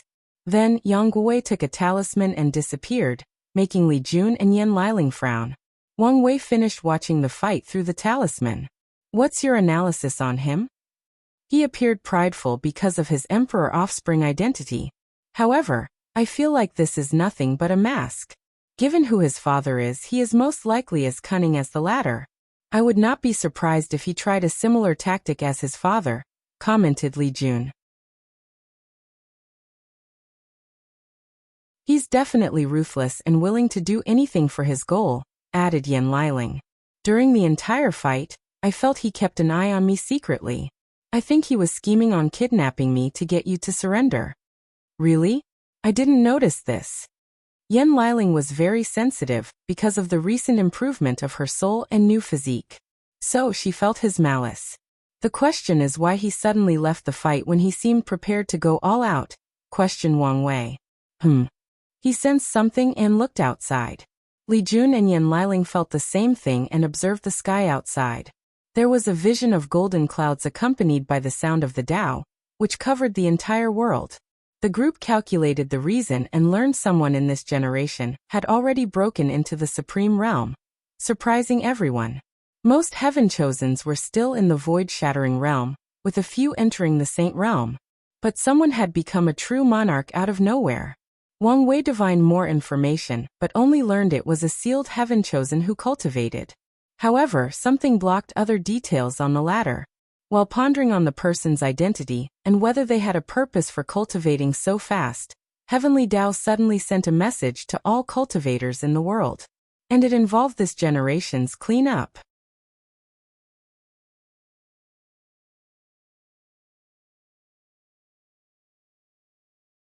The cleanup. Something is wrong, thought Wang Wei. The cleanup is a generational event where cultivators of the myriad emperor world essentially go on a slaughter spree in the 9 devil god world, culling the strength of the devil race. The purpose is to prevent any possibility of rising.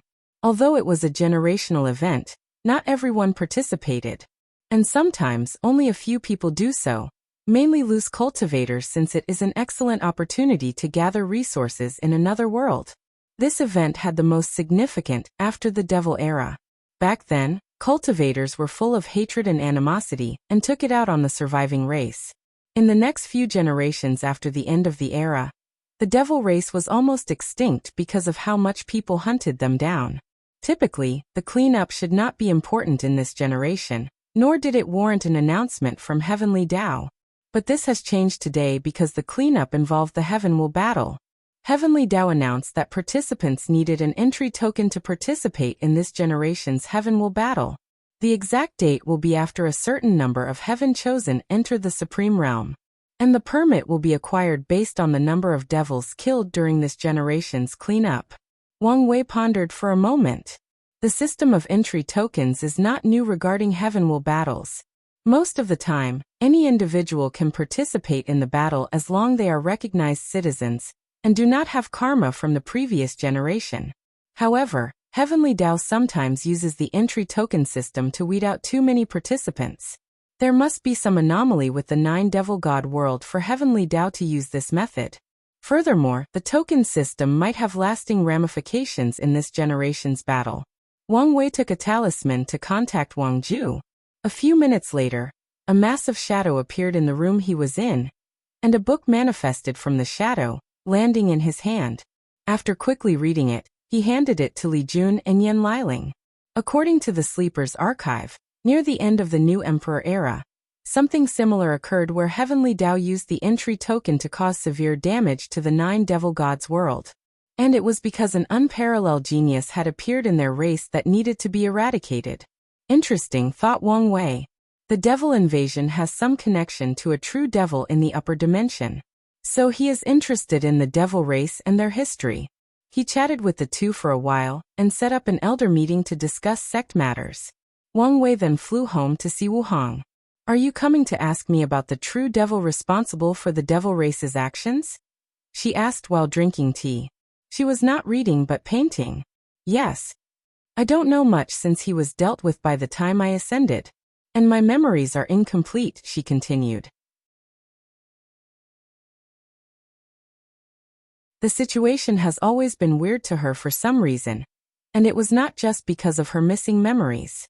All I know is that event inspired Qiyuan to begin the second battle of origin and the ultimate taboo. Speaking of which, what is this ultimate taboo? I can't say much since you're too weak, but I'm sure you've put 2 and 2 together and have a pretty close guess. He did have some guesses, but he felt he was missing a lot. However, he did not continue to ask. Speaking of taboos, have you experienced all of them? Which one is the most terrifying? There are a few that I've only heard about, she replied while continuing to paint and not focusing on him. As for the most terrifying? Well, there is some nuance to this answer. The ultimate taboo should have been the most terrifying. But since everyone failed and died, it reduced its significance. So the title goes to the 6 Cardinals Tribunal. Most cultivators believe them to be only rumors or whispers, only during the ultimate taboo, that they confirm their existence and how terrifying they are. Even the current Maitreya and Supreme Unity are only slightly bigger ants before the 6 cardinals. Wu Hong stopped her action and looked up at Wang Wei up and down. What is it? You're really a trouble magnet. What did I do? Do I have any connection with whatever taboo you were thinking about? Not yet, but you will if you want to be free from fate. Wang Wei groaned as he caressed his temples. His intuition told him she was correct. All right, let's not talk about these things. Wu Hong shrugged as she continued to paint and enjoy her tea. What are you going to do? Go into retreat? I have to undergo my Saint Realm tribulation and flesh tribulation. Then, I will go into retreat. Are you going to undergo mortal dust before entering the Supreme Realm? I am. That's good. It's always beneficial to temper the mind and heart when given a chance. Furthermore, when done correctly, mortal dust is a great way to deepen understanding OF's own Tao. Speaking of which, my parents should be back in a while. Wang Wei had a feeling they would be returning soon. Really? I miss father and mother. Me too. How about grandfather? Still in retreat? Yes. I've checked on him, and he's still dealing with his Tao heart, replied Wang Wei. Do you know any method to cure shattered Tao heart? In this chaos world, the answer is no, replied Wu Hong. The laws of this chaos world has placed great restrictions on resources dealing with Tao heart. Is it to weed out the elite and the weak-minded? Yes, but also to encourage cultivators to rely on themselves to deal with the issue. For more chapters, please visit pan0vel. That's unfair, declared Wang Wei, who felt there should be a better way to deal with this issue. You're only feeling this way because it affects you. You don't have to expose my hypocrisy so blatantly. Wu Hong ignored his fake outcry. You don't have to worry about grandfather. Your plan to have him defeat 9 sons should work. Hope so, replied Wang Wei as he stood next to her, watching her masterpiece. He had nothing to do until a few days later when he had to activate the Human Protection Array and finish the Myriad Emperor World's protection. Sons, Yang Clan Estate. Yang Guowei was talking to a few elders when he sensed something.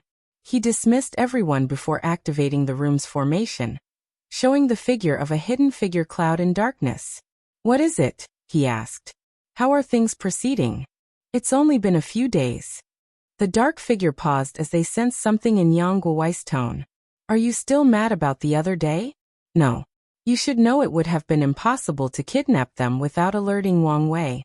And since you know his strength, you should guess what your fate would have been. I know. The figure paused for a moment. All right. Don't forget our agreement. He then disconnected the communication, and Yang Guowei squinted his eyes. Somewhere in the Myriad Emperor world, the dark figure ended the formation. He was a young man with green eyes. His face was handsome until an insect came from his ears and burrowed into his cheeks. And the figure behaved as if he felt or sensed nothing. This Yang Guowei is a snake. I cannot determine his motive and behavior pattern, he thought. Anyways, as long as his father is on our side, he should behave. He then activated the formation to contact 2 others. Yu Zhu Hao. I've told you not to call me by that name, parasite. Fine. Undead Flame, how is your situation? Not good.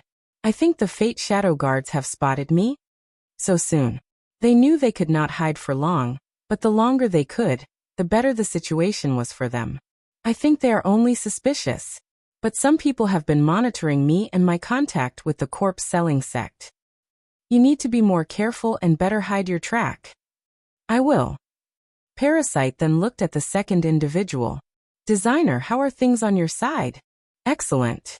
As long as you gather the resources and have enough people to sacrifice, I guarantee you a weapon capable of killing a 3rd-class emperor, reassured a young man with dirt all over his face. I guarantee you these 2 9 extremity foundations won't survive. Don't worry about the sacrifices. I've already established a semi-decent alliance with many heaven chosens. I will turn everyone against these 2 if I have to. What about the suppressing fate alliance? Do you think we can ally with them? Asked Undead Flame. Maybe. I'm hesitating to deal with Mo Xingyun since she might be connected to the Heaven Devourer Emperor. If she is as selfish as her ancestor, it won't be a bad thing if she's the one who proves the Tao. Their objective is to prevent the rise of the Myriad Emperor world, or at least delay it for as long as possible. So, if someone as selfish as Heaven Devourer Emperor become emperor, they would never help or lead this new era. Let's wait and see. The moment Parasite said these words, he and the others sensed something. Then they received Heavenly Dao's message. Immediately, Parasite's face changed as the situation just got complicated. Heavenly Dao uses the entry token system to reduce the number of participants in the battle. And if it is the same in this cleanup, their plan, which requires ganging up on Wang Wei and Tian, will be in jeopardy. What do you think? Asked Parasite. It doesn't make sense to restrict the participants' size, commented Designer. In Heavenwell battles where Eternal Emperor should appear, it has always been a free-for-all so that the final winner is the person who suppresses every individual. According to precedent, a few times, Heavenly Dao tried to cultivate an Eternal Emperor through a glorious age that skipped the previous generation, and countless heavenly physiques showed up. And in all these battles, there have never been restrictions on the participant number. Do you think it's because of the Era Sun? Asked Undead Flame. No. Heavenly Dao cannot show that much favoritism, even if it would benefit it, analyzed Parasite. Let's just until the clean-up. This might be because of an unknown situation in the Devil God world.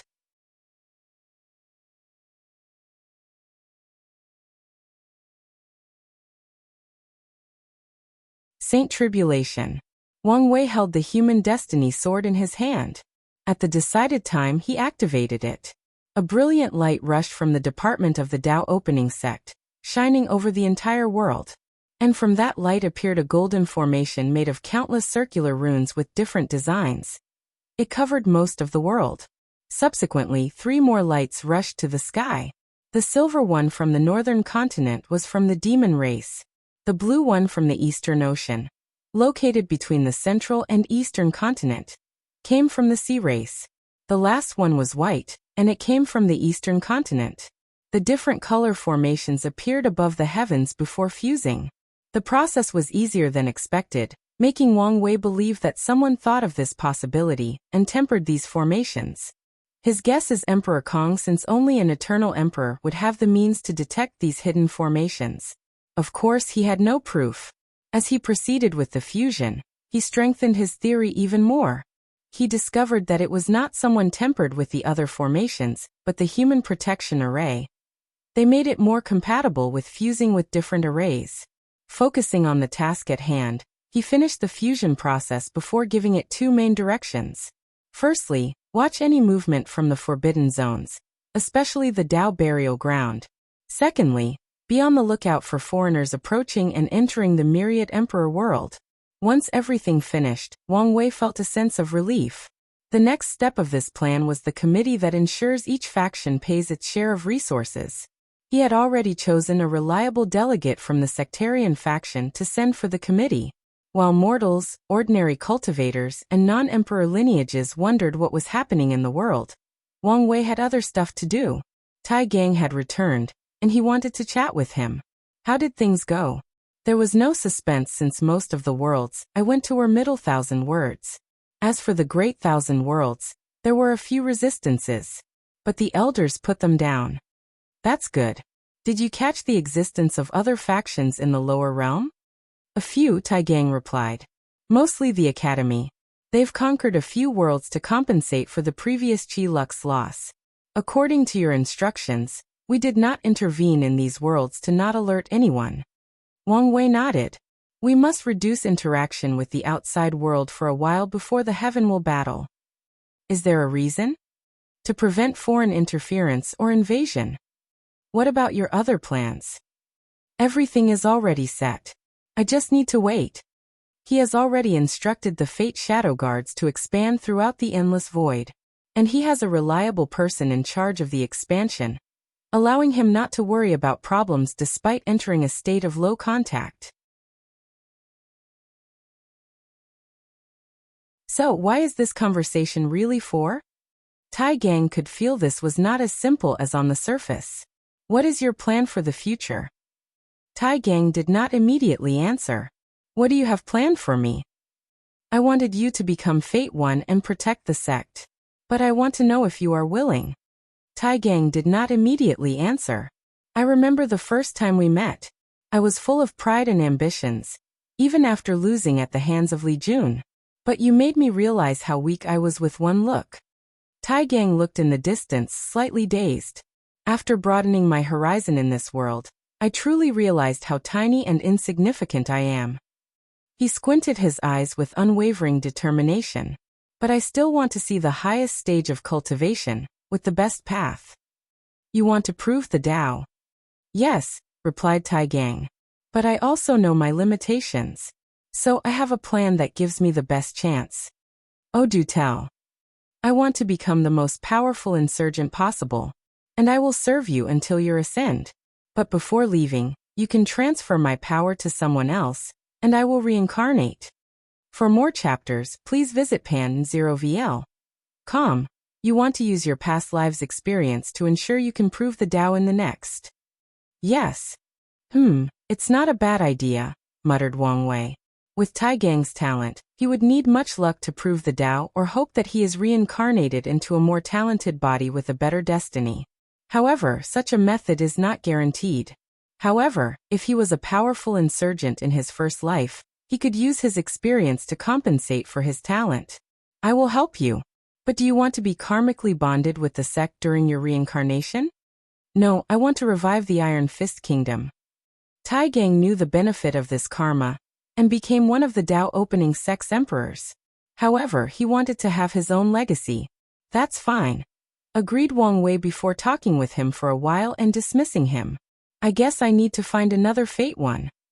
He had someone else in mind, but he did not know whether she would be a good fit. Soon afterward, he went to Tribulation Peak to upgrade the formations. He did not want to leave the sect for his tribulations, but he also knew it could be too powerful for the current formations. He improved them and ensured to hide the process from the outside world. However, he did allow the disciples to witness the whole thing, allowing them to experience how powerful their sect master was. After setting up everything, he released the suppressing technique he's been using the entire time. The sky then changed as fire, thunder, wind, and other elements descended on him with unimaginable power. This part of the tribulation lasted 7 straight days without stopping. Of course, this tribulation was a plaything to Wang Wei. He could not even temper his body because of how weak it was. However, he was interested in the second part of the tribulation. The energy in the clouds condensed into 2 individuals, a woman and a man, both looking very young. Wang Wei's mind rushed as he tried to recognize these two, the Yin Moon Emperor and the Sword-Casting Emperor. These two were the founders of the Yin Moon Palace and the Sword-Casting Villa. They were Jian Wushuang and Su Ya's ancestors. Both were pseudo-eternal emperors who have gone to become paragons and achieve great things. Wang Wei focused on the Sword-Casting Emperor since they technically had some karma. He is the man who defeated the Battle Maniac Emperor during his first Heaven Will battle. He once read some words Battle Maniac left in the sect's archive. According to the latter, this defeat was his greatest shame. And it was not because he lost, but because he lost to a swordsman he deemed inferior to his sister. Later on, after becoming a paragon, he went on to have a rematch and won by a slight margin, just as Sword-Casting Emperor did in their battle. A lot of information flashed in his mind, thinking about the life of these two. The Yin Moon Emperor grew up in a terrible environment as a mortal. She grew to hate men because her father abused her and her mother. One day, her mother forced her to leave before confronting their father and burning them inside their house. Yin Moon hated the feeling of weakness and actively searched for the world of cultivation. She suppressed her peers with the 7 emotions and 6 desires physique before proving the Tao. Unfortunately, she was short of becoming an eternal. Eventually, she created the Yin Moon Palace and only accepted women. The Sword-Casting Emperor lived in the 3rd generation of the ancient emperor era. Back then, the sleepers had just begun and could not gather much information about him. However, Wang Wei knew something about his name. Sword casting implied he was a master of sword refining or his Tao was related to it. But that was not the case. He chose that title and named his faction as such to honor his passing father, who was a mortal blacksmith known for creating great swords. He elevated his father's legacy to a refiner and created the Sword-Casting Villa, who to this day is the best sword refiner in the world. Even Origin Weapon Mountain cannot compare to them in that category. Interesting lineup, commented Wang Wei. But that's not enough to stop me. Thunder flashed in the clouds, and they responded as if they heard his words. Then 2 more people appeared, 1 woman and a man. The woman dressed plainly with a scholarly atmosphere around her. Meanwhile, the young man had heterochromatic eyes, red and blue. "The Void Emperor," stated Wang Wei as he looked at the woman before glancing at the man. "The Samsara Emperor." 2 more pseudo-eternal emperors.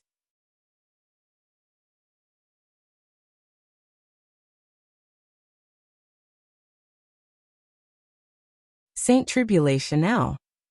2 interesting emperors, thought Wang Wei. The Void Emperor was once a student of the Emperor Enlightening Academy, when they had cultivated 5 great emperors. Unfortunately, her experience in the academy was less than pleasant. She had one other competitor, who was on par with her despite having the boundless void physique. However, the Void Emperor always felt the academy discriminated against her because of her gender. She received fewer resources from him, less support, fewer followers and fewer opportunities. She would have understood if there was an overwhelming difference between the two, but they were relative to each other in most things. The last straw that made her leave was when one of the supreme teachers tried to force her to marry her competitor and give up on her goal of proving the Tao. She left in anger, trying to forge her way. Oddly, she began to strive during this period. Her strength drastically increased until she became known as the person most likely to prove the Tao. And she did. She defeated all her opponents and became a pseudo-eternal. Then she established the Tao-worshipping academy with a more tolerant and accepting philosophy. As for her opponent from the academy, she killed him in the final battle. But she did not retaliate against the academy.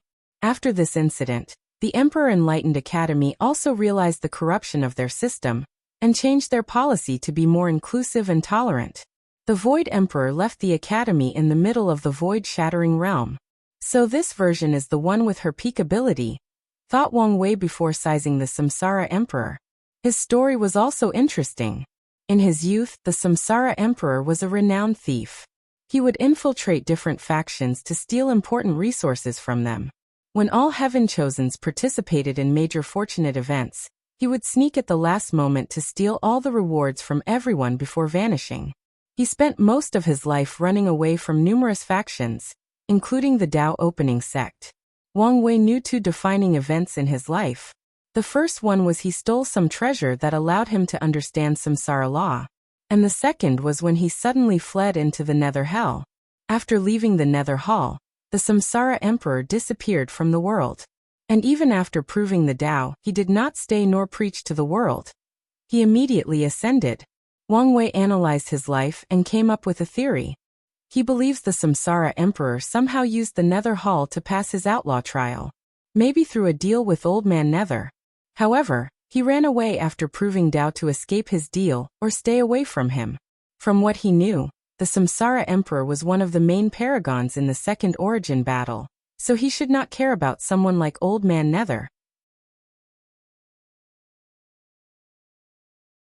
"Let's get this over with," he said before deploying his domains, and the others did the same. Facing 4 domains from eventual pseudo-eternal emperors did not suppress him. On the contrary, he still had the advantage. The first to take action was the Een Moon Emperor. A figure suddenly condensed before her. It was Wang Wei with blood-red eyes. A manifestation of one of my deepest fears? Thought Wang Wei as he sensed this clone who actually had close to 80% of his ability. What was one of his biggest fears? Himself. He knew if he one day went crazy, he could do irreparable damage. Even the current sane version of himself was already dangerous to the world. He could not imagine an unrestrained, completely free and devoid of mortality version of himself. Wang Wei's desire to be free was not to be someone who kills and destroys as he pleases. He wanted the freedom to be able to do these things. To have the ability to choose without restraint, whether physically or morally. Although if you delve deeper into his goal, it was somewhat hypocritical, he did not mind. And this technique manifested the version of himself that removed that layer of hypocrisy. It was completely free, indulging in its desires and wants. Interesting technique, he muttered as he could see the flaw in this technique. It worked on an individual basis. The Een Moon Emperor can manifest his innermost fears and copy his strength. However, she cannot manifest Wang Wei to fight another person. Without him as the mirror, she cannot access so much of his power. Lost lamb, you are a puppet because you lack a soul, commented Wang Wei.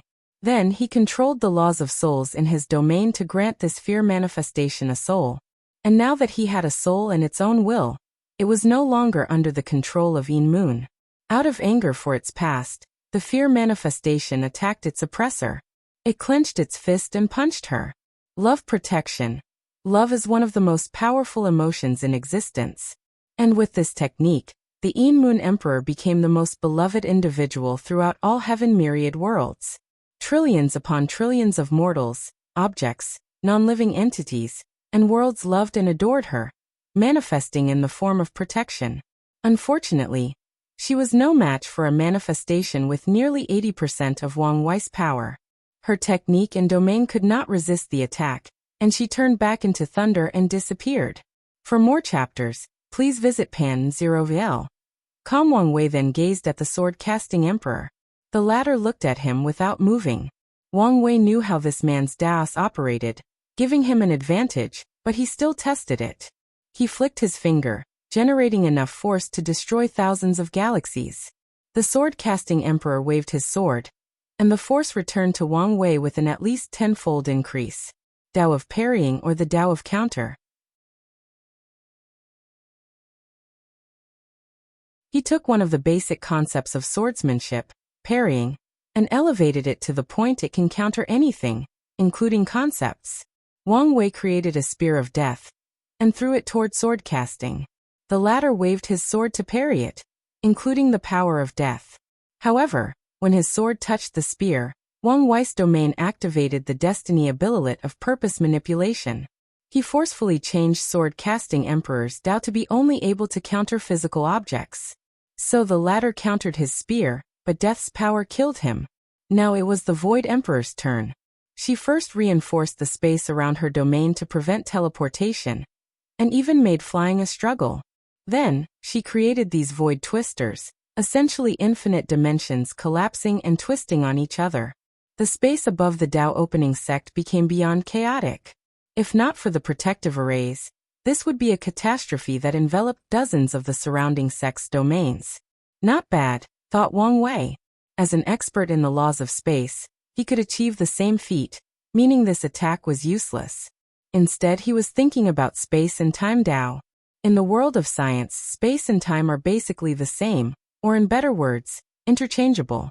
However, they were two different concepts in the cultivation world, although with some relations. The space of this world is too easy to break. I should change that.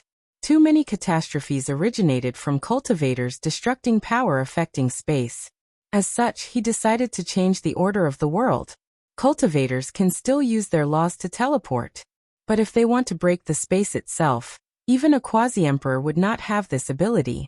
Not a bad technique, analyzed Wang Wei as he sensed the Void Emperor trying to teleport all his organs, and even the origin essence inside his body. You can die with your own technique. He teleported her brain from her body, and she dispersed, returning to heaven and earth. At last, it was the Samsara Emperor's turn. The latter waved his hand to create a wheel with the power of decay, which is one of the subsidiary laws of death. Although, it can also be a law of its own, a potent one at that. Wang Wei waved his hand to create the same wheel, canceling the attack. How sneaky. Worthy of a thief. The wheel was a decoy. The real attack was trying to steal his lifespan and secretly kill him. He snapped his finger. Death vibration. Dark sound waves overwhelmed the Samsara Emperor, sending him into the cycle of reincarnation. Survived. Wang Wei looked at the dark aura protecting the latter. Death immunity? Interesting. He suddenly looked higher at the Samsara Emperor. Amongst these young emperors, he believed he had the highest chance of reaching immortal venerable strength. Although the others were talented, breaking the boundary between immortal and mortal sometimes requires opportunity and the right time. It is common in this age because of the glorious age. Without the right opportunity, many of the current heaven-chosens would not have this feat. Wang Wei controlled his fate law, and changed the Samsara Emperor's fate to that of a dying passing. And unfortunately, fate triumphed over samsara and bypassed his death immunity technique. I would have to love to compete with the real version. It would be interesting if the younger version of all emperors across time and space competed against each other. That would be a sight to see.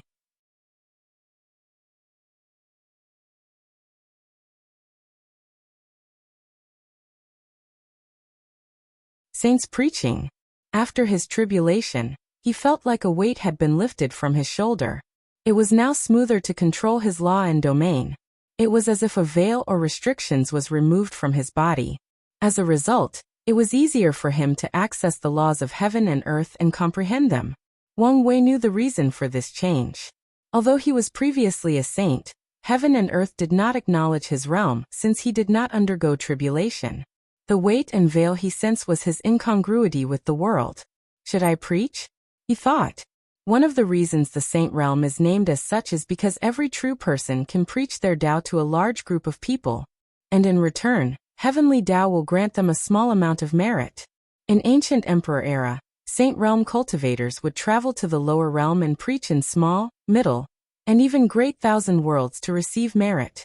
Unfortunately, as time passed, these places' cultivation civilization has been set, making it pointless to do so in modern times. The only time cultivators in modern times used this method was when they discovered a brand new world. A world that does not have a cultivation civilization for some reason, or one that was just born and is relatively new. Unfortunately, these worlds are rarer to find. Even with Wang Wei's soul flower ability, he might not find one since they might not exist at the current moment. Although I don't need the small amount of merit, it's better than nothing. He contacted the elders to announce he would preach to the sect's disciples. He thought this would be a simple thing that took a few days. But the event quickly escalated. The elders wanted this event to be more significant. They wanted disciples, elders, deacons, and foreign guests, people affiliated with the sect but not directly part of it, to listen. It would take some time to gather these people.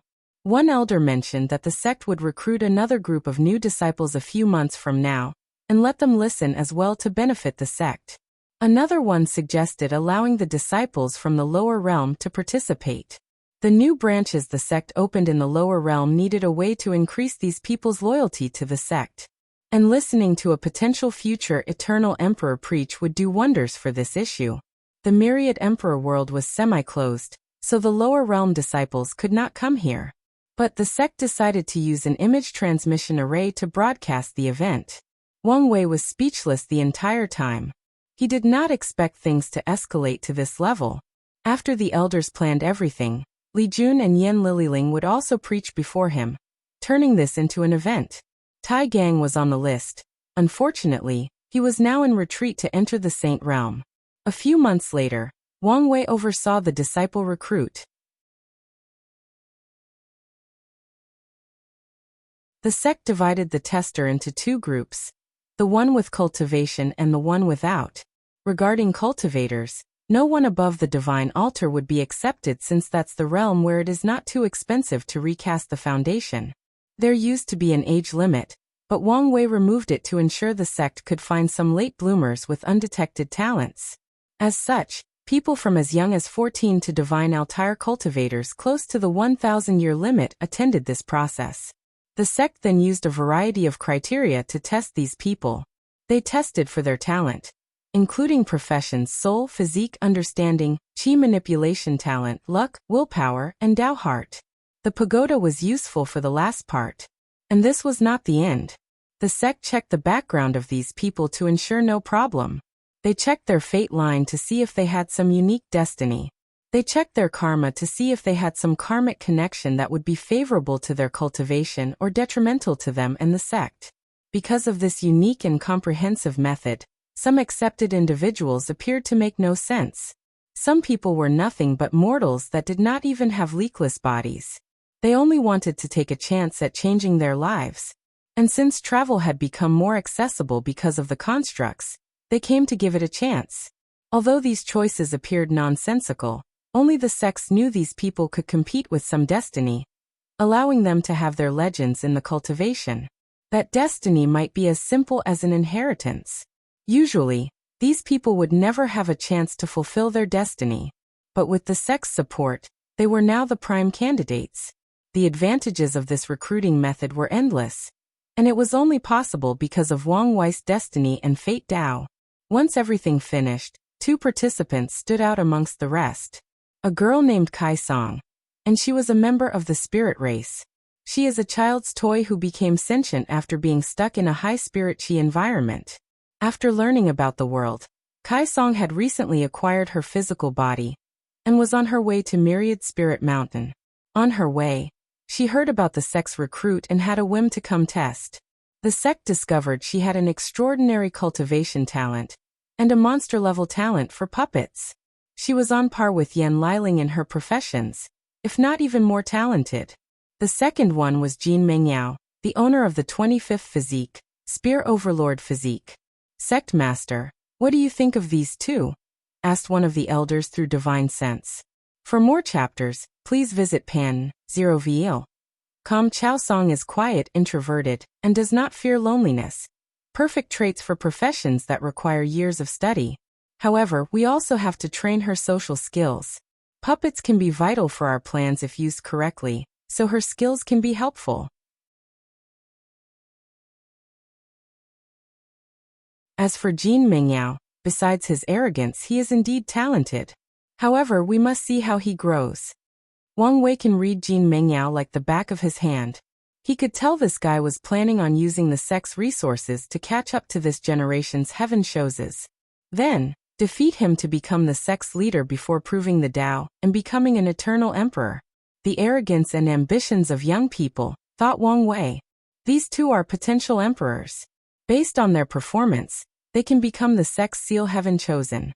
One of them might participate in the generation after my father, he added. A few people thought the same things and waited to bring it off. With the karma washing pool that Wang Wei brought for the sect, they will not have to worry about future emperors. Even if one of these two failed their heaven battle, the sect could wait for a generation with less competition and bring them out. They don't have to seal themselves for millions of years. After the sect's recruitment, it was time for the preaching events. Li Jun went first. Most people gathered on the sect's largest mountain, sitting cross-legged on cushions. The rest stayed in other mountains and watched things through formations. And it was the same for the branches in the lower realm. Li Jun sat cross-legged, floating in the air and overlooking everyone. I am true person Li Jun, and today, I will enlighten you in the ways of battle. His voice was soft, but everyone could hear him. It was as if he was muttering next to their ears. Even the people who listened through formations felt the same way.